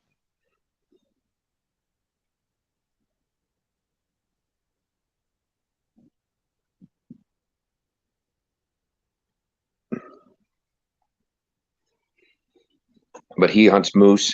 He goes with his boy and good friend of his, and they'll hunt moose and deer. And then in the wintertime, him and his boy will go up to this place and that has all these boars on it, and they'll go track pigs down and shoot them with recurve bows.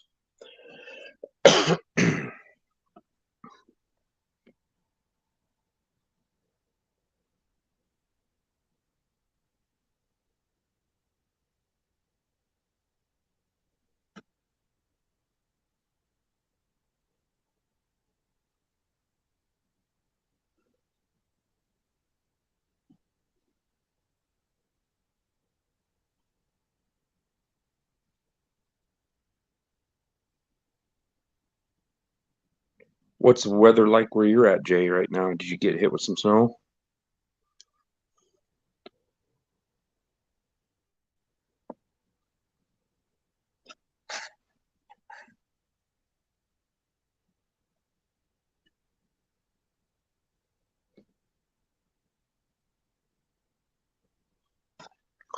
Yeah, we've got some feral hogs in the southeast corner of Nebraska, basically where Missouri and Kansas meet. And they're making their way into this state. The game department keeps saying that they're not here, but they also lied about mountain lions being where I live in Nebraska. They lied for years saying there was no mountain lions until they started attacking people's animals, and the guy shot one in his tree a few miles away from here. So they'll lie and lie and lie until they can't lie anymore, and then they'll say, "Oh yeah, there's wild pigs." I know Texas has a huge problem with them. It's a couple $1 billion a year loss in crops from the pigs. They like laying them down as much as they can. They should, if Nebraska Game and Parks, if they were smart, they would open them up for hunting so that they don't get through here and tear up all the cornfields and beet fields and stuff that we have up here. Otherwise, there's going to be pigs running all over the place up here too.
That guy's wearing a coat like it's cold down there.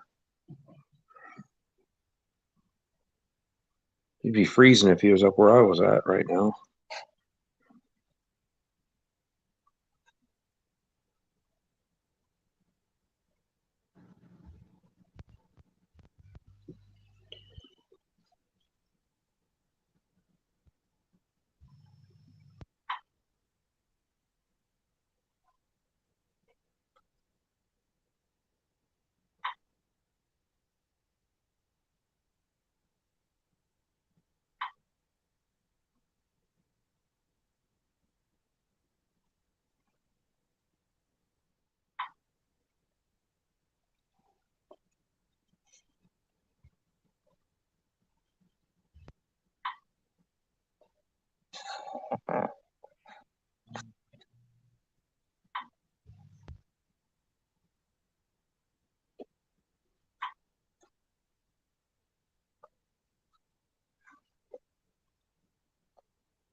And got a bunch of shark bait hanging around at the beach there, Schlitz.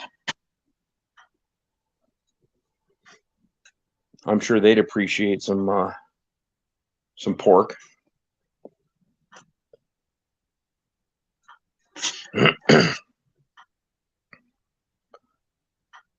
Well, here comes that handsome gentleman now.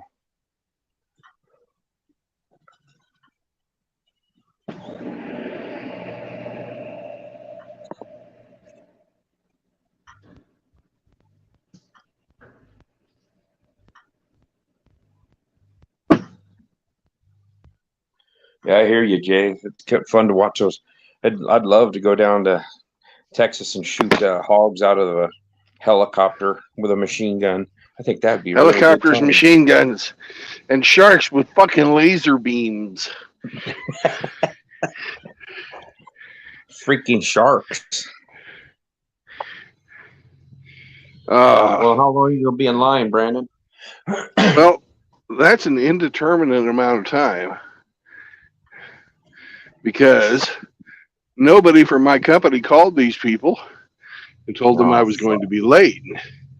So they're charging a $203 late fee that my company must pay before they'll do anything with my truck. So are you going to get on the phone and talk to your company? Yes, I am. So Yeah. please stay on, and that way the stream won't drop. Roger that.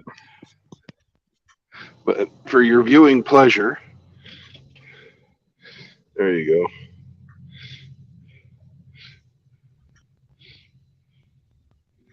go. Sexy, right? What is it? That's a land whale. Oh. Is it the one from the other day? No.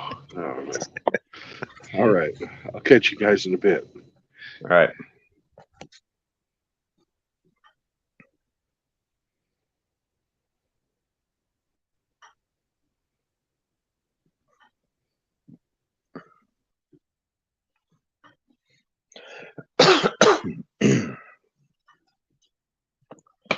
It's amazing how a huge company that's countrywide, they know that he's going to be late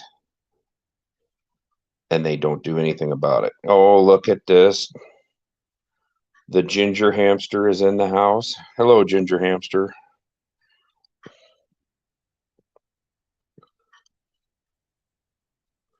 I'm holding on to Brandon's stream while he talks to his bosses who screwed him over. He's getting ready to dump off a whole trailer full of Cool Whip in Texas. But their logistics person screwed him, so now he's got to call them and get it all straightened out.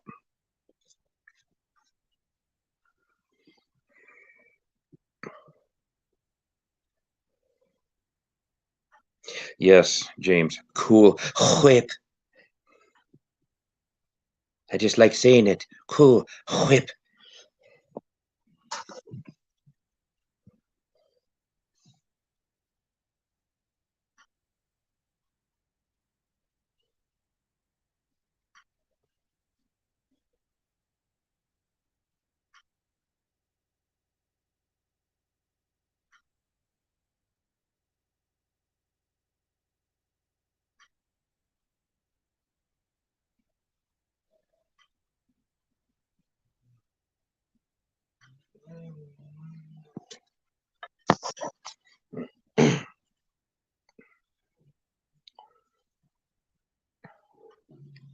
So what are you up to today there, ginger hamster?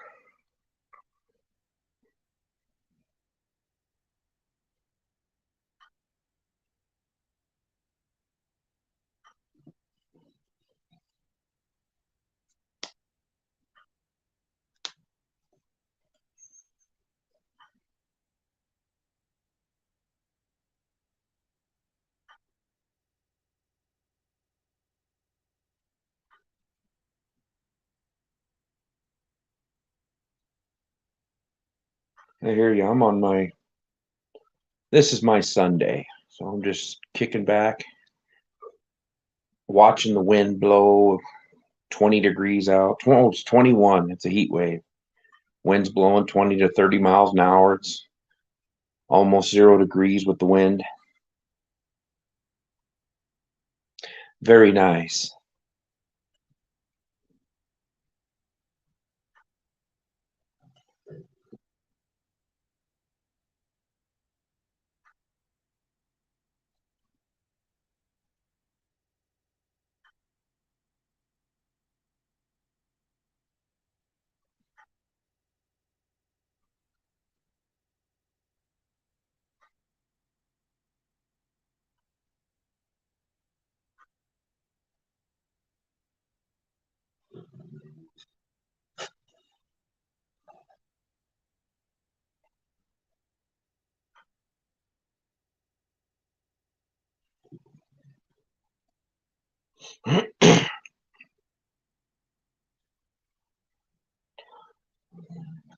Hopefully Hemi doesn't blow his back out shoveling snow.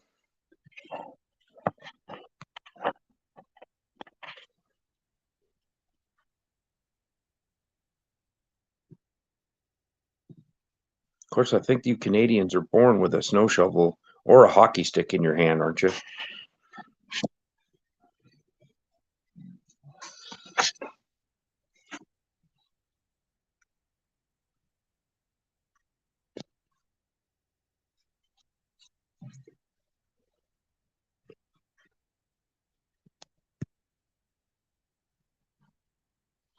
My hometown hockey team used to play Saskatoon and Moose Jaw, Regina,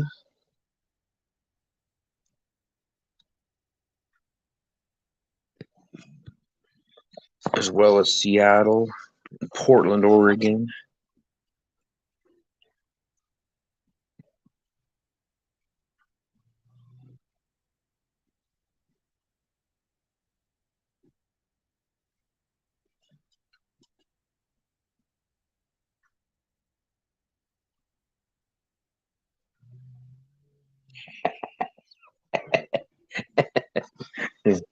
Mm. Hockey and poutine, the Canadian birthday present. Yes.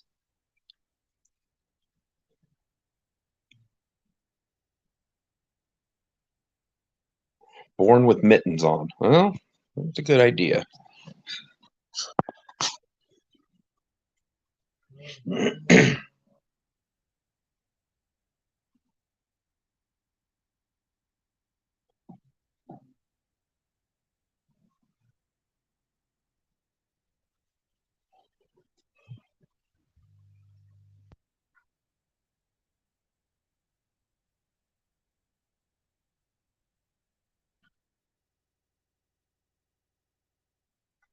Are you still looking for a different house there, Ginger Hamster, or you just get on there and just for fun and see the ridiculousness that people are asking for houses now?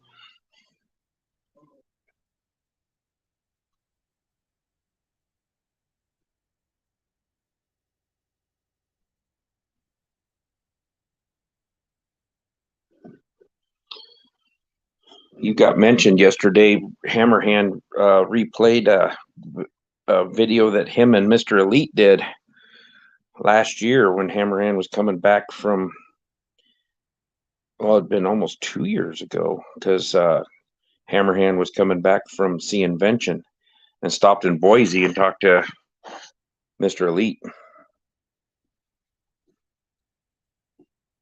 You must have been still living in Colorado at the time, sounds like.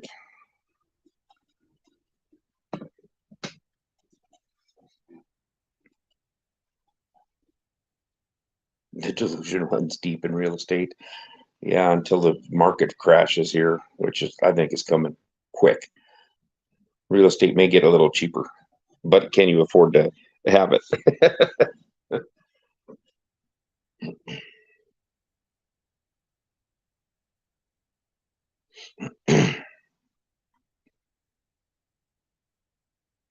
Yeah, that's what he was talking. Yeah, he said that, mentioned that. And now doesn't he live in Phoenix? Mr. Elite live in Phoenix now? He doesn't live in Boise anymore. I think he's in Phoenix or Tucson, isn't he?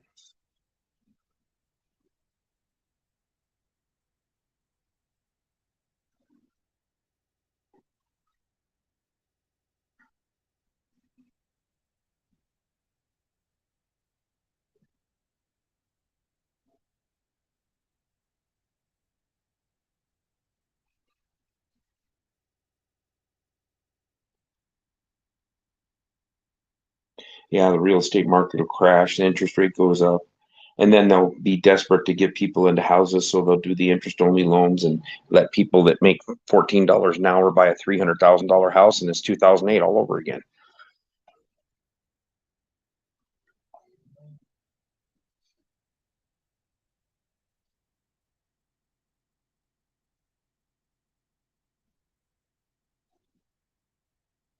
Saw that down in Denver when I lived down there in 05. People were stacked up in houses like crazy, you know, and they all had $10, $12 an hour jobs, you know, 6, 7 people living in one house. They still lose the house.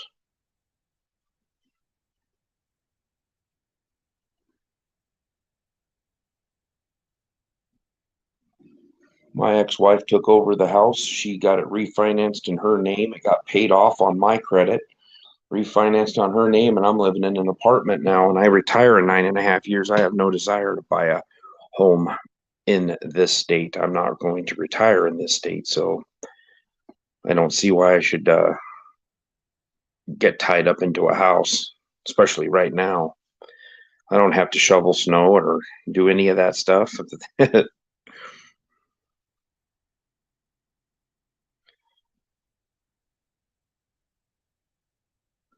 You'll get something when the mortgage payment is roughly the same as an apartment. Yeah, my got a 2-bedroom apartment and I pay $525 a month, and it's a big 2-bedroom. I don't plan on going anywhere because $525 ain't gonna buy you anything for a house around here. And it's cheap to live here, so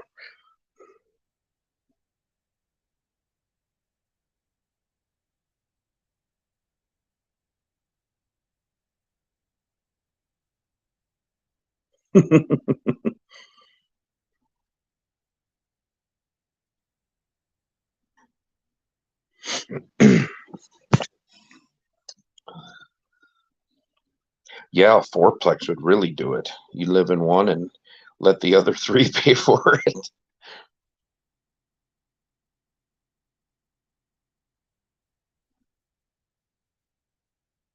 $1,400. Are you in a house or are you in an apartment right now, James? Wow.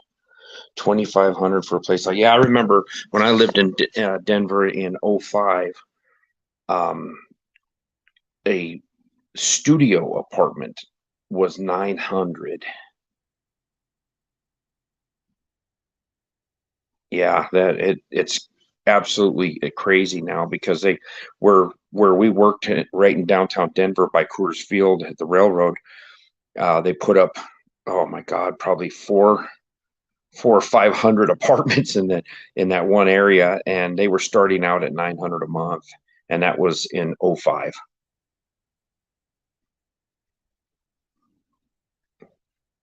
So I imagine that same apartment now is probably 1,500 for a studio, and then a 1-bedroom. Yeah, I'm sure it's 2,500, three grand for a fucking apartment now. It's stupid.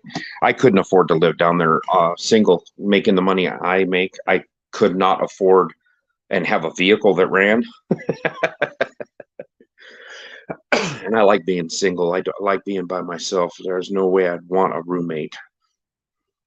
I would have to live so far out of Denver, out east towards Lyman or somewhere, not on the range, from Fort Collins down to Castle Rock even. You get to Johnson County down there. I think it's Johnson County where Castle Rock's at. It's extremely expensive.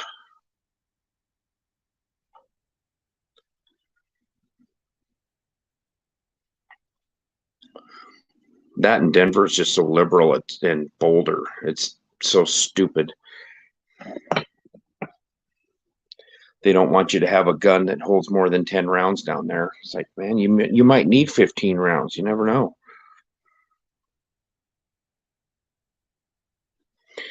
I have a friend that's trying to get to Grand Junction. He's got a year left. He just got divorced. He's got a year left of paying child support.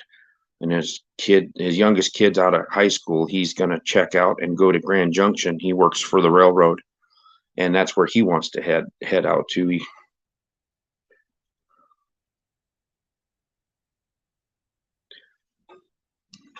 Yeah, Wyoming's prices has gone way up though too. But there's a lot less people in Wyoming if you want to live somewhere and not have so many neighbors.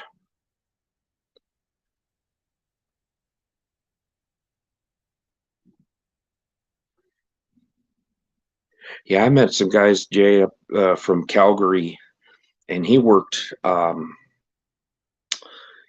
a heavy equipment mechanic, and he would go up to the Arctic Circle, and they have these big they look like big dome tents. They keep all the equipment in, and he works on those. And he said the closer he got to Calgary, the less money he made. And he said in Calgary he was making like $34 an hour, something like that. And he says if you go 400 miles north, you're making $50 an hour. You go 400 miles north of that, and you're making like $60 or $65 an hour. But he said you're not. He said you don't get to go home, but once. God, what was it? Once a month he could fly home for a week or something like that. But then if the weather was bad and that window was going to close on you either leaving or coming back, you just stayed.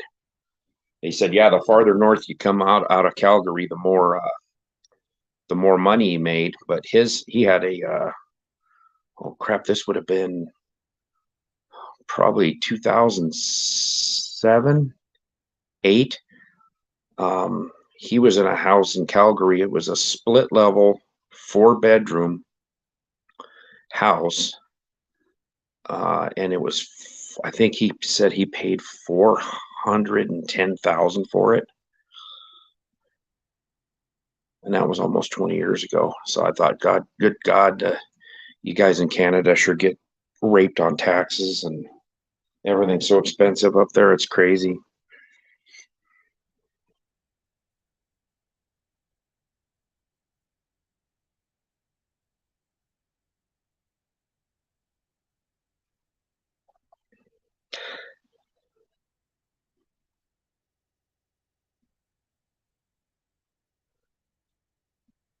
Yeah, I couldn't believe how much he paid for a house. And it was not a big house, it's just your typical split level 4-bedroom, 2 upstairs, 2 downstairs.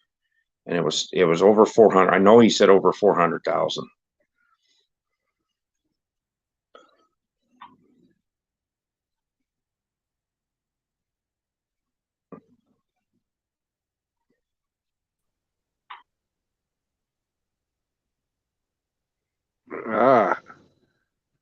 I'm back.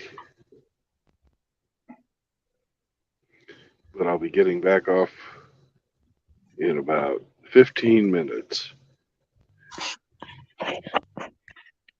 Did you get everything squared away? No, absolutely not. It's my company is based out of Mountain Time, and everybody who can make a decision is on lunch. Oh, oh, nice. Yeah. So now you're stuck going 5 miles an hour wherever the hell you go. Yep. Well, if you leave now, you can make it to hard 8 in about 3 hours.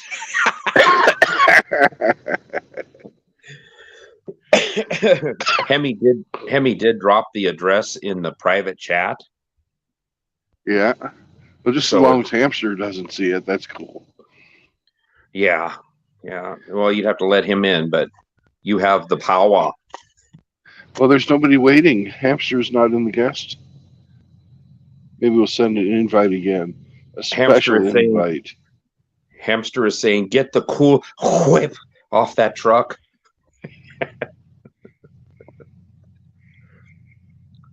I would venture to say that the chat has gone up enough that there's no longer a StreamYard link in it. Let me look real quick. I don't think there is. No. Well, there is now, because we have to have a special link for James. Because he rides a short bus. He's very interested in your Cool Whip. I bet he is. Hamsters love Cool Whip. It's their third favorite food. Besides peanut butter. That's how you trap a hamster. You put some peanut butter on the trap. They love it. Right. Yeah. Just like those ladies do.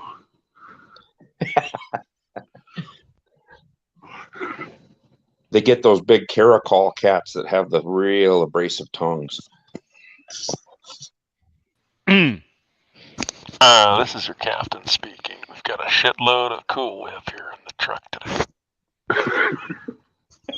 And we're going to offload that Cool Whip in Kansas and then get down and freaky with some trans people. Right to that, Brandon. Get down with the trannies. What the hell are you eating there, Jeff? Get out of here. No, man, this is Tower. That peanut butter has too much sugar in it there, bro. You gotta get that Smucker's Natural shit. Oh, Roger. Smucker's Natural. It's got too much sugar there in the Jeff there, bro. Roger the sugar on the peanut butter. 2 grams. 2 grams. That's half a teaspoon of sugar per serving. 2 grams will get you 10 years. 2 grams exactly 10 years. So what the hell are you doing? Where are you at? Dropping Cool Whip off, you fuck. What's going on? His tongue stuck to the roof of his mouth. You need some milk over here. We need the California milk cows come in there. Roger that. Brandon loves his cows. Roger. Likes those big hooters. That's what I've been told. With nipples this long. Roger that. The nipples are long. Twice as long as Brandon's penis. Roger. Brandon's penis is short. Got it. The pilot has a little bit of myopia. It's 5 times longer than my penis. Roger that. It's 5 times longer than his penis. Roger, Tower. Brandon's got a whole truckload of diabetes. This is the Tower. Roger. Brandon's got a truckload of Cool Whip. Roger. Cool Whip.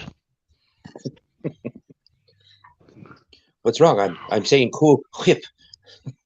I'm saying Cool Whip. I'm whipping you. Oh my God. This is the Tower. Brandon is looking for a little bit of here and there. You know what I'm saying? Got it. Little smack and tickle. Got it. Yeah. Thank you. Yeah. A little bit of the slap and tickle. Yeah, that's it. Tower, Brandon needs a little bit of, well, you know, a little fun here on the runway. Brandon needs a fucking $203 money order sent to these motherfuckers so they'll unload my truck. Roger that. $203 money order. Maybe you could ask some whore for it there in the parking lot. Might be a lot lizard. Roger, lot lizard might have $200 for you. He's going to have to give that lot lizard a deep dick and to pull $203 off of her. Roger that. Brandon's not going to be able to do that, so maybe. Well, I'd probably have to do something she's never had done for maybe 20 years. And eat that pussy. Oh. Don't. No. We do not recommend eating pussy at this point. Too much cancer out there, you know. Yeah. A little bit of Jif and some Cool Whip would make it taste better, I would imagine. You could make a fluffer nutter with the peanut butter and it could be a pudding in a cloud. Roger that.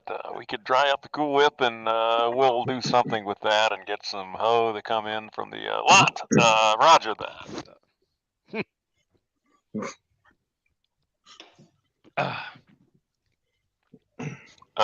Brandon looks happy today. He's looking a little bit pissed off. Roger that. No, actually, I'm just tired.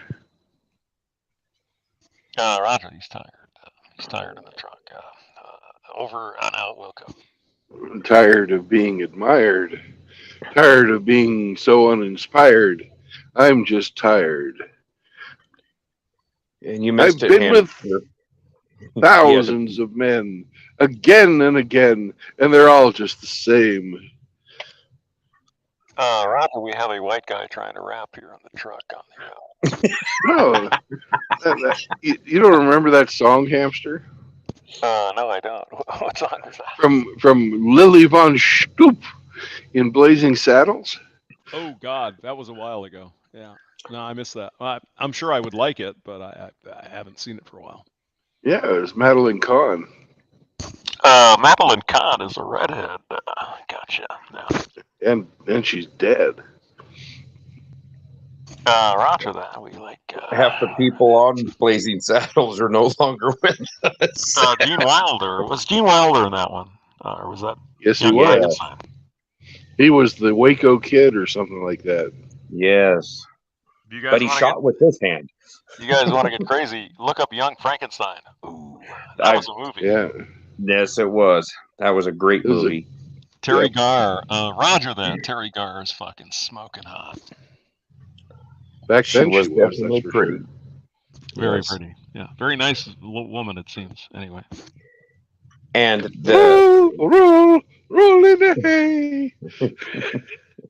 Come, and it's fun. His name was Igor.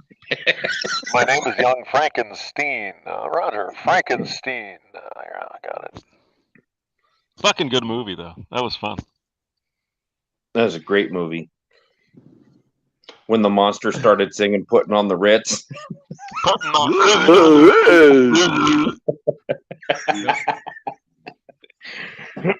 Yeah, that's one I'm going to have to order on a DVD. I've got Blazing Saddles, but it was bought at a pawn shop, and halfway through it, it locks up, freezes, and there's nothing you can do about it. You try to back up or skip ahead, and it just blanks out and starts at the beginning again. So what you need to do is that get was a wasted $3. Get some car wax and wax up the CD. It'll help. It's hard to find that movie anymore, and you can't find it anywhere where it hasn't been edited or, I want the original version, hard ends and everything. This is Tower. Where are all the white women? Roger that. Where are all the white girls? Well, I tell you, he's a coming. The sheriff, he's a coming neat already. He's like a big fountain of cum. That's right. Fountain of cum, Roger that. I get DC no action kicks there. from champagne. Mere alcohol doesn't thrill me at all, but I get a boot out of you. I take no trips on cocaine. No, you gotta sing you like you did back when you was in the fields picking cotton. I don't remember this, but it's good. I like it. It was when they were working on the railroad, and the cowboys were trying to get the black guys to sing the Camptown races, and they're all like, "No, sing this song, yeah. we don't know that one." Duda. Was that about black people? I didn't know that. Camptown Races sing the song Duda Duda. Camptown. Camptown races 9 miles long. Oh, my dude, a day. Yes. Gotta sing all night. Gotta sing all day. Well, it was those. Sing It this was song. those black folk working songs. And they named off a whole bunch of them, and the guy was like, "No, we don't know those songs." No, I think throw a rope around it because, god darn, we almost lost a $200 hand cart. Well, you remember what was the when they were sitting around the campfire all farting? That was pretty fucking good too. Yeah, beans. Yeah, the beans. Right. We went and saw that in the movie theaters, and at that scene, my mother decided to walk out. Really? Yes. The farting scene. She was deeply offended by the whole by the whole movie, and by the time they got to the farting scene, she'd had enough. No, that was fucking hilarious. Did she go sit in the car, or did she drag all of you poor schmucks with her? Did you get to watch the rest of the movie? Yeah, because my dad was there too, and we just watched it. Mama Bear just went out to the car, so. Women don't appreciate fart jokes and dick jokes. They just don't understand. Yeah, well, they're women, so you can't help that. That's the way they are. That's the thing. Yeah. Where is Mr. Hemi 4-Speed there? He's got his dick nose out there. What's going on? He was shoveling snow last time I knew. Mr. Hemi lives up in the Yukon, or where the fuck is he? He's way up in He's Canada somewhere. southern Ontario, right across from the state or U.S. line. It can't be that bad, can it? Depends on where he is. If he's near Minnesota, that happens. Yeah, I think isn't Hemi pretty close to Toronto? I don't know. Yeah, probably. Yeah. He says he's 2 hours from Toronto. Yeah. Hopefully it's a long 2 hours, so he's away from that fucking shithole. Just saying. But I think he's closer to Ottawa. It's probably even worse, though. Honestly. I don't know. We like to bitch about America, but I think Canada's fucking going down the sewer faster than we are, to be honest. I'd have to agree with you. Yeah, but we're trying to catch up quickly. I guess Canada wanted to be number one at something, and so. Well, they're trying to introduce more gun legislation up there but basically they don't even want people to have hunting rifles. They don't want. They don't want anybody armed. In the Yukon to go out and hunt their deer because that's evil, and they're going to be obviously toxic terrorists because they're evil white men or some shit. I mean, how do they even think they can do this? What the fuck are they? Sorry, what are they talking about? They just make a law, and everybody's supposed to say sorry and turn in their guns. 300 pages, by the way, of guns they want to ban. 300 pages. Jeez. Yeah, I'm gonna go out and get me something that looks like Grandpa's rifle. You know what I'm saying, right? Yeah, you can't even have black powder. Roger, you can't have black powder in Canada. Nice thing about that is we can have black powder. You can buy black powder online from Cabela's. You can buy black powder rifle. There's no paperwork. Why would they be caring about black powder like flintlock rifles? Who gives a shit? It's a one-shot deal. I mean, come on now. Yeah, down here you can buy a 6-shot black powder revolver, and you don't fill out a form 4413, whatever it is, Like a 4431 Schofield or something like that. No, the old West black powder 6-shooters. Okay, yeah. Schofield or something on that. Yeah, if they're a black powder, you can buy one without any paperwork. In the U.S., you mean? Yeah. I don't even think you need paperwork in Missouri. You just walk in with your ID and you walk out with fully a semi-automatic, full military M17 rifle. Yes, a fully semi-automatic. Yes. I mean, it's amazing how fucking ignorant these people are, but I walk into the gun store here in town, and I have to show my driver's license, and then I give them my concealed carry permit, and then they don't even call in a background check or anything. You fill out the form, he looks at my permit, it is current, and walk out with it. Roger that. I just prefer to go to the gun shows to get the gun show loophole. After all, we all know that exists. Yeah. Yeah. The only gun show loophole is called the parking lot, because inside there, if you try to buy a gun without filling out paperwork from an FFL, everybody's getting in trouble. Not gonna happen, right? Yeah. Yeah, they've tried to use that gun show loophole thing, and you can buy fully automatic Army weapons at gun shows. Right, military style weapons, right? Of course, at a gun show, just go get a machine gun. It's perfectly fine. Yeah, they don't realize that if you want a pre-86 fully automatic weapon, it's going to be half the price of a house. Stop with the facts, Maldigan. Come on. Yes. Facts are too hard for these people to understand. We don't need that. They're confused enough the way it is. Well, I know several people that have fully automatic weapons. I got to shoot a Thompson machine gun at one of our shoots one day, and I'll tell you what, it was a blast. But I don't have $25,000 to buy one. No, sir. Nope. And then you got to pay tax on it. You only pay a $200 tax once on it. You got to buy a tax stamp for it one time. But if you sell it to someone, they have to pay a $200 tax stamp on it. So, but yeah, you have to buy a tax stamp for it, but that's as long as you keep it, you don't have to pay it again. But they'll probably try to change that too and try to make it an annual deal to just run people dry. Well, I mean, the very fact that most of the public, a lot of the public in the media thinks you can go to Walmart and buy a fucking machine gun. That's the problem. Yeah. It's just ignorance is what it is. It's very low IQ, uninformed voters that watch CNN. But I'm sure they'd like Don Lemon, though.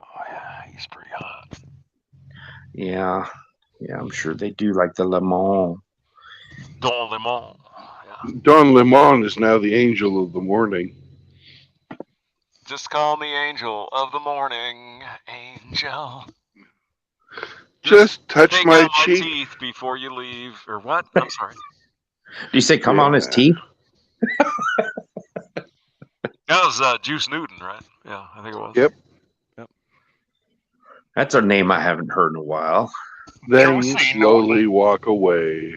Juicy Newton was a redhead, by the way. You and them redheads are going to be the death of you. Probably, yeah. Would you like Somehow to I die managed like to Kevin avoid them, Sanders? so. Go on again, Brandon. Would you like to die like Kevin Sanders? I don't know who that is. You mean Kevin Kevin Samuels? Yeah. Oh, geez, no. Well, I mean, in some ways, yes. I mean, if you just go like boom, you don't even know what happened. You go to sleep and it's done. No, Well, he died was, on he died on a downstroke. Yeah, he died balls deep in a broad. No shit. I didn't know Yeah, that. had a massive heart attack while he was pumping away. He was pumping some chick? I didn't know that. Yeah. He was probably pretending she was Rihanna. Rusty River says in the chat, singing, oh boy. That's the kind of quality entertainment you get here, Rusty. That's what we do. That's right. You got a beard, you got a big dick nosed monkey, you got a ginger hamster, and you got this trucker wearing some blue coveralls. You get what you pay for. Like a goddamn variety show for free. I mean, what are you complaining about? That's right. And these overalls make me look like a 6-year-old boy, so you fucking pedophile. 6-year-old boy, like 3 of them stuffed in there. He makes him look like a really big old Dutch boy. Yeah, he does look like that. Where you want the cheese, sir? You want some Gouda? Try to stick your dick in the dam so we don't get flood. Excuse me, sir. My dick is not big enough. That's Okay, why put I the had to pinky use. in there. That's right. You had to use the finger. And these days, though, if you stick your finger in a dike, you get your face slapped. Whoa. All right here. Oh, but bump. Sure. Oof. Yeah. All right, you fucks. I got to check out. You guys take care. I'll see you later. And it's 14:30, so it's time for me to check to see whether or not my fucking boss is off of his lunch break. His extended lunch break, I might add. I got to cook some food. I'll after that, go check. I'll see you guys later. Talk to you later Hamster there. souffle. All right, I'll catch you guys in a bit. Bye-bye. And then there was me and the dick-nosed monkey, who happens to be a close cousin of mine.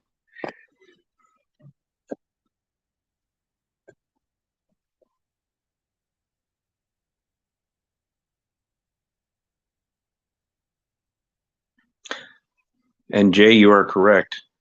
There's going to be a lot of cold, dead hands.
Rusty Rivers. Who was a nurse? Juice Newton?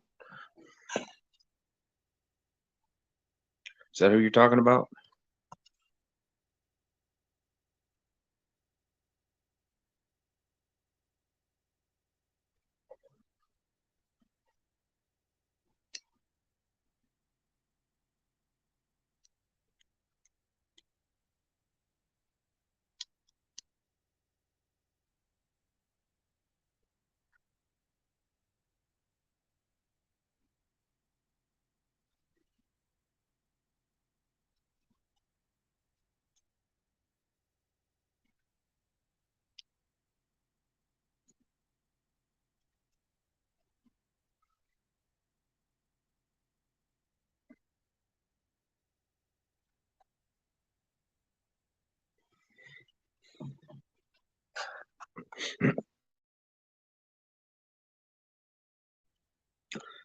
Somebody should go check on Hemi. Make sure he's not laying face down in a snowbank.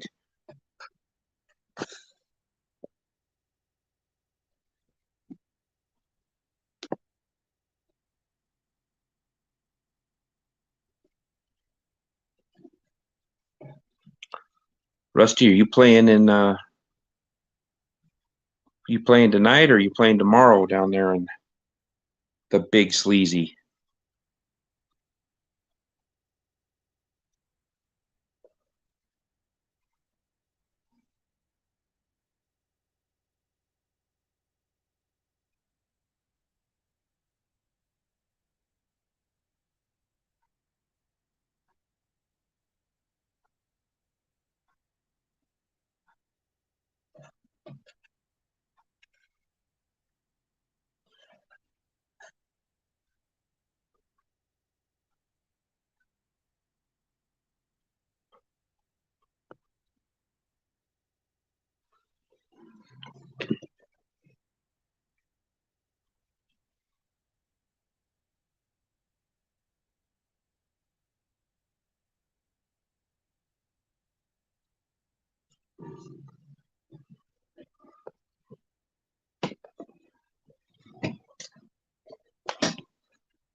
I must be the only one left.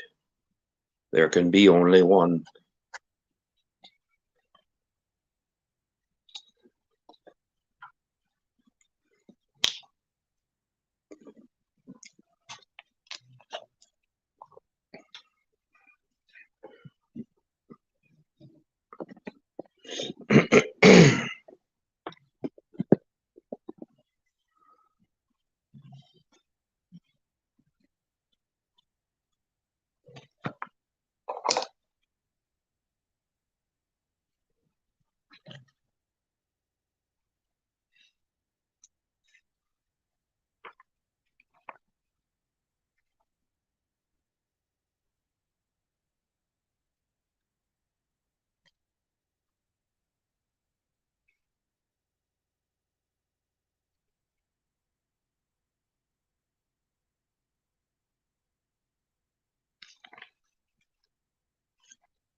Oh, you were backstage, Rusty? Yeah, he's not going to be able to put you on yet.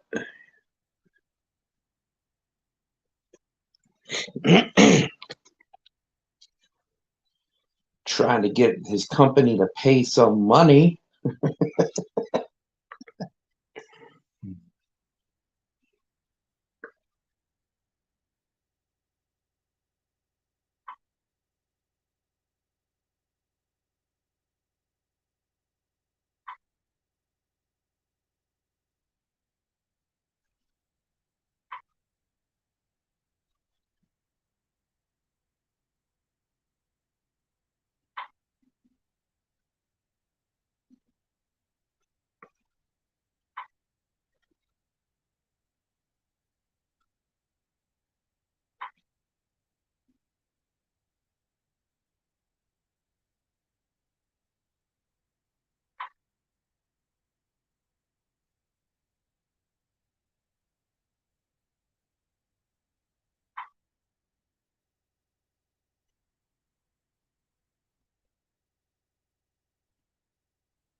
Oh yeah, yeah. He was banging a nurse when the old heart gave out. She wasn't much of a nurse. She couldn't save him.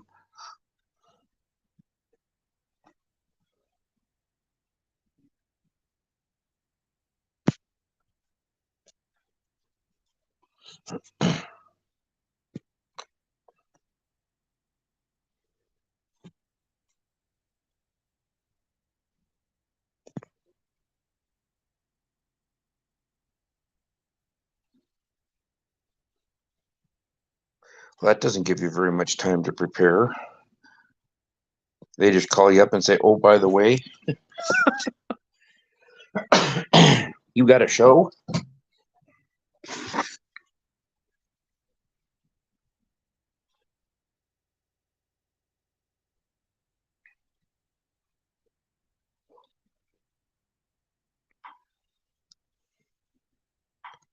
Slidell, Louisiana.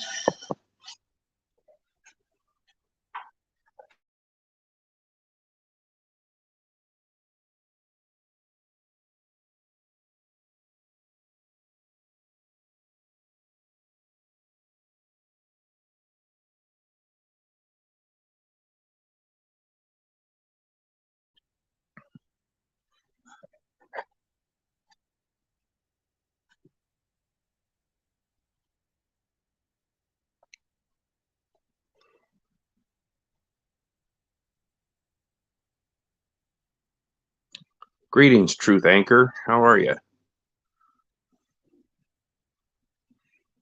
We're kind of in limbo waiting on Brandon. He's calling his supervisor. They have to cough up a $203 money order because their logistics person didn't call this place where he's dropping off this truckload of Cool Whip to tell them that he would be late. So now they're saying you got to give us $200 to unload your truck. And you missed some singing, you missed some lies, some bullshit. But now you're up to speed.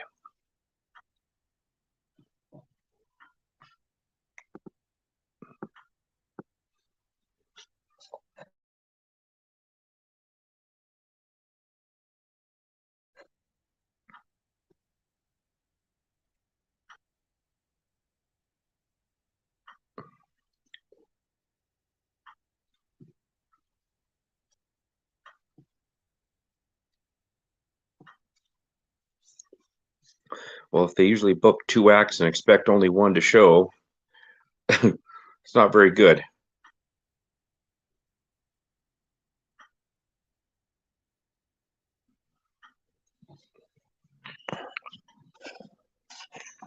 I haven't heard anything new about that, but I knew that the original George Bush was working for the CIA and was in Dallas the day that Kennedy got killed, but then he couldn't remember where he was the day that Kennedy got killed. Couldn't tell you where he was or what he was doing, but he was in Dallas because they have photographs of him in Dallas on that day. So that's been the scuttlebutt and the rumor going forever, is that the 3-letter place got rid of him. InfoWars and Tucker Carlson are talking about it. Oh, well, they'll try to shut Carlson down.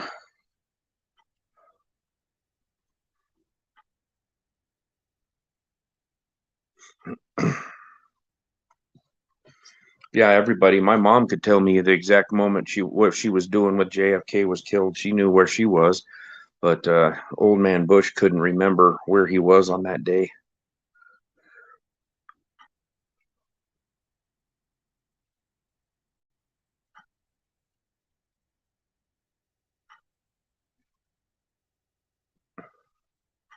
Fusion reaction generating positive energy.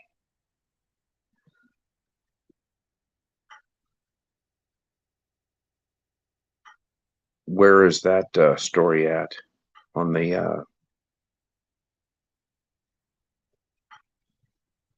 is the name of the site Fusion?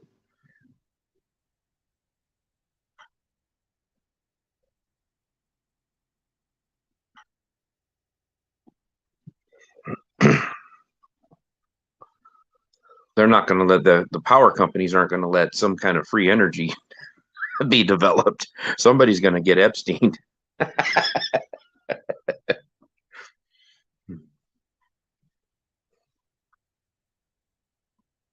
of like the guy that created the carburetor that would get 100 miles to the gallon. The patent got bought and he got dead.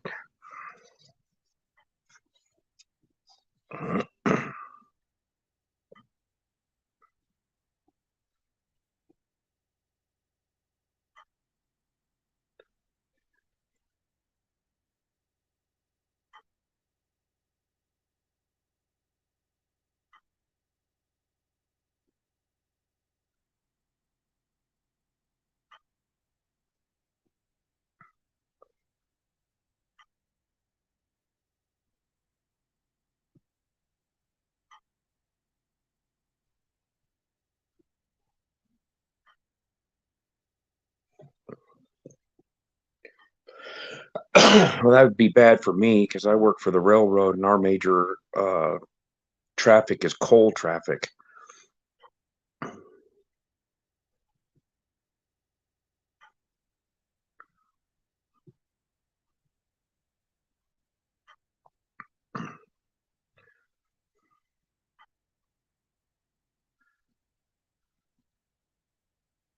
Burlington Northern, Santa Fe. I'm in the middle of the country in western Nebraska.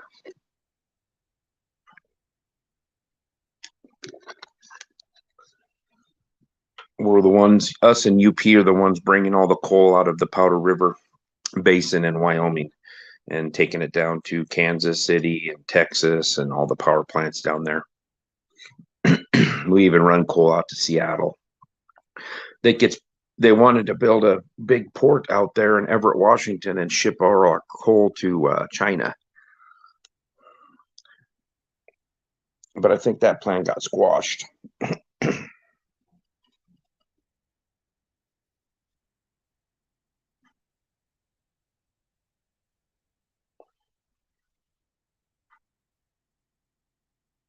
Well, as long as this country still needs coal for the next 9.5 years, then I can retire and they do what they want.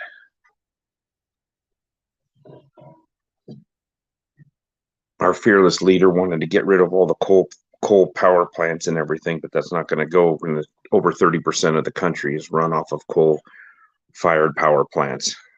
You can't put up enough windmills to create that kind of energy, or solar panels.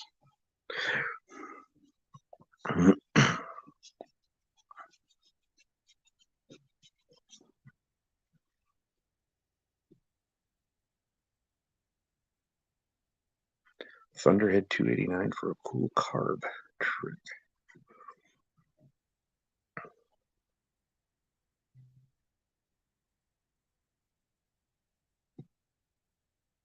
Yeah, I have to agree with you, Truth. We have a bunch of those big windmills out here in Nebraska, and then Wyoming and Colorado's got a shit ton of them, and they take up a lot of space and they are a lot of maintenance. And then once the lifespan of the blades is gone, they got to try to find a place to dump them. They can't recycle them.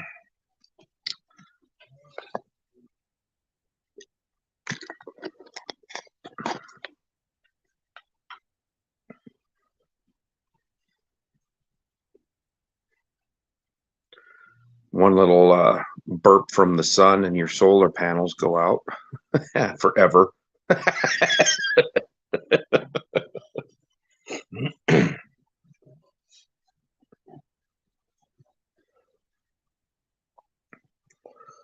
Well, Brandon's either on hold or he is chewing some asses. I don't know.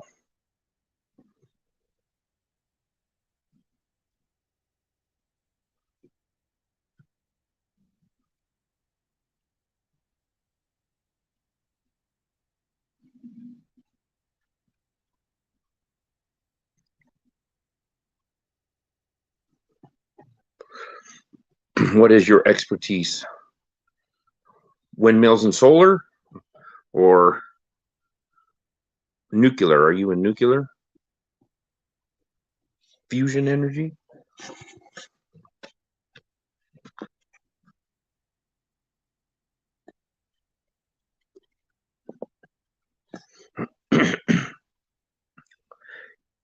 Electromagnetic radiation. Oh.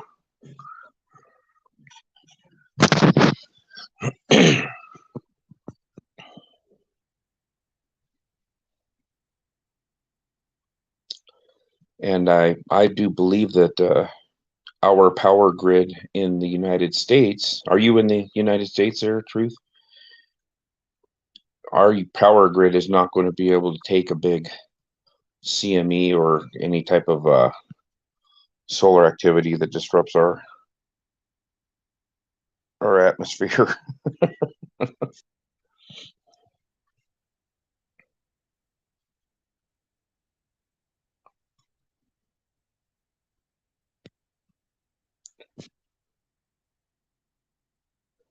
And Texas thought they were, they're on their own power grid, but look what happened to them when that storm come through and iced up everything.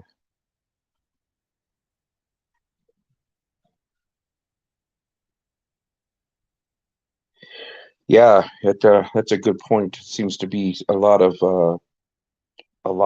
power stations are getting shot up for some reason. Maybe a test run to make sure, see how long it takes to repair stuff or how much damage it can actually cause going down the line.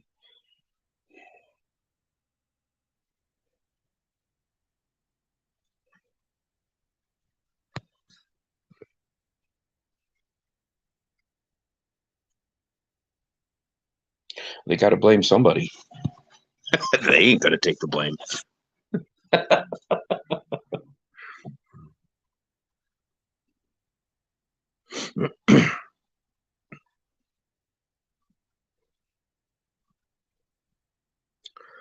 I think that you're probably correct in that statement, and also that it was the biggest wealth transfer in the history of the world.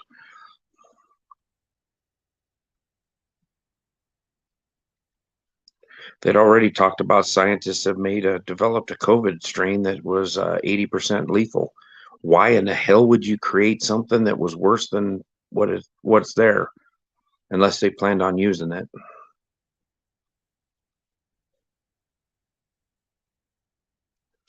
Yes, us worthless eaters, they don't want us around.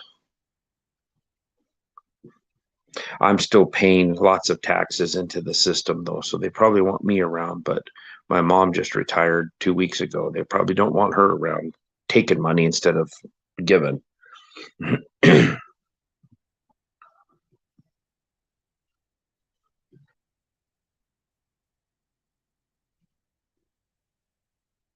Well, Kill Bates was already talking about the next pandemic that's coming.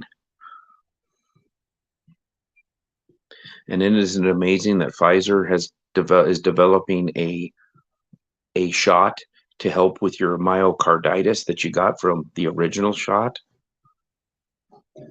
Seems like they create a problem and then create the solution.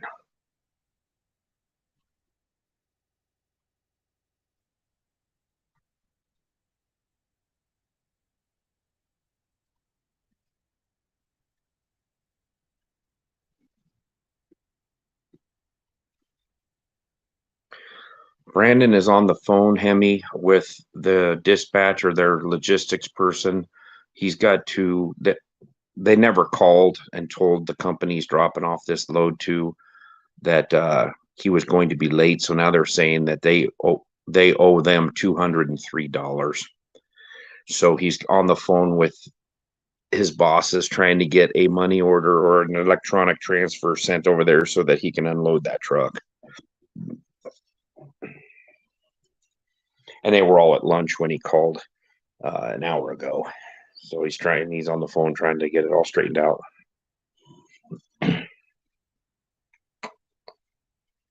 I'm glad you're not face down in a snowbank, Hemi. You made it back into your house. I'm happy for that.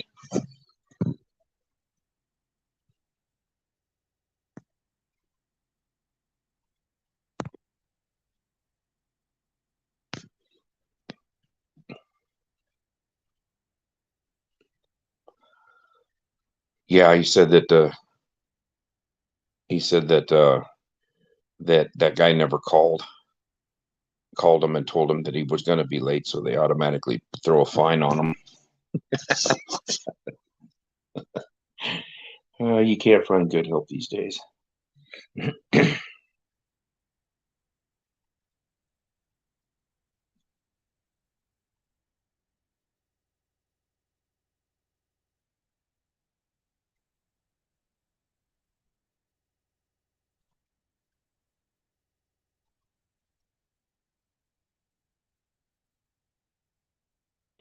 He's been on the phone for about 15 minutes too, so either he's on hold or there's an ash chewing session going back and forth.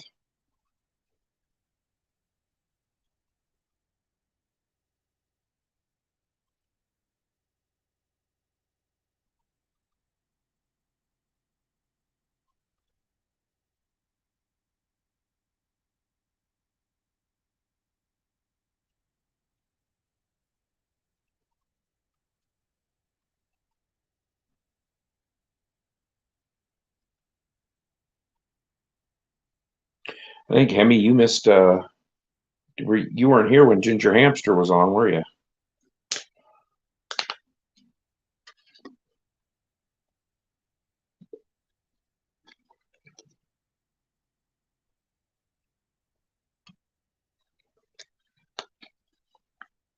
Oh.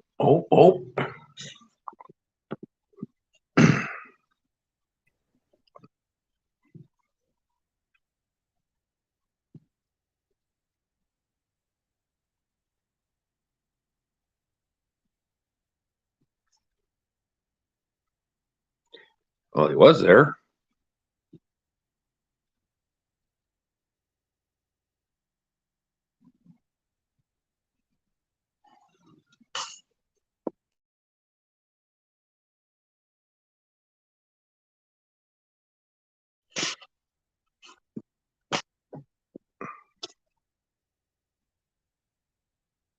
Yes, you did. He was in fine form today, too, doing the captain's voice and everything.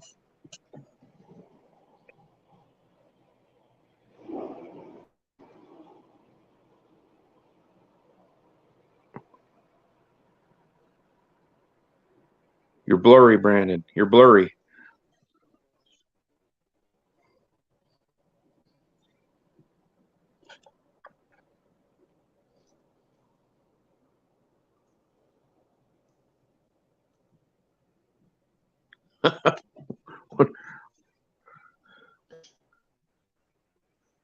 Is that better? You were real choppy. Your video is real choppy. It's skipping all over the place. In my pocket, I want to be sort of nonchalant. Oh, incognito. What'd you find out?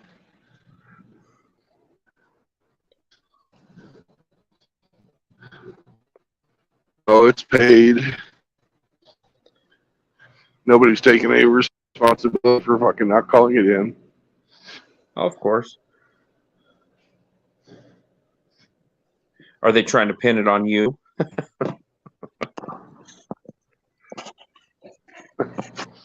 Well, luckily there's email traffic about it. Oh, good.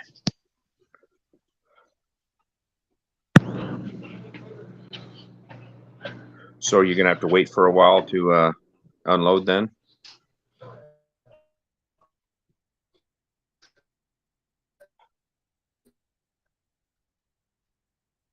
And you're gone.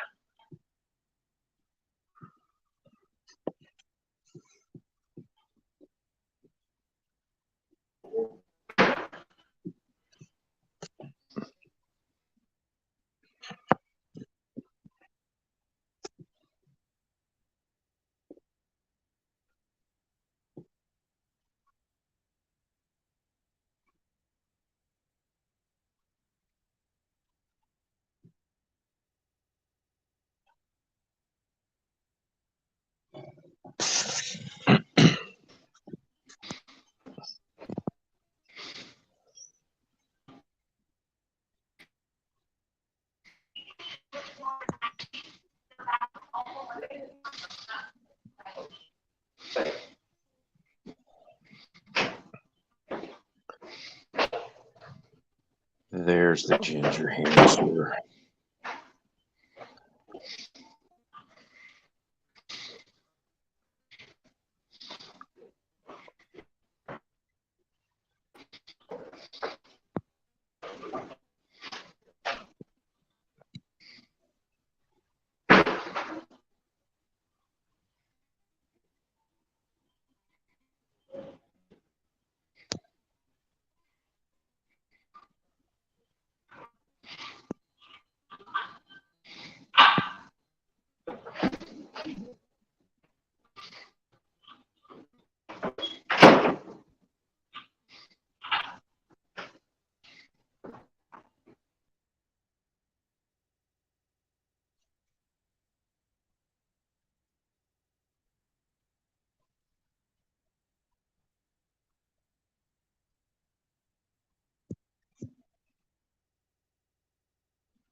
Basically, they can make infinite electricity with hydrogen. I bet Thumper, the fat guy's already got that working at his place.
Slippy slide. Ugh.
Hemi, are you still in the chat?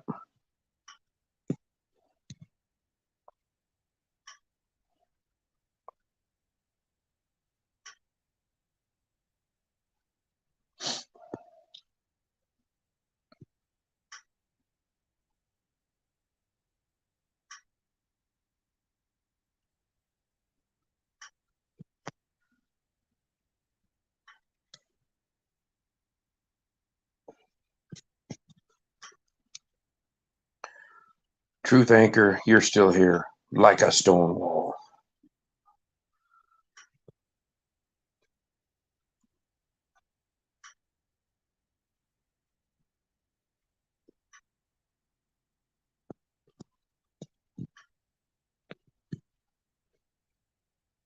And no slippy slides around here.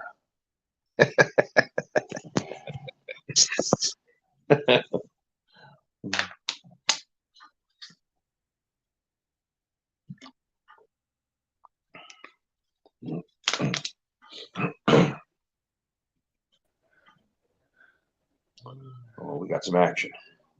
Yeah, some action. I don't know why it shit the bed on us. Yeah, it went in there and it froze on some in a room, and then it just quit. Everything went dead. Truth Anchor and I were carrying on. Yeah. Speaking of Truth Anchor, there he is.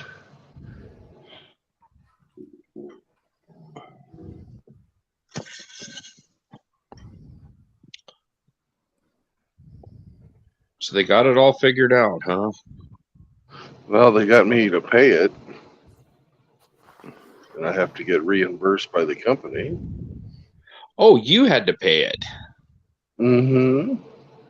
Oh, well, isn't that nice? We were talking about you getting it out of a lot lizard. It's fucking special. That's what it is. Yeah. They should double it because it was their fuck up. But nobody was at fault but you, right? Well, I wasn't at fault either. Yeah. But none of them were at fault. No. Yeah. It's supposed to be a fucking drop and hook. They had to do a fucking live load, which put me behind. These guys don't give a fuck about that, though. Nope, because they're just waiting for cool whip. Right, but they can have plenty of fucking waiting while they wait to fucking give me the old Fort Worth shakedown. Yeah.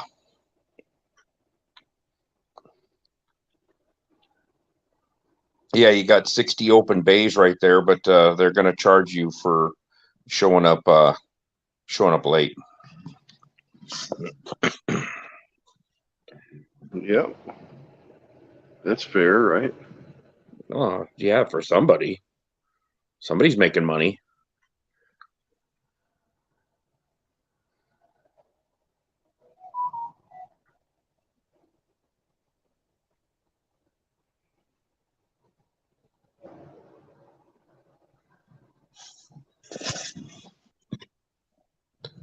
Well, was Truth Anchor thought he was in the stream with us. Yeah, I'm here. Oh, hey. Nice to be with you, gentlemen. How are you today, sir? Can't complain. Trying not to get sick. It seems like everybody and their grandmother's getting sick. Yeah, I had that stuff running through the place where I work. Unfortunately, there only have a couple guys around me. We try to stay away from the rest of the sickies.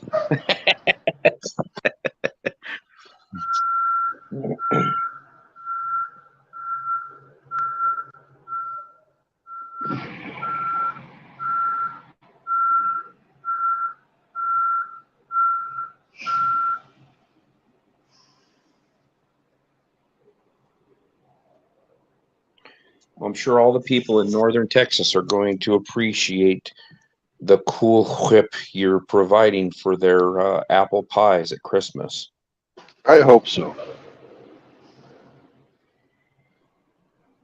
Because we've got more Cool Whip than you can put in a 10-gallon hat, that's for sure.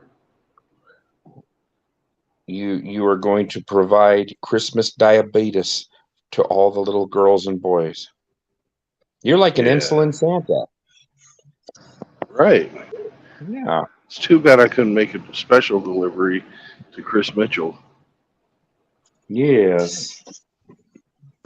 You know, if society collapses, you could probably survive calorie wise for like 100 years on that shipment.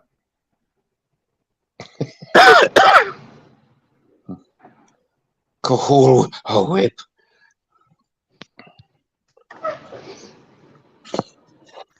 So is that a refrigerated load? I guess it has to be. Oh yeah, it's at -10. That's frozen Whip.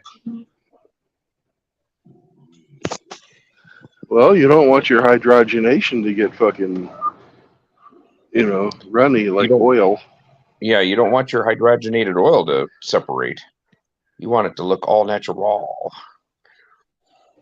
Just like it's real pretend heavy whipping cream.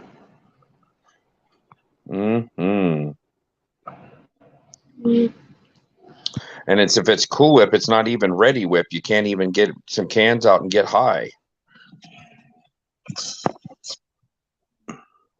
Can't do any whippets. Whip it. Whip it good. Step on a crack and break your mama's back. That's right.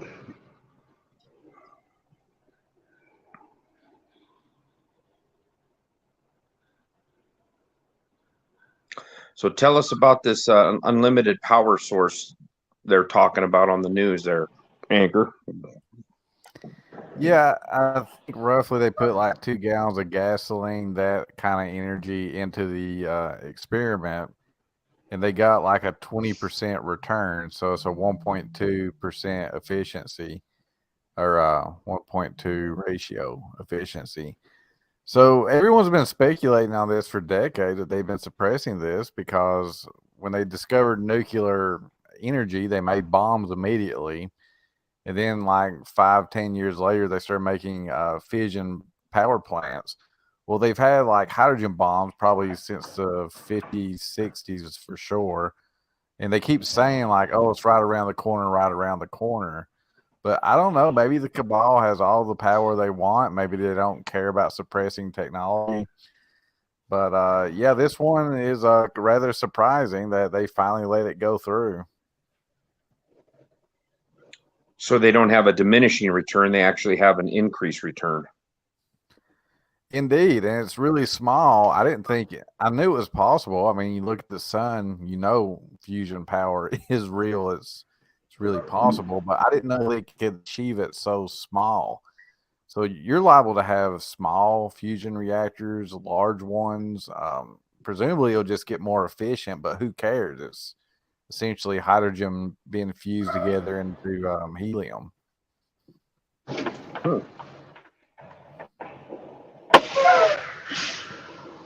Yeah, they've Brandon had made contact. Yep. Yeah, this is Brandon not giving a fuck. They've had hydrogen fusion since the 50s, but they haven't been able to sustain it. That's the thing why they don't have hydrogen fusion power plants, is because it can't be sustained. They had those Tomac reactors and shit, and they didn't work. With the giant fucking magnetic fields, they just couldn't keep the fucking fusion reaction going. Yeah, I think that was the Russian design, and I'm not certain on that, but I want to say that was the one that most of them been trying to work with. Well, there's all kinds of different designs out there.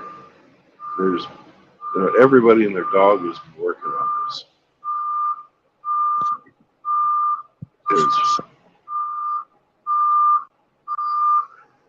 Whoever designs it first gets to charge everybody else for 20 years on how to make them.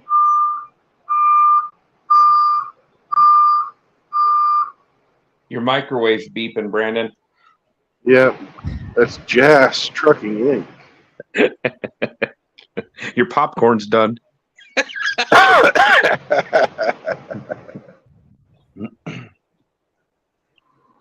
You know, the some of the worst smelling stuff I've ever smelled coming out of a microwave was microwavable pork rinds. Have you ever seen those? No, but it sounds They used to disgusting. they used to make them. I don't know if they do anymore, but one of the guys at work burned a bag. He put it in for like 2 minutes too long, and those pork rinds turned black and almost caught on fire inside the microwave. Well, you talk about a stink. Holy shit. I'm surprised they haven't developed the thorium reactors. Trying to remember what thorium is. Is that the like a fission reaction where it just breaks down in time? Radioactive decay? Yeah, it's a fission reaction, but it's far less energetic than uranium, and there's a lot less radioactivity, and the byproducts are non-radioactive. So Well, you what don't fun have, is that? well, that's everybody speculated the reason they didn't go with it is because you can't use it to make parts for bombs. Whereas with a fission reactor, you can what they have called a breeder reactor. You can make plutonium. Everybody loves plutonium. Well, I think we have enough of the nuclear bombs already made. They should probably channel it towards something else. We've got enough to blow up the world several times over. You just have to think like a defense contractor, and then you'll understand why that's so wrong. what you're saying. Yes. And the defense contractors funnel money to senators and Congress critters. Right. Yeah. Yeah, I'm sure that goes on, but the way the fiat system, fiat currency works, I'm not even sure they care anymore. I think they just tell the Federal Reserve print out $1 billion and just mail it to their little crony club or whatever. I think it's one reason we got massive inflation right now. Yep. Well, there's two reasons. We have increased the monetary supply by fiat, and we have inflation. Artificial inflation. To devalue the debt so that, once everything costs more, you can charge more in taxes and then use that excess, although worthless tax money to pay off the debt, the imaginary debt. Because the debt is just as imaginary as the currency.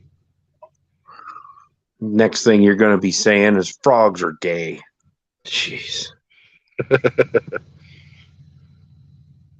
Yeah, I don't know about the gay frogs, but everything else that's bite me in the butt. It's pretty much the craziest conspiracy theory is generally the truth. 9 times out of 10, I would say.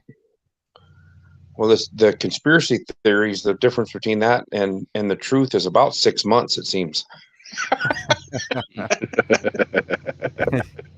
Yeah, I've seen that.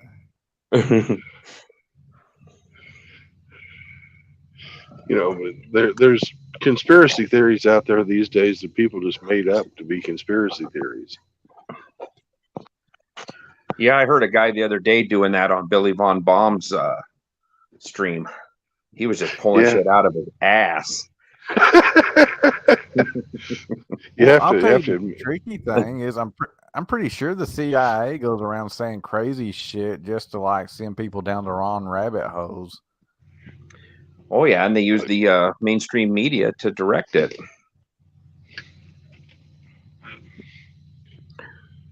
Breads and circuses, and then oh look, a squirrel.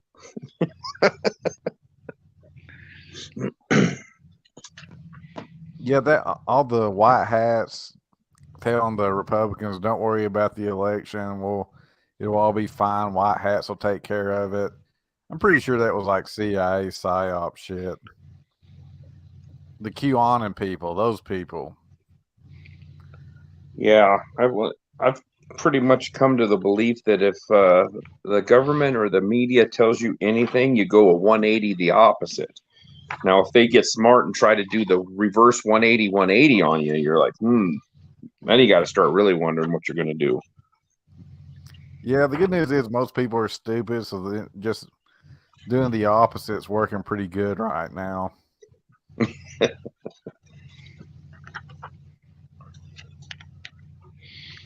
sure Yeah, worked pretty good on the vax. Yeah, I was just going to say it sure worked good that I didn't buy into the bullshit and get the jibbity jab.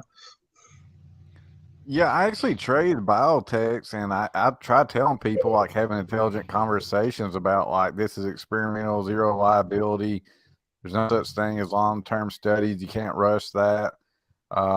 When they say safe and effective, they're making that up, and people would just look at me like I was a crazy person because I didn't regurgitate out the TV propaganda. That was a weird time.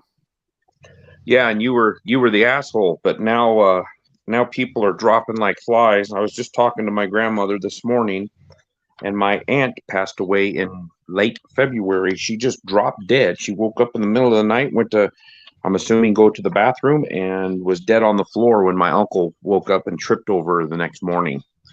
And they were double jabbed, one booster. They bought into the bullshit, and she wasn't healthy anyways. You know, she had high blood pressure, so she was on a freaking list of meds. But I was talking to my grandmother today earlier, and she said that, yeah, that night, the night before she passed away, she was real pale and she kept coughing. And so my grandma says, you should probably go to the doctor tomorrow. And she's like, oh, I'm all right. I feel great. I can't get rid of this cough. And she said she was extremely pale white, and she dropped dead that night. And I said, well, she probably had herself a blood clot in her lung. And that's what she was coughing from, was she was restriction of, blood circulation through her lungs. So she wasn't getting her oxygen transferred. And I honestly think she passed away of a blood clot or a stroke. And then the morning she died and all the sheriff's deputies showed up, the first question they asked my uncle out of everything was she vaccinated? That was the first question law enforcement asked. And he goes, yeah, why? And they just went through the process of getting her out of the house, and they went through all of her medication. And she had probably 10 different pills she had to take. They went through the whole medication, documented everything, made sure she wasn't missing any pills. She didn't get OD'd or Epstein or anything. So, yeah, but I was talking to her today, and I said, well, I believe that she died because of reactions from the injection. And my grandma, who didn't get it, she's 93. She says, I'm ready to die anyways. I don't need any help. She said she is now starting to think that too. She says, I think it was something from those boosters and stuff. And I says, yeah, you're pretty much on it, Grandma. Well, I'll tell you the crazy thing. Yeah. So everyone got, squirted. I'll try to say Brandon's channel here. So the people that got squirted were dying, and they called it sudden adult death syndrome. And we all made fun of that, saying, no, they're dying of blood clots, you idiots. But then someone pointed out, like, what if all these babies are getting vaccinated from birth? What if them dropping dead of sudden infant death syndrome is also a squirty juice side of just an adverse reaction? Well, and she told me she goes, well, I'm going to probably get my my flu shot. I got it last year and we didn't get the flu. And I told her, I says, Grandma, they're going to ask you, did you get the jab? And if she says no, I said, they're going to turn around and get the flu vaccine out of a different cabinet. And I said, and it's going to have the jab vaccine in it. And she thought for a second. She goes, you might be right. And I said, yeah. I said, if I was you and you were going to get if you were just going to get the vaccine, the flu vaccine, I'd lie and tell them, oh yeah, I got my shot and all my boosters. So they give you a clean flu vaccine.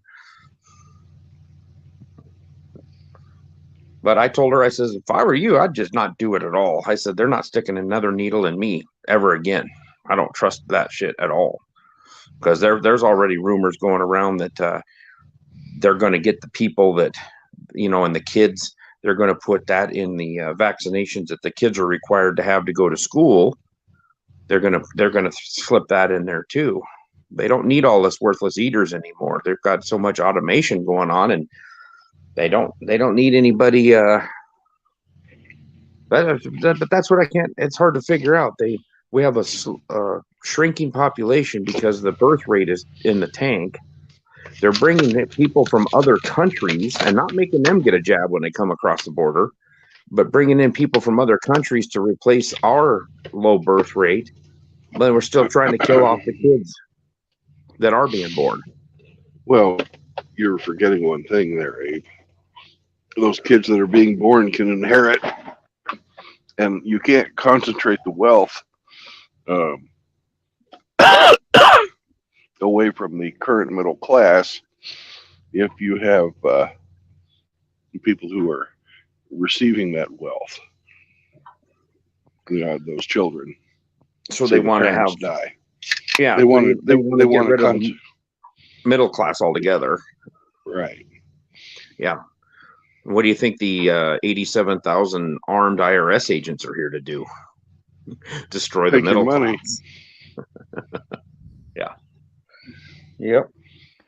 So I made a video on what's going on with the mRNA technology. Interestingly enough, BRICS, the people I think will be the New World Order, Brazil, Russia, India, China, and South Africa, none of them took mRNA, but all the Western powers, Western Europe, Canada, United States, Australia, New Zealand, all those nations took a huge, huge dose.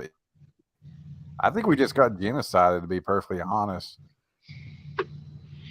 Well, they've been wanting to get rid of Anglo-Europeans. Yeah, I think because we're a little quick to figure out what's going on behind the curtain, other cultures just kind of shut up and do what they're told. That, and we're armed to the teeth. Yeah. And we have a history of rebellion. What's your channel, Truth? Is it just Truth Anchor? I think it is. What's my last video? My last video is talking about the JFK thing. Something's noisy.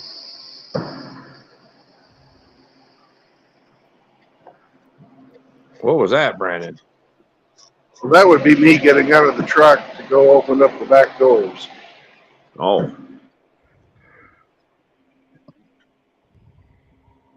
Sounded like a jet engine going off. Oh, that's the guy. That's the guy next to me. His idol is doing its fucking run out. Oh. Doing his horse piss clean out maneuver in his truck. Yeah.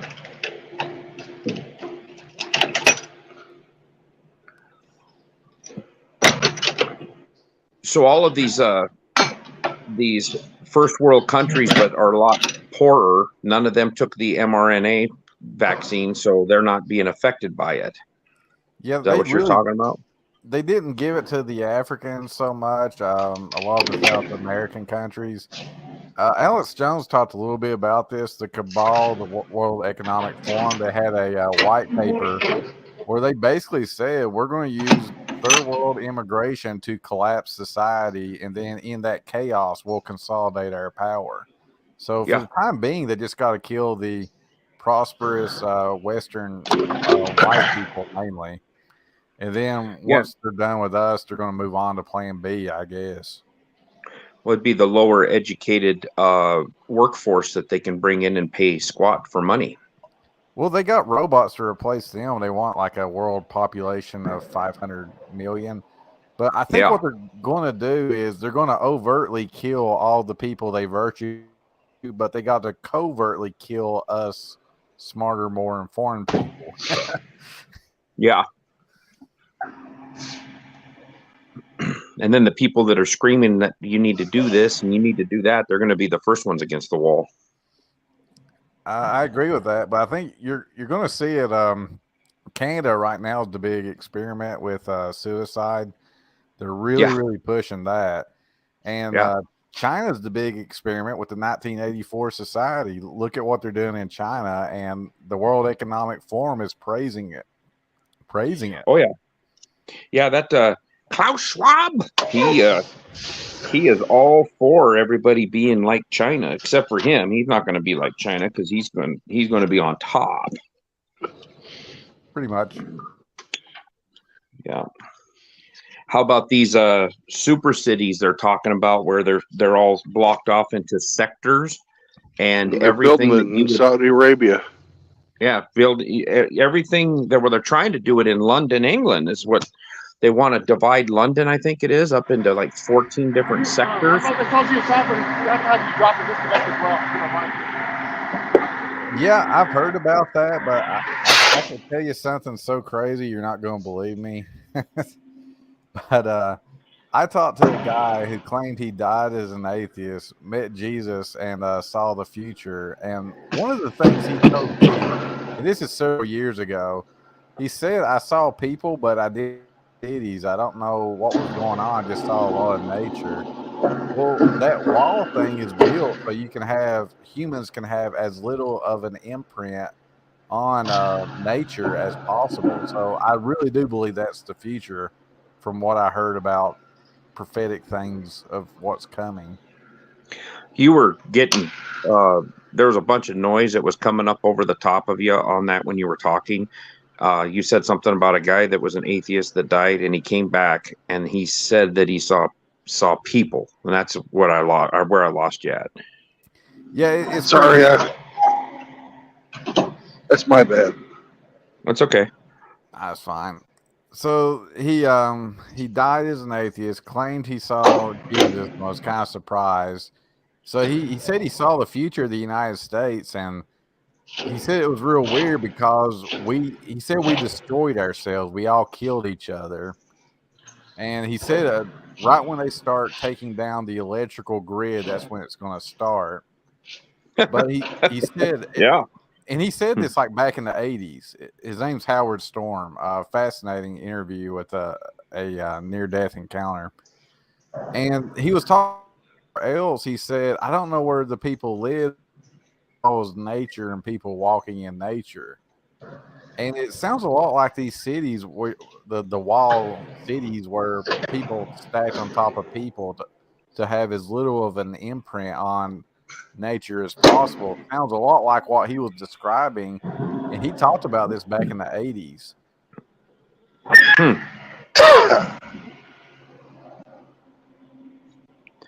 Yeah, you know what?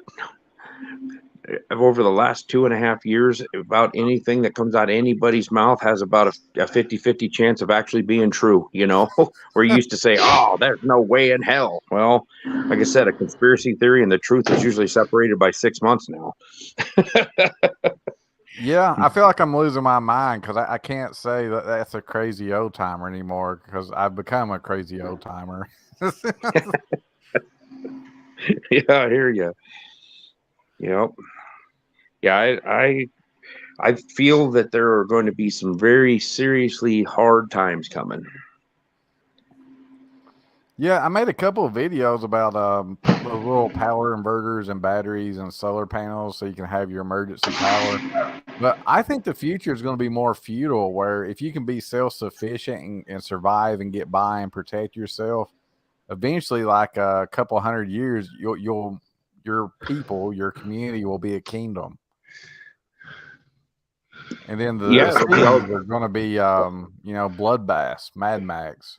Oh yeah, yeah. Can you imagine if the U.S. power grid went out right now? What the East and West Coast, they would be eating each other within 2 weeks, if not sooner. Yeah, I'd say 3 days. But it's not just that. I mean, crime aside, though, if you can't flush your toilet, people are going to be absolutely disease-ridden. Yeah. Imagine the Yeah. filth of a city if everyone's just crapping in the streets. Yeah, they're like you said, the 3 days food. The average person in their house, the grocery stores only carry 3 days worth of food, and that's going to be gone within hours. Because somebody will throw a brick through the window. The person that owns a grocery store, they might as well just grab what they can and hoard it themselves and get it out of there, and then just open the doors, because the bricks are going to be flying through the windows, and you won't even find a freaking can of baking soda. People will be eating baking soda. They'll be starving. Anything they think that's going to be food. I'm glad I'm in a small town. I'm about 9,000 people, and we're quite a ways from any major site. I mean, I'm 250 miles away from Denver, so people aren't going to walk 250 miles. They'll drop dead before that, or get killed. That's good. So I made a video on like the best home defense weapon. I think it's a bullpup, a 12 gauge. You put like a big 25 shell drum on it.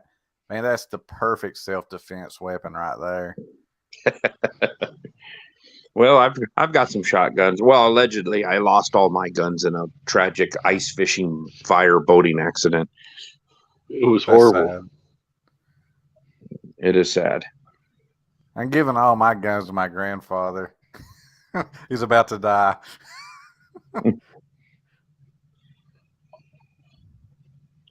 He's going to go out screaming in a blaze of glory.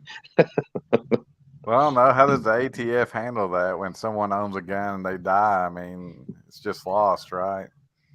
Yeah. Yeah. Well, in Canada, they're trying to make it so, like a handgun, you cannot will it to anybody. They've made it so that if you do have one, you cannot will it to your family, and you're supposed to, as soon as that person's deceased, you're supposed to turn it into the government. I tell you what, I'm not the craziest person I talk to, and everyone seems to agree with me. If the government tries to take your gun, just go ahead and start a civil war, because if they're taking your guns today, they're planning your Holocaust tomorrow. That's the only reason they haven't taken over. That reminds me of the last words my grandfather said to me. What's that? Hold the ladder, you fucking idiot.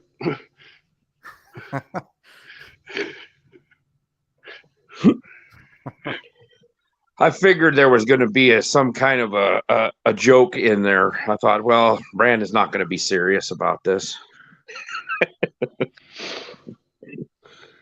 Yeah, it's I told people for the past 20 years, I've told people that there's going to be, in our lifetime, a race war.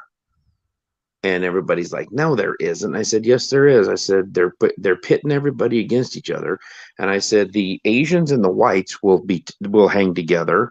Yeah. And the Hispanics and the blacks will hang together. Even though there's a lot of blacks and Hispanics that absolutely hate each other, but they view themselves as the oppressed people, so they'll hang together for that. And then they're already putting Asians with whites in these hate crimes. They're saying that some Asian gets beat over the head, and then they're saying that it's a white supremacy crime, or even though it's a person of color that's committing it, but they've already put the Asians and the Caucasians together. We're the same now. So I could agree with most of that. Yeah, you look at the college entrance test where the Asian scores skyrocket scores, and they're turning them down for more inclusivity and giving it to people that can't pass the SAT or score very low on it because of racisms. So they're being racist against Asians and basically making the Asians the same as the Caucasians and say we're all the evil white oppressors. Yeah, So and the lines are drawn. I've seen some factions and coalitions form like that. It seems like the Indians tend to be more conservative because the upper class is coming here. I've seen some Hispanics, the ones that are here legally, seems like most of them are Republicans. The ones that are illegal seems like they're all flaming socialists. But it's because they get free stuff when they come across the line. Yeah, the blacks. But look at the state of Texas. Look at the state of Texas. The entire freaking Rio Grande Valley is blue. The whole rest of the state's red. Yeah. It's well, there's Austin. a lot of Austin is blue. There's some Dallas. There's a lot of blue in Dallas, but Houston is bright blue. Mm-hmm. You know, but when you have a state that size and all the major cities are all blue, it doesn't matter that the rest of the state is red. They're eventually that cancer is going to infect everything, or that's what they're trying. Well, part of the problem is the Democrats, they flee the states that they destroy with their own policies, and then they go to some conservative state and vote for the same shit. Yep. Look at Austin. Like you were saying, Austin is a liberal hive mind shithole. And the whole other, 90% of the rest of the state's bright red. But you get all these Californians moving out and Coloradans. We went through it. I was born and raised in Eastern Washington State. And I remember in the 80s and into the early 90s, there was a flood of Californians that came up to Eastern Washington because they could sell their $500,000 home that would only cost $150,000 where I lived.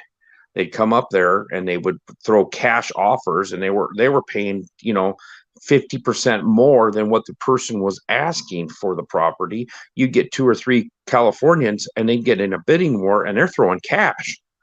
So the price of everything went through the roof. I can't even afford to live in my hometown where I grew up on my salary, and I make decent money, but not for that area anymore. It's kind of like moving to Denver. Like we were talking about, Ginger Hamster was on a little earlier. It's crazy what the Front Range of Colorado costs to live in now. It's asinine. It's and completely they bring their insane. politics, like you said, they bring their politics with them. Washington State, the whole state it's blue down the I-5 corridor. So you have Seattle, Olympia, and Tacoma, and that's all blue. The rest of the state is pretty darn conservative. And the side of the state I grew up on was red, but the whole thing, all the voters, 90% of the population lives in that I-5 corridor. Luckily, So the population of Texas is a lot more dispersed. Yeah. Yep.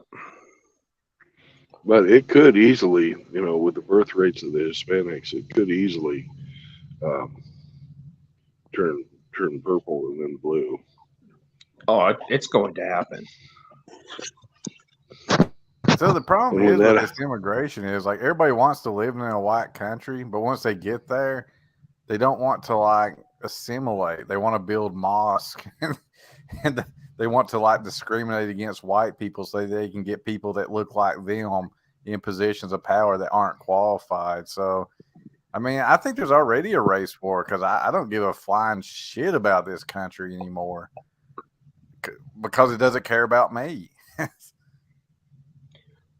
Yeah, you're right. It's been going on. It's just the freedom seeds haven't started flying both ways yet. It hasn't got to that part yet, but they've been destroying and that's all been a plan since the 50s when welfare, in the 60s when LBJ started the welfare, and he was talking about how they were going to have Democrat voters for the next 200 years, but he didn't call them Democrat voters. He called them something with a hard N. Will be voting Democrat for the next 200 years because they're giving them all the free shit. Took the father out of the home and made them dependent on the system. And just all you have to do is vote D. Just vote D and you'll get free cheese and free bread and free rice and free milk, free groceries. Free place to live. Yep.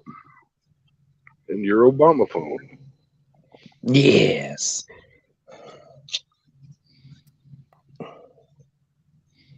Well, I'll have to check out your channel there, Truth Anchor. Thanks, man. It's hard to grow. Like when I first started my YouTube channel, like I didn't get sandbox, and I actually got more views when I first started than after like 6 months of building the dang thing.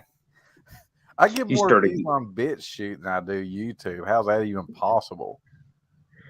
That's weird, especially now that BitChute was asking for help because they're getting throttled so much. They shut their banks down. They debanked them. Right. Yeah. Their bank, because BitChute's is it French or it's not American? London guy. Is it London? Yeah, they shut their bank, so they stole all their money. So they can't get access to any of their money. So there goes your free speech. The world does not want anybody to have free speech. Yeah, pretty much. I mean, I'm sure there's some good Jewish people, but there's certainly some really bad Jewish people that are every bit as fascist as Mustache Man, and that's the problem. I mean, you look at what happened to Kyrie Irving and Kanye. Those people, they don't tolerate anyone that disagrees with them. When you have a severe backing of the mainstream media and corporate world, is like you said, it's who you can't talk about. That's who you got to worry about. Yeah, a lot of people believe that. Was that Voltaire? I think Voltaire said that. You know who's in power because it's the person you're not allowed to criticize. Yeah. So. Well, Brandon, I hope you get a hold of SCE, and I hope you get a chance to eat at that barbecue joint. But whatever you do tonight, I've got to get going here and get some stuff taken care of. And it's my Sunday afternoon. I gotta get me some supplies for the next week. And if you're on or later or something, shoot me a text or something if you get to that place. Will do. And I will talk to you later. Truth Anchor, it was a pleasure meeting you. Likewise, sir. Likewise. Hey, yeah, I have lots of Jewish friends, and there's some arrogance there, but most of them are actually really good people. Oh, I think a majority of them are probably excellent people, but it's the people in power that want ultimate power, and they don't want to give up that power. I've heard some crazy things, like maybe they're not even ethnically Jewish, but they call themselves Jewish. The word they use is Khazarian. I can't verify that, but there's someone. I'd say that the ones that you got to worry about are the fucking Zionists, because everybody who I've ever known that's associated with Israel is an asshole. And I did when I was working overseas, I did all my banking through Israel just because they're fucking untouchable. You know, you're not going to see the Panama Papers coming out of there. Yeah, I mean, I think definitely you want to say the Rothschilds, everyone should agree that they have too much power and they're not even wanting to tell you how much money they have. George Soros, you can add him to that list. And I'm trying to think, the Hollywood degenerates, a lot of those people really don't like them. Yeah, all the big bankers, basically all the money men worldwide are assholes.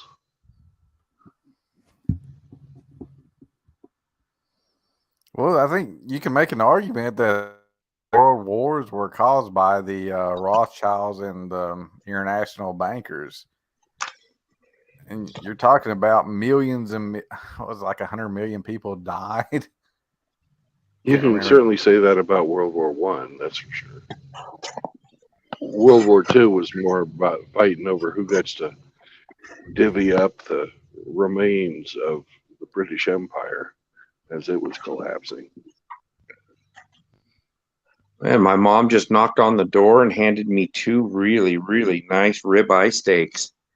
What a great mom. A great mom. I was like, she goes, well, these were on sale and they look pretty good. So I got you a couple. And I'm like, God dang, well, yeah, that's a nice looking steak.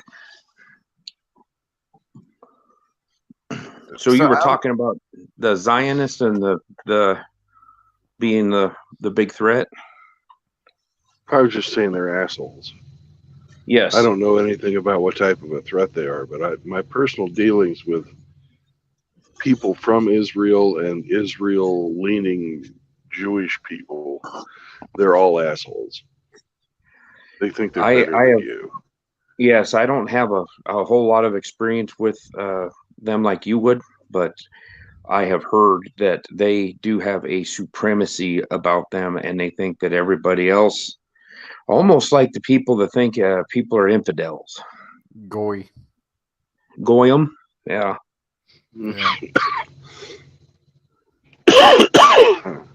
Well, a lot of those people, they're the ones that are pushing like this replace white people immigration, but they don't want that for Israel. They want it for the white countries, but not for Israel. It's interesting. Well, what cracks me up is I think it's almost 50% of the House and the Senate have dual citizenship with Israel. Nancy Pelosi is an Italian and she's a Roman Catholic, she claims to be, but she has dual citizenship with Israel. Chuck Schumer has dual citizenship with Israel. Somebody had made a list of all the people that are in the House and the Senate, and it's close to 50% of them have dual citizenship with Israel. Why is that? And why would you be able to be in the House or the Senate of the United States and have dual citizenship with another country? That seems to me to be extremely conflict of interest. I think the whole thing, I mean, there's conflicts of interest everywhere. The military-industrial complex, these immigration, all these people coming to this country are just coming here for the money. They're not coming here for the freedom, particularly like the Indians. And so I'm just like really black-pilled about the whole process, everything. Yeah, and you know, it's crazy that I can't figure this out, is that Israel has basically made their citizens take all the jabs, and they're on their 5th or 6th booster, and they're You're having, right. you know, Like 7th. Yeah, are they trying to kill off their own population? I wonder if they got a real mRNA dose, because I'm not sure. I'm waiting to get some funeral home life insurance numbers from Israel, because if what I'm hearing is true, then yeah, they're all going to die in like the next 5 to 10 years. Well, have you, Anchor, have you watched that Stu Peters video on Rumble? Died suddenly, Called, yeah. That's to me that's exactly why I think my aunt passed away in February. I think she got a blood clot, and it either stroked her or she had an embolism in her lung because she was coughing real hard the night before. But I totally think that that's what killed her. Well, you remember back in the early days, people were calling it the blood clot shot, and they said, "Oh, you all are crazy making that up." Well, now we know that looks to be 100% true. But the thing that's really got me scared lately is I'm hearing people like cancer rates are blowing up, and it's not like, "Oh, thank God I caught it early." It's always like stage 4, you're going to die in 2 months, and it's quick. Yeah, it comes on extremely fast. And I'm not sure. Like, no one predicted that. Like Alex Jones said, there's something called vaccine-induced AIDS, and maybe that's what's going on. But like, no one other than maybe that predicted it. And that's terrifying because I'm hearing these oncology numbers are blowing up. Well, and you look at who was talking about that little guy that rhymes with ouchie. He was in the head of the AIDS research back in the 80s, and they said Yeah. that the medication or in the jibbity jab has, I can't remember how they worded it, but there is an HIV affiliation with that. He was trying to get mRNA AIDS vaccine back then. This mRNA shit's not nearly been trying for a while. Now this is time they got it in. Yeah. And now even your common flu shot's going to be an mRNA flu shot. So it's like, yeah, watch out, my friend. That's what I was telling my grandmother. She's 93, and she said she was going to go get that flu shot. And I said, I wouldn't do it.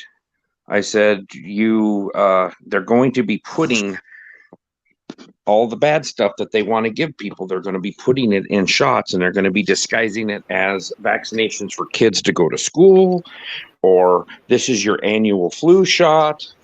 And then all of a sudden, 2 weeks later, you're dead, or you get some mysterious cancer. She's 93. I couldn't imagine that a cancer would wait until she was 93 and then pop up. You know what I mean? I want to touch on what Truth Anchor was talking about there with the sudden infant death syndrome, like the little infants, the babies being perhaps vaccine related. It's like the vaccinations for little babies, babies don't even have an immune system to make an immune response. They need their mother's colostrum for about the first month before they build an immune system. So like to vaccinate newborn babies, it's all about training the parents. It's not about, like the traditional vaccine was to inject a bit of dead virus into you to make your body make an immune response to it. But newborn infants don't have an immune system. It hasn't developed yet. Like what's the fucking point of giving a baby an infant a vaccine? It's like kill That's them. interesting. It was more to train parents to get on the vaccine schedule of, this is what it is. You'll give it to them at 7. You'll give them to it this and that. It's like, I don't know. I get it. Polio was beat by it, right? It's had some successes, but I don't know. We do, in the Brady Bunch in like 1968 dealt with the measles, for example, right? It was kind of taken lightly. Of course, yeah, it can make people sterile and stuff, measles and mumps, but people didn't traditionally die from it. You got ill and got over it. That joke of them wrapping their head with an ice pack or whatever because they've got the mumps or whatever. But then it's like, oh no, we need to eradicate it with a vaccine. I don't know. Back in the day, you used to go to chickenpox parties, right? Nowadays, parent wants to get a vaccination for the chickenpox. I think you bring up a really good point. They play on a young mom's heartstrings, like, oh, you care about your baby, don't you? The baby needs these vaccines, or they're going to die. And they were trying that shit on my wife. They said, like, oh, if you catch COVID and you're pregnant, you're going to kill your baby and maybe yourself. And I had it spelled out for my wife. I said, watch a drug commercial. They'll say not recommended for pregnant mothers. Why do they say that? Because they don't do drug testings phase 1, 2, or 3 on pregnant mothers. So they just tell pregnant mothers to not take anything when they're pregnant. Exactly. So they literally were going around making shit up, trying to scare people in vulnerable situations to get manipulated. They'll prey on that parent's heartstrings, like you said, as well. In the same hand, when you doubt them, they'll say that you're being malicious to your child, like you're dangerous now to your child, and they'll act like try to take your kids away from you and shit. That it's like, well, didn't they do that in Canada? They took people's kids away that refused. Mm-hmm. Yeah, Your version of Child Protective Services. Yes, sir. Yeah. They come and take your children and say that you're not providing basic medical care. But, you know, when did medicine not become a personal choice? Like, if I had stage 4 cancer, do I have to go get treatment? Or can I not just sit in my house and rot and die? You Well, know? now you guys have the choice of having somebody coming and helping you. Yeah, I can have someone help me. But let's say I don't want anything. Fucking leave me alone. You know? Yeah. Yep. They You know, don't have the moral high ground. Like they're the fuckers that go around murdering unborn babies and mutilating kids' genitals. Like they have no fucking integrity whatsoever. Well, the unborn babies is a whole industry upon itself. There's lots of stem cells and shit to be harvested. Yeah, you don't get the stem cells from live people being born. You get them from them dead babies. We need face creams to be made out of fucking babies' foreskins. We need, you know, like all this shit, man. It's like it's like free raw material, basically. And people are making a lot of money out of selling them out the back door of the Planned Parenthood clinic. And they laugh about it when they sell it. They'll eat like a salad, laughing about all the money they're gonna make. Yeah, I a couple of years ago, I was hurt at work. I ended up breaking my foot really bad, so I was off for 6 months. Had to have titanium screws put in and all that shit. Well, while I was at home, I got shingles, and I wouldn't wish them on anybody. But that's chickenpox second time around, right? No, it's related to the chickenpox virus, and I liked chickenpox when I was a kid so much that I got them twice. So I should never get chickenpox again. But it's similar virus or similar deal. But yeah, it got me through the armpit all the way, basically from the middle of my chest through my right arm, under the armpit, and my back, all the way on the right-hand side. So I was 48 years old, and I go to the doctor, and when I lifted my shirt up, the nurse just about puked, and she started cleaning everything in the office. And he said, "Holy crap, that's a bad case." I said, "Yeah." And I go, what about the vaccine for the shingles?" And he says, "Well, we can't give it to you." And I go, "Why not?" And he goes, "You have to be 50. I'm like, "I'm 48 and I've got shingles really bad." "No, we can't do it until you're 50. And I was just like, well, now I'll take the shingles again before I take another shot of anything. That's like right in your nerve, isn't it? Like the shingle, the virus. Yeah, it follows the nerve path, and basically it looked like a map of blisters on my back, and you can see where they just form in a line along a nerve. But yeah, it sucked.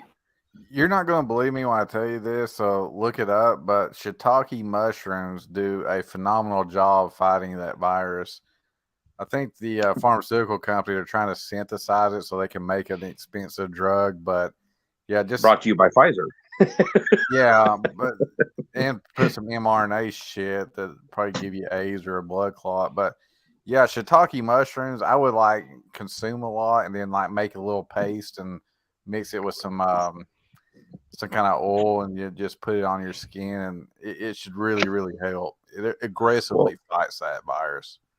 What's crazy about it is I still have scarring on my back, and I can reach back there and itch where the shingles were, and there's still dead spots or where it's numb, you know, where you're on your back. And some of the places are really sensitive, like you can just barely touch it and it's like, whoa, you know, like you felt like you scratched yourself real deep. And then some spots which are just, they just feel dead. Nerve and damage. it's crazy. And it's like, God, I'm glad it didn't happen across my face. You know, they say it usually happens on your upper torso, and it is on one side or the other. It usually doesn't go, basically it stops at your spine and it works its way around that side of the body, whichever it starts on. But I had a buddy of mine that got it one time, and it was on his lower spine, basically where his belt would ride, and it went all the way around his waist and touched all the way around like a belt. and he said it was the most excruciating pain that he was in. He was in the hospital, and they were talking about putting him in a medically induced coma until it started coming around. They Yeah, I've heard didn't. it actually kill people before. Yeah, he didn't, and he fought it out. But yeah, he said, "Boy, I don't ever want that again." I said, "You're lucky you got it all the way around." So, yeah, I don't want to ever go through it again if I can help it. But I'm not getting a shot for it because they'll ask you, "Well, did you ever get vaccinated?" No. Oh, okay. Here, well, we got your shingles shot in this drawer over here. No, you don't. Like, it's come to the point where even if you need blood in an emergency, guess what you're getting?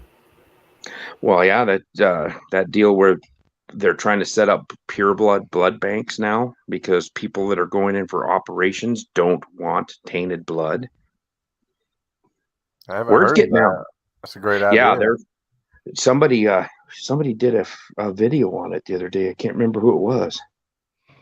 I don't think it was Hammerhand. God dang it, who was it?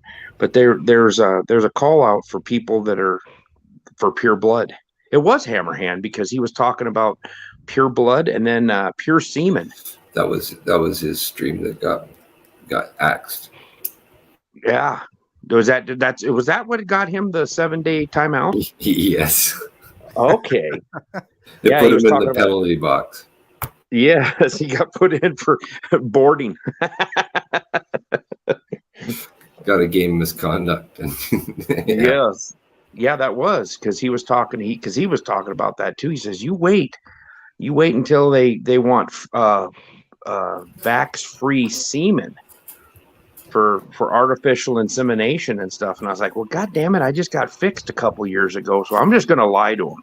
Same here. It's like, oh damn.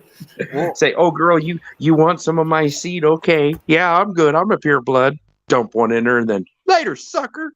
Well, it's funny you mentioned that. Like I heard on a lot of dating sites. I'm a married man. I'm not on dating sites, but I hear that women are starting to lie about being unvaxxed because some guys are concerned that they might be infertile because of the miscarriage rates.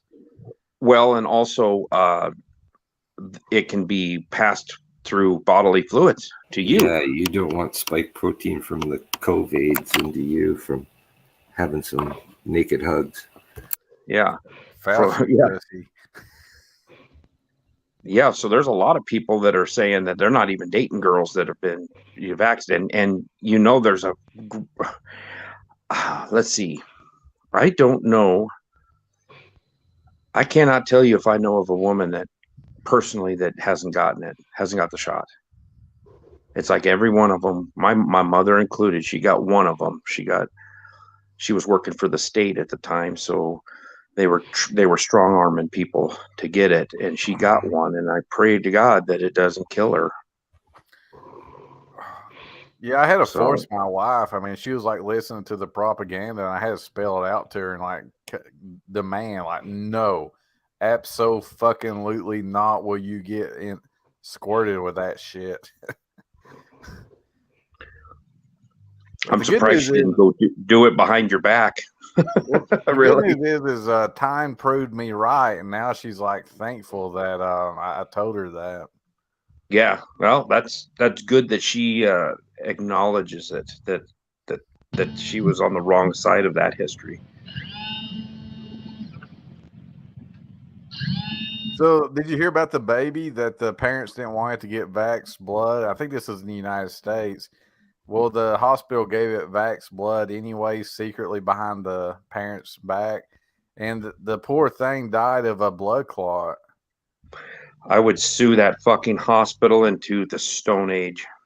So it was on the Stu Peters show on BitChute, and he just basically said, yeah, that hospital murdered your child, and he was talking to the mom. Yeah. Yeah, I would 100% agree with that. And I think you're going to have more of that, like these angel of death freaking nurses and doctors, that have been throughout history, have been caught killing people secretly, I think you're going to see more of it. I think some of these these wacky TikTok nurses that were, doing TikTok dances instead of working with people, and then claiming that everybody was dropping dead and they were stacking them up like cordwood.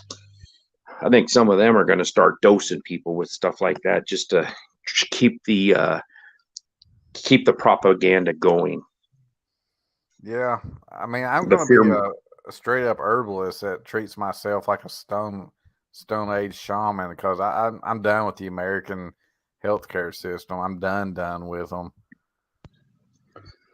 Yeah, well, I didn't get the juice, and I ended up getting COVID a year ago this last November, and it got bad. And I ended up going to the local hospital. They stuck a thing in my nose and said, "Okay, we're going to test you. Yeah, you've got it. You need to get out of here so you don't give it to anybody else. Just keep an eye on your temperature."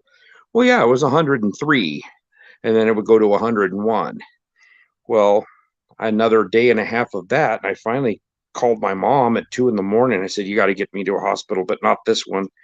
So she made some phone calls, and I ended up getting admitted for 5 days to a very small local, about 35 miles away, hospital, and I had double pneumonia, COVID pneumonia, they call it.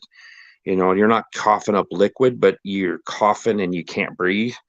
And it was in both my lungs. And ever since then, I still find myself shallow breathing, which is really odd. I'll be sitting there like watching, like what we're doing right now, and I'll be sitting there and I'll catch myself barely breathing, and you'll have to go and take a big deep breath. And I never used to be like that. And I'm like, God, well, what did they slip to me when I when I was there? And I unfortunately they treated me with remdesivir, which if you watch that Stu Peters network and watch the video on remdesivir, you'll be surprised about that too, how that it didn't kill me. So luckily I come from a long line of survivors apparently, because I fought through it. Yeah, so I made a video about hydroxychloroquine, about how the Chinese actually were successfully treating COVID with it, because what kills you from COVID is not COVID, it's your immune response to COVID that stars off there's some kind of inflammation that goes on that stars off your oxygen intake or whatever. So hydroxychloroquine does a phenomenal job at calming your immune system down so you don't kill yourself as a immune response to it. And the FDA, it wasn't the FDA, it was the CDC was doing their damnedest to make people not use it and say it was unsafe. And Brandon, you probably had that drug, hydroxychloroquine, if you were in the military. Like, you know how safe it is, right? Well, I can't remember what we had for malaria, but it was probably that. They didn't spend a lot of money on us. Well, they spent ivermectin too. Has been used for years, and the reason that they made ivermectin the villain, where they said, "Oh, it's a horse dewormer and you're taking poison," and then the hydroxychloroquine, you can't do that. The reason they villainized it is because in order for them to have an emergency use for the juice, there can't be any other medicines that work. Bingo. That's absolutely true. That is why there was an emergency use, presidential emergency use, so that these companies could do this, and they had to villainize ivermectin and hydroxychloroquine, and they had to say that it would kill you and get everybody scared, so you take this miracle cure. And in Japan, they started using ivermectin, and 2 weeks later, like, nobody in Japan was dying of COVID anymore. And that's probably, I don't know, I mean, it's tinfoil hat theory, but that's probably why they had that one former PM assassinated, because he was, rumor has it, instrumental in getting ivermectin used. And there's some interesting news going on in Japan about how the doctors are like cursing out Parliament, saying 10% of you fuckers are vaccinated, but you're pushing this poison out on their body, and I'm showing you the evidence saying it's poison. Well, I'm looking at 2 tubes of ivermectin right now. They're within 4 feet of me, and it's apple flavored for the horsies. It still tastes like ass, but it's apple flavored. What I knew when they were talking about all this and Congress exempted themselves from the juice, you knew something was up. Yeah. When they exempted themselves from getting this, which they wanted to make everybody take, and they didn't have to, and Joe Tato had getting a shot in the arm. That was, if he even got a shot in the arm, that was saline. That was not this stuff. None of these bigwigs are getting this stuff because they know what it's doing, and it's all part of their plan. Well, that retard in Pennsylvania, the guy that has stroke and is legally retarded now, I think he got a dose. Fetterman. Yeah, that one. And he had like a massive stroke on his back of his neck, like swelled out, and he like had his hoodie. Well, he's had that thing for a while. That I don't think that was from his stroke. I think that's his conjoined twin trying to leave his body because he's so fucking stupid.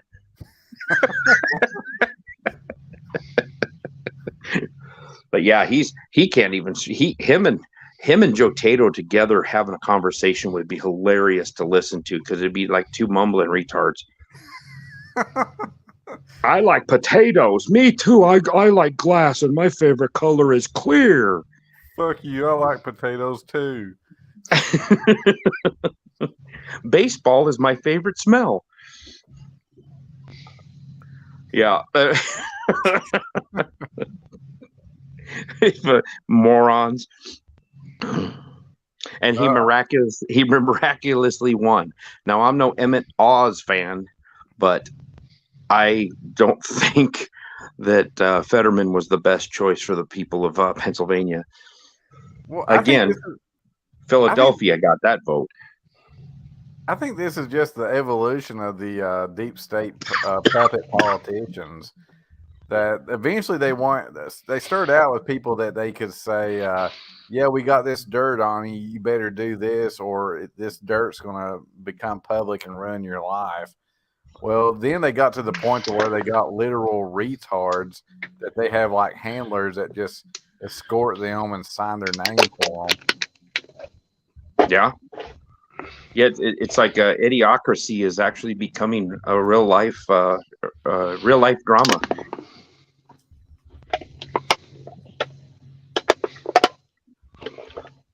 What are you doing there, Brandon? Are you playing slapjacks or something?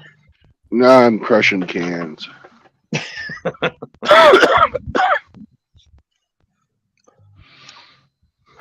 But yeah, I almost gave up my career of 27 years at the railroad because they were going to try to force us, and they were waiting for Union Pacific. Burlington Northern wasn't forcing us yet, but they said we highly recommend it and encourage it. And then they were waiting for Union Pacific to see how bad they get screwed over by their people quitting and everything. And then they backed off right at the last minute. And I have friends, very close personal friends that I've worked with for a quarter of a century that got that shot because they were afraid of losing their job. I was out on my days off and stuff, going around town asking about jobs to small businesses like the tire shop. And I said, well, I'm going to lose my job of 27 years. I said, you got a job for me breaking down tires? And they said, yep, just show up. And I said, all right, if it happens, I'll be here. And I was ready to give it up, and they backed down. And now I have friends that, went and got that first round because they were afraid they were going to lose their jobs and lose their insurance. And, most of them are married with kids, and I can understand that. But I told my wife at the time, because I've been divorced for coming up on 2 years. I told her when this all started, I said, I'm not taking that shot. And she says, I'm not either. And her daughter was not going to get it. And so we were preparing for some real hard times.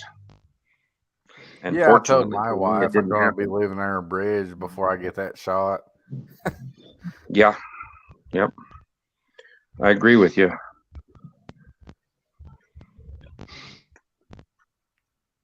And then when Brandon came down to Denver, and I come down and seen him, and we went out to lunch, I'll guarantee about every person we walked by, Brandon probably was had the jibbity jab. Especially that neighborhood we were in, where that college was. Oh yeah, every 'Cause there were last still- one of them. There were still idiots running around with masks. Yeah. In The cars. further east, the further east you go, the worse it is. Oh, in the country? Yeah. Yeah.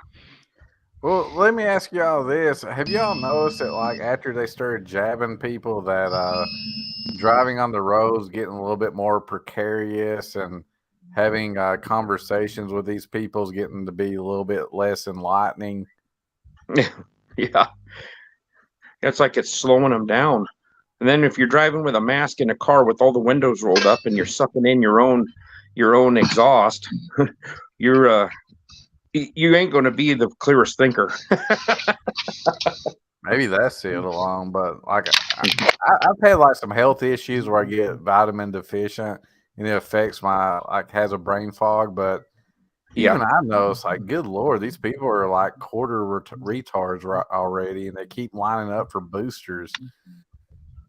Well, it very well could be. It could be blocking real minor arteries in their head. They could be having very minor strokes that there's people that have strokes that don't even know they had a stroke, and you can't tell. But if you looked at a brain scan of them, you'd see that there was a stroke there, and it might affect their cognitive ability. They're freaking growing calamari in their veins. Yeah, that's disgusting, isn't it? Ooh. Yeah. And they pull that. Oh, this is a big one. It's a 3-foot long stringer out of your groin that goes down to the bottom of your foot. What the hell is that? I've never seen anything like that in my life. Like, there's not even a theory on what it is. It's a white fibrous material that somehow mysteriously is growing inside of your body. And if you look up, was it not benzene? What's this? Graphene. Look up videos of graphene and like powdered graphene, black. and then they look up graphene and look up when they hit it with certain wavelengths, when it starts forming patterns and it starts collecting together and forming patterns, like almost looks like an artery system. It'll start branching out like an artery was being formed. Now, some of those fibrous deals they pulled out of those people and that died suddenly were white. The smaller ones, the big ones they were pulling out look like blood leeches. They look like giant, but I don't know if they dissected those, if it would be white on the inside and that was just coagulated blood that is attached to it that formed the clot. I don't know if that's the case, because they never really went into that. They never dissected they never took one of those blood clots and then cut it down the center and dissected it to see if it was one of those white clots that was in it. It seemed like the white ones were the smaller ones. They were pulling out of people's necks and stuff like that. I think someone ran through one of those calamari blood clots through a mass spectrometer, and it didn't have the same chemical composition as a normal blood clot. I can't remember what was in it, but it was totally different. Maybe it's somehow related to the juice. My personal opinion, it is. It was developed to kill people, not instantly, but over a period of time. How can you explain hockey players and soccer players that are in the best shape of their life dropping dead of heart problems out on a field? Good Lord. I mean, not just the athletes, but like so many actors, actresses, comedians, a bunch of famous people that were drinking the Kool-Aid like, oh yeah, Fauci is the greatest thing ever. Let's take it in the ass with this zero liability experimental shit. And they made fun of us. I mean, it's freaking ridiculous. They did it and then made fun of us while doing it. And now they all have like weird autoimmune diseases, cancer, blood clots, heart attacks. Yep. Absolute Knowledge Seekers is in here. What's up, AKS? And he was talking about how he heard 3 crypto billionaires have passed away recently. It's been more than that. It's been several billionaires and a millionaire. And the millionaire died down in Puerto Rico, and he had said that there were 3-letter agencies after him, and that he said that they were trying to kill him. And he's a multi-millionaire Russian that created a cryptocurrency exchange. And he was putting out videos saying that, yes, they're after me and they're going to try to kill me. And then he was found fully clothed on the beach in the water, drowned, fully clothed on a beach walk. Well, did you hear about FTX though? Like the rumor has it that the 3-letter alphabet soup was in on this. That they intentionally made FTX to collapse the crypto exchanges. Well, if they can do that, then the central bank digital currency can come in. They need to kill off and get rid of all of the small fry so that one world government can open up one world digital currency and they can rule your life. So I know I sound crazy, but I remind people I'm not a conspiracy theorist. I'm a conspiracy repeater. When Klaus Schwab says you will own nothing and you'll be happy, and that's disputable. But just take him serious when he says you will own nothing. They're basically saying everybody that the entire system of ownership is going to be collapsed. They know because they're going to do it. And that's what do you think they're trying to collapse the housing market, and why they made 2 years, the last 2 years, they've made it so people can't kick deadbeat renters out of their place. They're trying to collapse the private home ownership market so that BlackRock and whatever that other one, Vanguard, yeah, they can buy all the property up and make every house or every dwelling in America a single family rental unit. Yeah, I heard like a prophecy like 7 years ago that everybody's mortgage was going to be owned by the federal government, and I thought that was crazy at the time, but now it seems kind of like it makes sense. And wait until the social credit system comes in, because you said something that we don't agree with. Now you can't buy groceries. You can't buy gas for the next week. We're putting you in timeout for a week. Yeah, and they're already implementing it in China, and the World Economic Forum is already praising it, saying that's great. That could fight global warming. Yeah, the global warming. What a fucking crock. Well, I think they used a different word because they got proven to be fools for like 30 years, and now it's climate change now. But yeah, they have the worst track record of predictions of anyone on the planet. Well, did you see the deal that come out? I think it was 2 days ago, that studies have shown that unvaxxed people are more likely to get into a fatal traffic accident. Now they're blaming that. It's like, oh, cold showers can cause sudden death. Oh, warm showers can cause sudden death. Walking out in the grass could cause a sudden death. Getting the juice in your arm could cause sudden death. But they weren't saying that one yet. Yeah, so I try to, when I talk to stupid people, I always ask, is there a conflict of interest when politicians are playing a political game or funding research? You see how there might be some conflicts of interest there? Nah, idiots. Nope, I don't see it. Oh. Well, I was going to get off 45 minutes ago. Now I definitely have to. So I will talk to you gentlemen again. I appreciate it. It's been a pleasure. My pleasure also. See you later, Brandon. Goodbye. Goodbye, Hemi. Thank you for coming. I'm sorry I'm not more lively, but I'm about ready to fall asleep. Yeah, you sound like he's getting a little tired.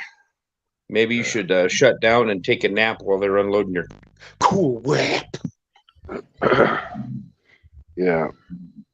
Well, I have to have the thing around for the phone, but I think I'm going to shut the stream down. All right. Well, we'll talk to you. You got 11 and a half hours in. That's a good day. We'll talk to you later. All right. Bye-bye. Thanks, Peace out. everybody, for coming along for the ride. No marriage, no children, no cohabitation. Peace out, brothers.